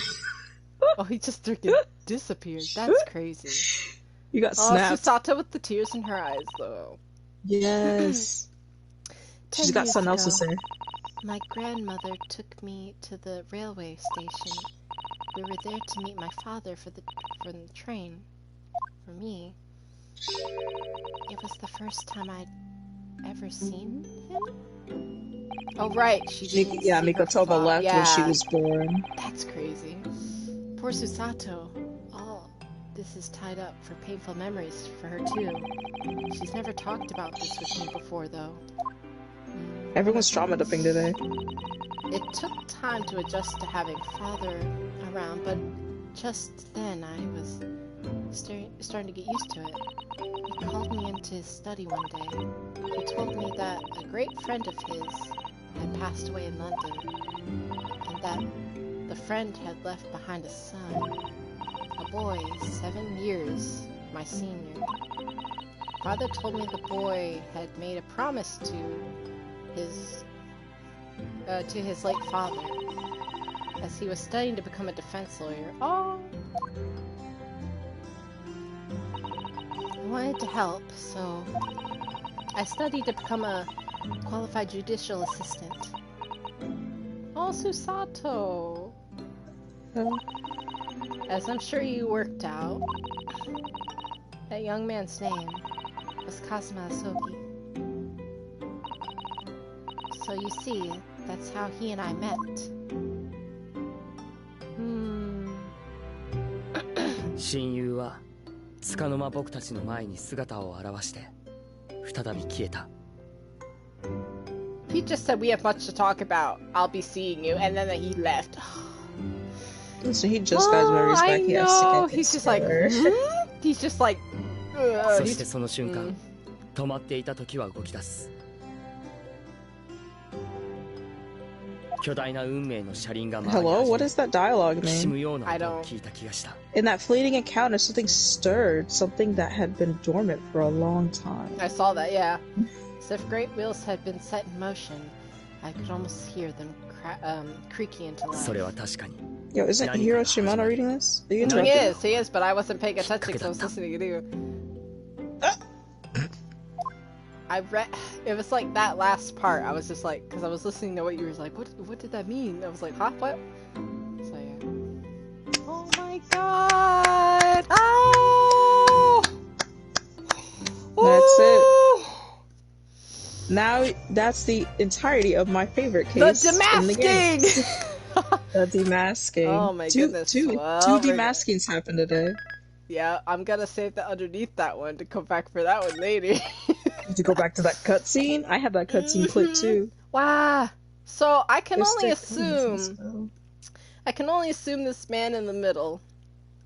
I mean, it can only be one other person. I think it's Van Zeeks, honestly, right there in the middle. Oh, you think? Mm. Something. Who wears the cape? Yeah, that has to be him. Freaking tall. What do you mean? Cape? That's totally not Van Zeeks. That was That's indeed the most bizarre Dracula. incident. Yeah. ホームズはパイプを手に窓の外に広がる濃い霧を見下ろしていた。この霧の底には一体いくつの事件が隠れているのだろうね。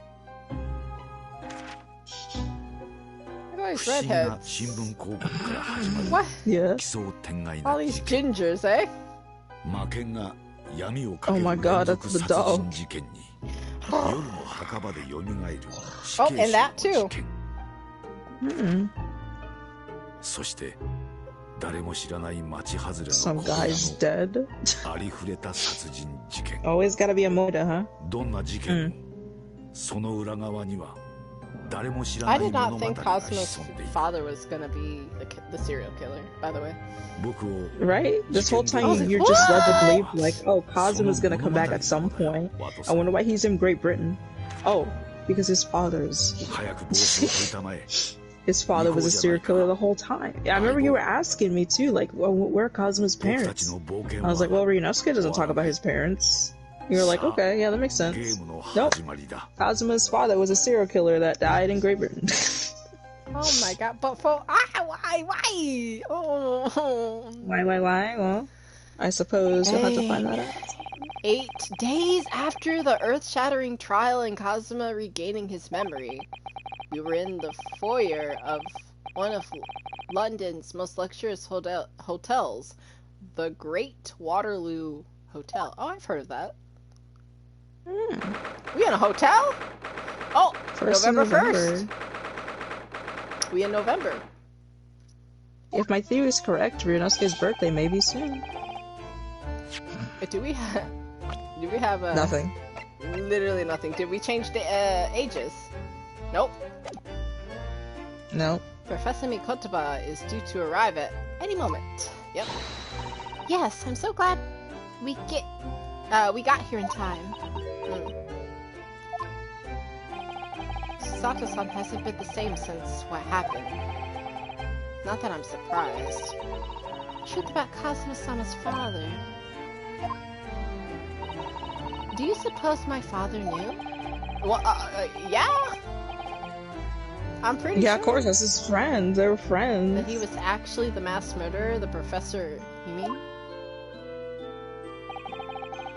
I knew that's what she was thinking about. There's a good chance, I'd say. I mean, they did come to London together 16 years ago, didn't they? Yes, that's true. Come to think of it, didn't you say the Professor Mikotoba knew that Kazuma going missing in Hong Kong as well? Did he say he knew about that? I don't... That's right, but for some reason he wasn't at liberty to talk... Oh yeah, he did say that. He said his body never showed up. in Hong Kong. Oh, yes. This probably means he knows them. Yep. But Cosmo's showing up here in London with amnesia, and that he's regained his memory now. Now I'm really curious about the whole ship incident now. Are we gonna get, like, explanation for this? Oh, about why, like, they just lied about him dying? Yes, and, like, yeah. Just... I think, honestly, that there Shones... she is! Shones and the person that... Hello? Looking fine! Look at my boy! Bro! Oh my god, look at Mikotoba!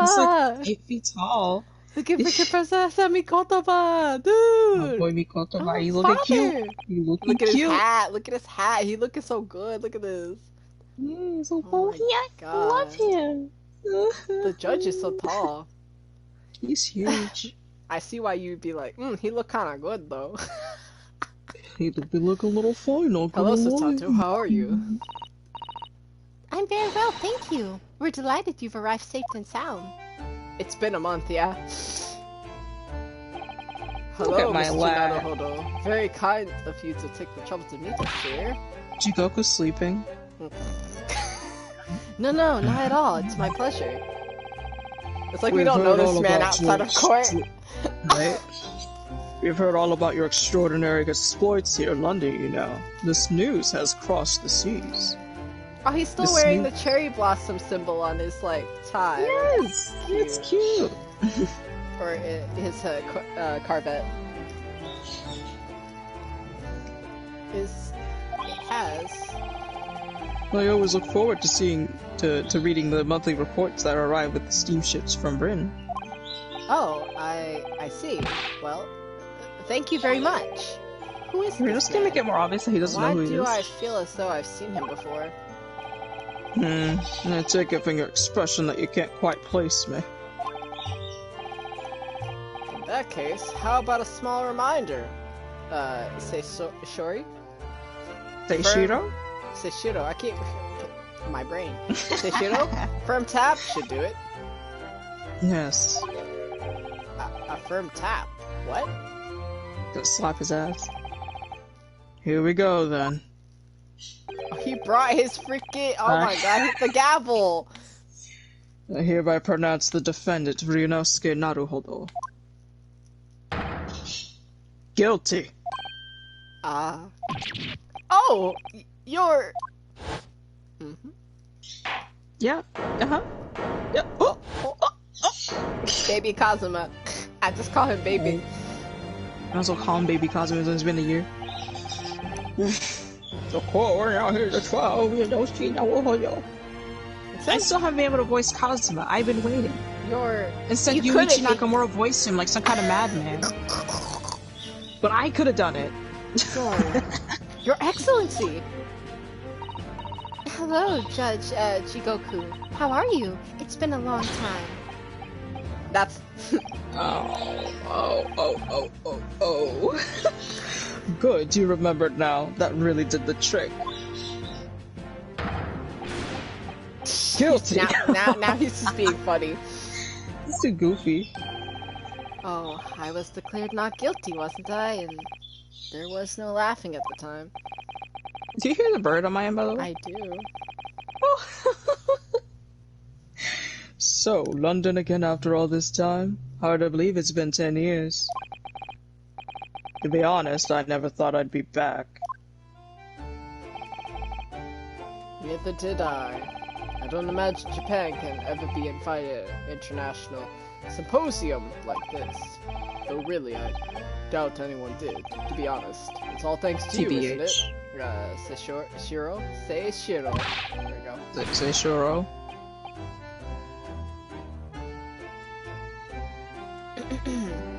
What are you talking about, Yujin? My bad, I was looking at the achievements. Of course, Judge. Jigoku must complete the set. He's the other man.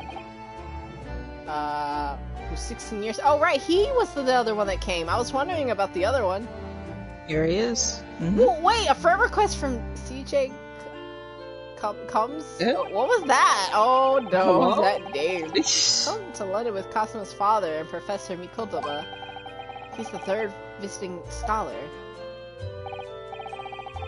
Well, after all those report checks and luggage searches at the border took a rather lot of time.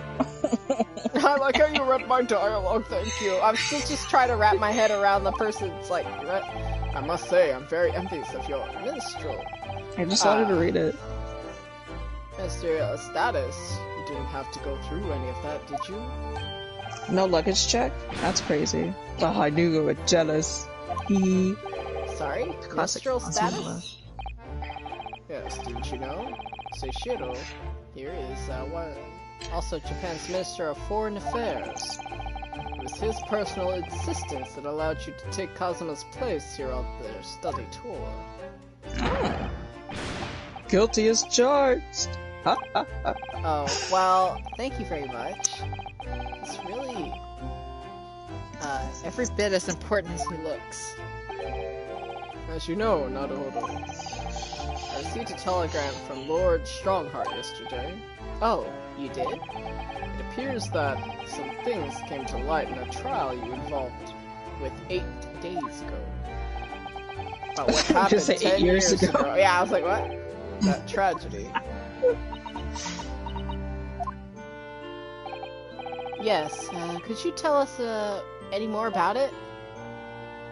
And it looks like they're gonna tell us more about it. You wanna find out now. Wait, I wanna... Will I get more people involved? 43! Well, same age. That's nice. Oh my god, he got the house on my hat. Oh my goodness. I can't believe it. Oh my goodness gracious. That's Antarumi's vessel hat. He doesn't have it on right now because of his hair. But... So, how was the voyage here? Well, 50 days at sea is a long time by anyone's standards. But it wasn't as bad as when we first came 16 years ago. No, that's true. Then I truly wonder if we wouldn't be drifting in the vast ocean for the rest of our lives. This time we allowed the same route as you, as we were able to relax and enjoy the experience. I'm sure nobody pretended to die along the way. So, you stopped in France's beautiful capital, Paris? Harry? We did, yes, though only for one night. Yesterday evening, we left the port of, Dunkirk, for Dover. Just in time for the symposium, in fact. It starts tomorrow. Well, I don't think anything's gonna start tomorrow. It's wonderful that you were invited to attend such an important international event. I'm very proud of you, Father. Thanks to Seishiro! I can't say his name. I don't want to say Shori for some reason. Seishiro. Here. 16 years ago, he managed to integrate. Ingratate. Sorry, hold on. Yeah, I was like, integrate? I don't think so. I don't see a T there. Himself, well, British's, Attorney General. I'm sure that's why he was invited, and I suppose you could say something of an appendage by default. I'm something of a human being myself. Speak for yourself, Eugen. You are close friends with the professor of forensic science at a major hospital. Yes, well, I'd rather He's not dead now. dredge all that up, right? I can't speak anymore. No, there's been a lot of water under the bridge since then, but it doesn't bring him back. Let's talk about dead people. So let's talk about Kazuma's father. I suppose. Yeah, let's talk about his father. Kazuma's The professor, so tell me about this. The killer who took the lives of 5 members of the British aristocracy, was actually Kazuma's father, wasn't he? That's correct. Genshin Asogi. Genshin! Oh. Have you heard that name before? For some reason, I feel like I've seen it somewhere. Genshin Impact, perhaps. No.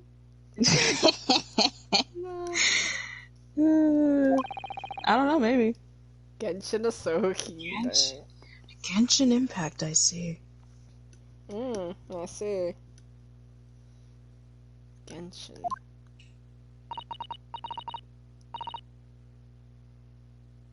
You knew, I presume, Father? Yes, he was a close friend at the time. Genshin came to Britain as a police I like detective. that, how that's just his theme. This song is his theme. Ah, yes, you're gonna hear this song so many times, so I'm glad you like it. I love it! Yes! He was studying investigative techniques at Scotland Yard. I have no idea what this trial has for us, by the way. Well, I do. I never understood what yes, I know, I demanded realized. such heinous acts. It was a close trial, so the public never knew the truth, and he was executed with little ado. To this day, very few people know what really happened, even in our homeland. Let's talk about this in But what public. about Kazuma? Did he know? Did he know the truth about his father? That sucks. No, of course not. He was told his Your father father's passed dead. in sickness. I mean, do you really want to find out that your No. dad was a serial killer? No, but just finding out his dad just died. He was like, was he an only child then? Yes, he is an only child, no siblings. And I mean, you can assume they never talked about his mom, so... She probably deuced out. Or... Wow. However, I suspect that he may have had his doubts. Oh, why? He's a smart boy. Yeah. As you know, I tried to guide Kazuma growing up as if he were my own. Oh, he adopted him! Oh, Yes. Oh, Susato's like, that's my stepbrother. That's my father. Oh my god. So you could probably also see why Kazuma kind of snapped at him in the very first trial, probably because he's like, Dad, you're getting in my business. Yep. Alright. Then one day he came to my office at the university and said, Oh my god. Oh, Navi, you get to voice I'm not him. ready. What did I even have decided? I want to travel to Great Britain and study there. That's it. He wanted to find out the truth, right? That's literally it, right? He wanted to find out the truth about his father. You're asking me? I've never played this game before. Uh-huh. I'm just saying out loud. Do you think he wanted to come here to investigate? Yep, there it is. I shouldn't have said anything. To investigate his father's death? And then he found out during the trial. He found out literally everything. That's why his memory came back. He was hearing about all this awful stuff about that serial killer, and then he sees this man's face, and it hits. He's like, What? You but when can't I scream looked like into you his eyes, I did know that there was no way I'd be able to stop him. He was so happy. And then now it's like, now you think about it, it's just like, he was not as happy as you think he was. You seen the way he would like glance, so he was gonna, the night that he he's like, supposedly died. yeah, he's like, if you were "That's become it."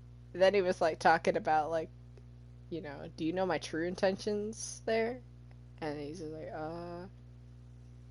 never mind. Something else came to light in that trial the other day, actually. Oh, what? Well, Kazuma's got having fat disappeared in titties. Hong Kong and being missing That's almost what he a year, realized. Kazuma's since turned up here in London, working as an apprentice for Lord Van Zieks.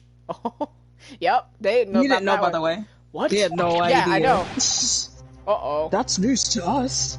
Yeah, they're so shocked right now. So, What? Lord Strongheart's telegram neglected to mention that part then. There's a lot of lies going around, guys. What? Okay. I want to hear more about this. Let's go. You just want to know about As Kazuma. you You know, want to we see both him thought there. Kazuma was dead on the steamship during our voyage to Great Britain in January. January! It's crazy. Been a year. But he didn't die. He's alive, as you know. Didn't you, Father? No, he In literally didn't. He actual was so fact, surprised no. to see that he was What I alive. did know is that when your ship docked in Hong Kong, he mysteriously vanished, disappeared, same thing. Okay, they didn't know he was alive. No, they're just like the body went missing. That's weird. We sent a team of investigators to Hong Kong to try to ascertain what happened, but to no avail. But he's still alive? And here in London, you say? I never dared, even to dream it. Why on earth did the young man not make contact? He didn't remember you. Well, listen. The government and the police have been chasing clues fruitlessly for months now. Well, it seems that he was suffering from amnesia. What? Amnesia? When he first came across him, again here in London, he didn't know who either of us were. I see. He only regained his memory 8 days ago. This is unbelievable. Yes, it's quite miraculous. I wonder why Lord Strongheart didn't let us know. See, that man's shady. I knew it. Something going on with him. What? I must speak with him urgently. I wonder how Kazuma's been these past few days. Wonder if he... would it be wrong for us to go and visit him? Well, I'm gonna talk about my time in Britain real quick.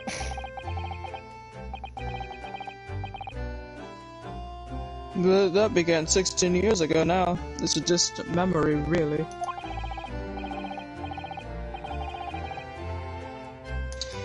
It was Eugen here, Genshin, Asogi, and myself. We were the original 3. The first judicial scholars from Japan to travel overseas to study. Ocean voyages were not what they were today, I can tell you that. 16 years ago, things were tough for their generation. Yeah.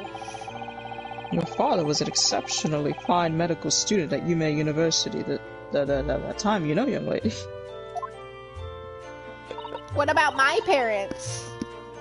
Do I have a mommy and daddy?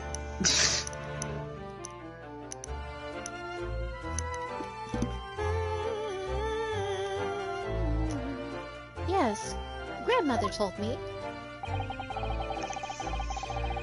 He went to research at a great London hospital to study autopsy, practically unheard of in Japan. Yes, it was a eerie place, sandwiched between the back of a prison and a burial ground. Now more talk of graves. Very often there's no one willing to deal with bodies following autopsy work. So you see, autopsy labs have something of an unavoidable relationship with graveyards and prisons. Not my cup of tea at all. It's like, I'm scared of ghosts. Is Do you that remember a... that Scottish prison governor, Kaiden? His name was? He was a good man. Caden, I believe? Kaiden, yeah. Yes, but then of course, on our 6th year here, everything changed with that dreadful case. When Genshin was arrested for a series of the most gruesome murders. I simply cannot believe it. I've known the men for years. I was a witness at the secret hearing and I tried to speak in his defense, but you went a little too far and ended up facing charges yourself, didn't you? Oh my goodness. Well, suffice to say that after that trial we were sent back to Japan. So get out! There was nothing more we could do to save Genshin. He was a lost cause, sadly.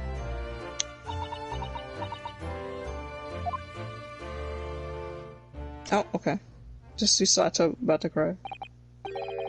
Well, if you'll excuse us now.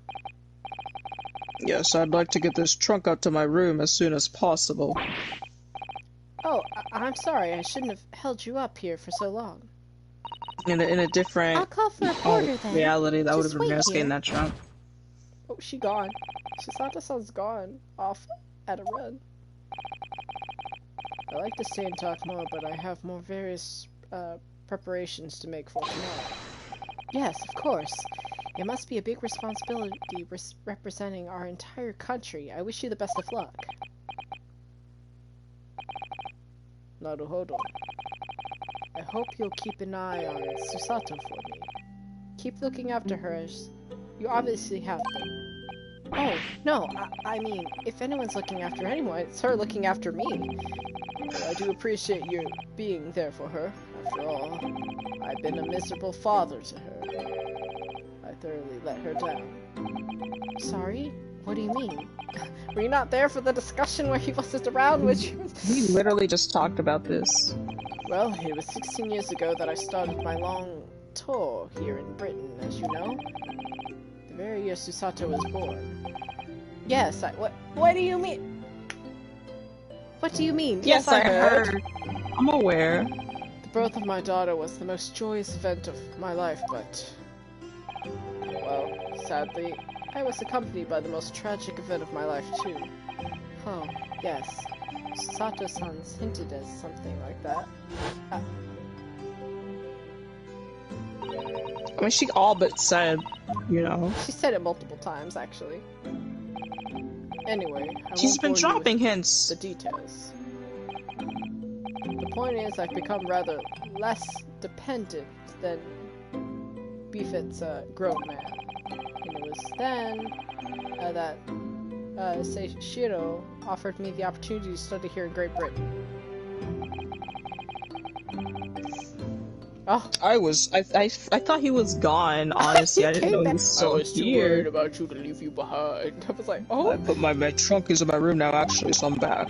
So perhaps I was a little heavy-handed when it came to persuading you to accompany me to London.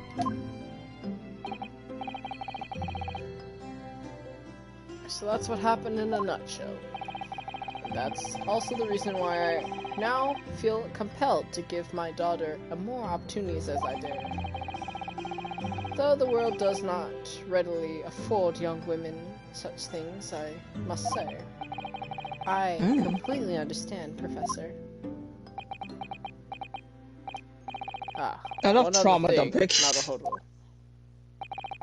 If I may be so bold, I have a favor to ask you. Oh, really? Of course. What can I do for you? Well, the thing is, Oh, hey, it's him! Hey, look! It's your number 5. I'm so sorry that took so long. It is. Miss Susato. Always interrupting when I'm trying to get information. Now then, allow us to take your bags. Allow me to take your bag. You voiced him, didn't you? I think I did. One moment, if you please, Porter. Of course, sir! I did, actually. That machine around your neck. It's a camera, I believe. And it's not the voice I'm using for Makoto, my bad. Quite right, sir. The 5 shillings for a lovely photograph to commemorate a wonderful stay at the hotel, sir. Well, I think given the occasion, we should justify this expense. Ah, yes, of course. This picture! Oh, yeah, I love this picture. Aww. I'd like to thank you for coming with me, Mr. Naruhodo. It's really made Father very happy, I think. Oh, well, I'm pleased then. But we were interrupted before. Professor Mikotoba was about to ask me something. Yep, that's how it happens. Shall we return to Baker Street then? Shall we return to Baker Street then? Shall we return to Baker Street? I expect Iris will have some delicious tea waiting for us. Yes, let's go. I'm getting more and more anxious about Cosmo, though. It's always about Cosmo, eh, baby? Who's to the lawn? Perhaps I'll try to meet with Lord Strongheart after and ask after him. Well. That's it. Well, that is it. That's all we got for today, I will say. Oh my goodness. Oh my goodness gracious. You're like foaming at the mouth in order to see Kazu again. How he's doing. Me and Naruhodo both. What if he was the victim in this case? Wouldn't that suck, like, literally? I could literally go there right now. Oh, then go ahead. What about Kawabunga? How's Kawabunga doing? Lord Van Sakes! Oh my goodness. Oh my goodness. Goodness gracious. Look at his stance. He Oh doesn't have my to sound god. like that. He's a little shorter than Lord Strongheart. My god. Strongheart's a big old man. He's huge. I'll save it after this, like, little shindig. Here's the final draft of the opening address for tomorrow's proceedings. I've supplemented your original with the figures you asked for from the yard. Okay. He said, okay. I see. Excellent work. Thank you. The way he shook, he's like, you're welcome, my lord. You're welcome, my lord. Ooh. What's Lord Van Zeke's doing here? His job! He's obviously He's a working! prosecutor, oh my god. My, there seems to be an awful lot of tension in the air, wouldn't you? I'm sorry. My, there seems to be an awful lot of tension in the air, wouldn't you say? I mean, I figured, considering forcing the amnesiac son of the serial killer that killed your older brother to be your apprentice would probably do it. Uh-oh. Hey, what are you doing in here? My apologies, I didn't notice you come in. Your small stature and dark dress make you all but invisible to me. Black on red? You're black. Oh no. Strongheart, you can't say that. Oh, no. It's entirely my fault for wearing black, I'm sure. For now on, you must dress in white from head to toe whenever you come here. Well, that's what Cosmo was doing. I get it now. Cosmo was wearing white. He's revealing. Now then, Mr. Naruhodo. Sholmes says it Naruhodo as well, by the way. He does. Naruhodo? Yes, my lord. I'm right here. Of course, Cosmo's English stuff says it too. Naruhodo. Kill me now. Is something wrong? Perhaps it's a little too hot in here for you. What is happening? Hello? Oh, he's about to start taking his clothes off. I mean, I've never experienced a room at such a perfect temperature. Come sit on my desk, boy. I feel sure. The beads of sweat carving the way down your face seem to suggest otherwise. Yeah, because the daggers you're staring at me staring at me with mainly. I couldn't tell. As you're no doubt aware, my International Forensic Science Symposium begins tomorrow. In fact, your father arrived in London earlier today, I hear, madame. You're not even talking to me anymore. I know you aren't. Oh yes, that's right, my lord. He's extremely honored to have been invited. Lord Van Zeke's sister. Oh, never mind. I spoke too soon. Oh, here. Only the remaining preparations for the meeting room in your capable hands, then, Lord Van Zeke's. I'm just gonna touch his titty with this. Oh, yeah, just like completely tap his breast. Oh. I will attend at once. Bye. Ow, my tit.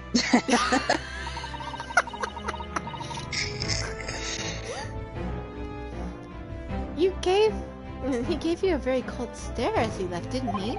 Nah, I don't think that was a cold stare. I know, but I haven't done anything, have I? I don't know, he was like biting his bottom lip when he was looking at me.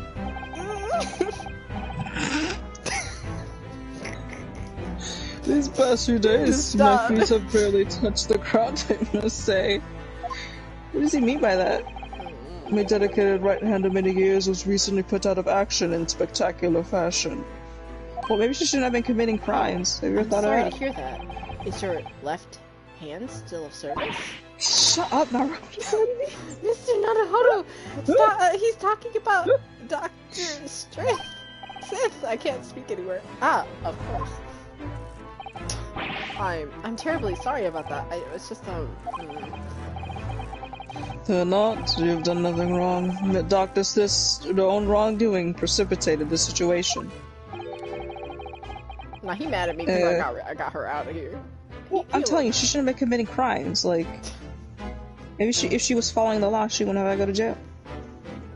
You needn't concern yourself with it any further, but I will still be upset about it. It'd be a lot easier to do if you weren't for the piercing stare you're giving me. Lord Van Zeeks is doing an admirable job of holding the fort. No disturbing that his apprentice has been missing since yesterday. You don't know He's where got he is. things to do. He's hiding under the desk. He may have been revealed to be Kazuma Asogi, but he's still a cat. It's become of Kazuma now. He just like left and went into hiding for a bit. You know, it's fine. Well, I'm not gonna ask actually. Kazuma Asogi. Kazuma Asogi. Kazuma Asogi. Kazuma Asogi. Oh, we crazy for that one. Love him or hate him, they do be speaking the truth. I just load the other thing and Hey, you wanna watch that cutscene again?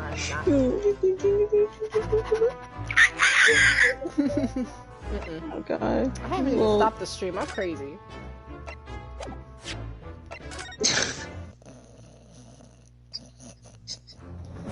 Jesus. Ay.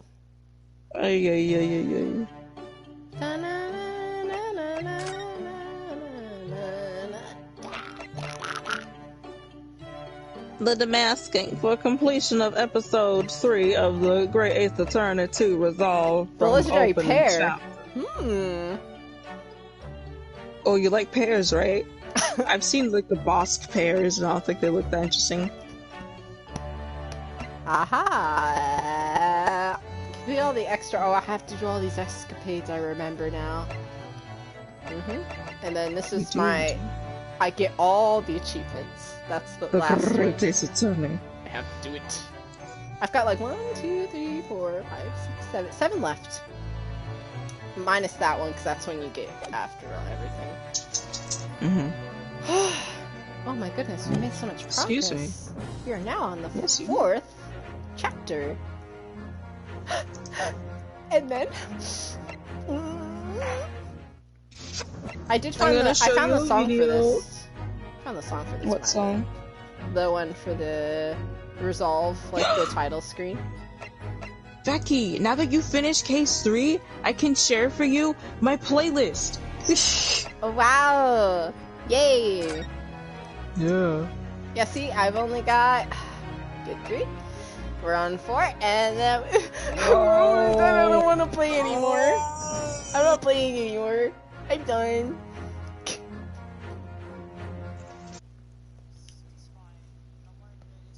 Well, that's it. This is where the story ends. Like, Kazuma just goes back into hiding, and, like, he took his sword back, and that's about it.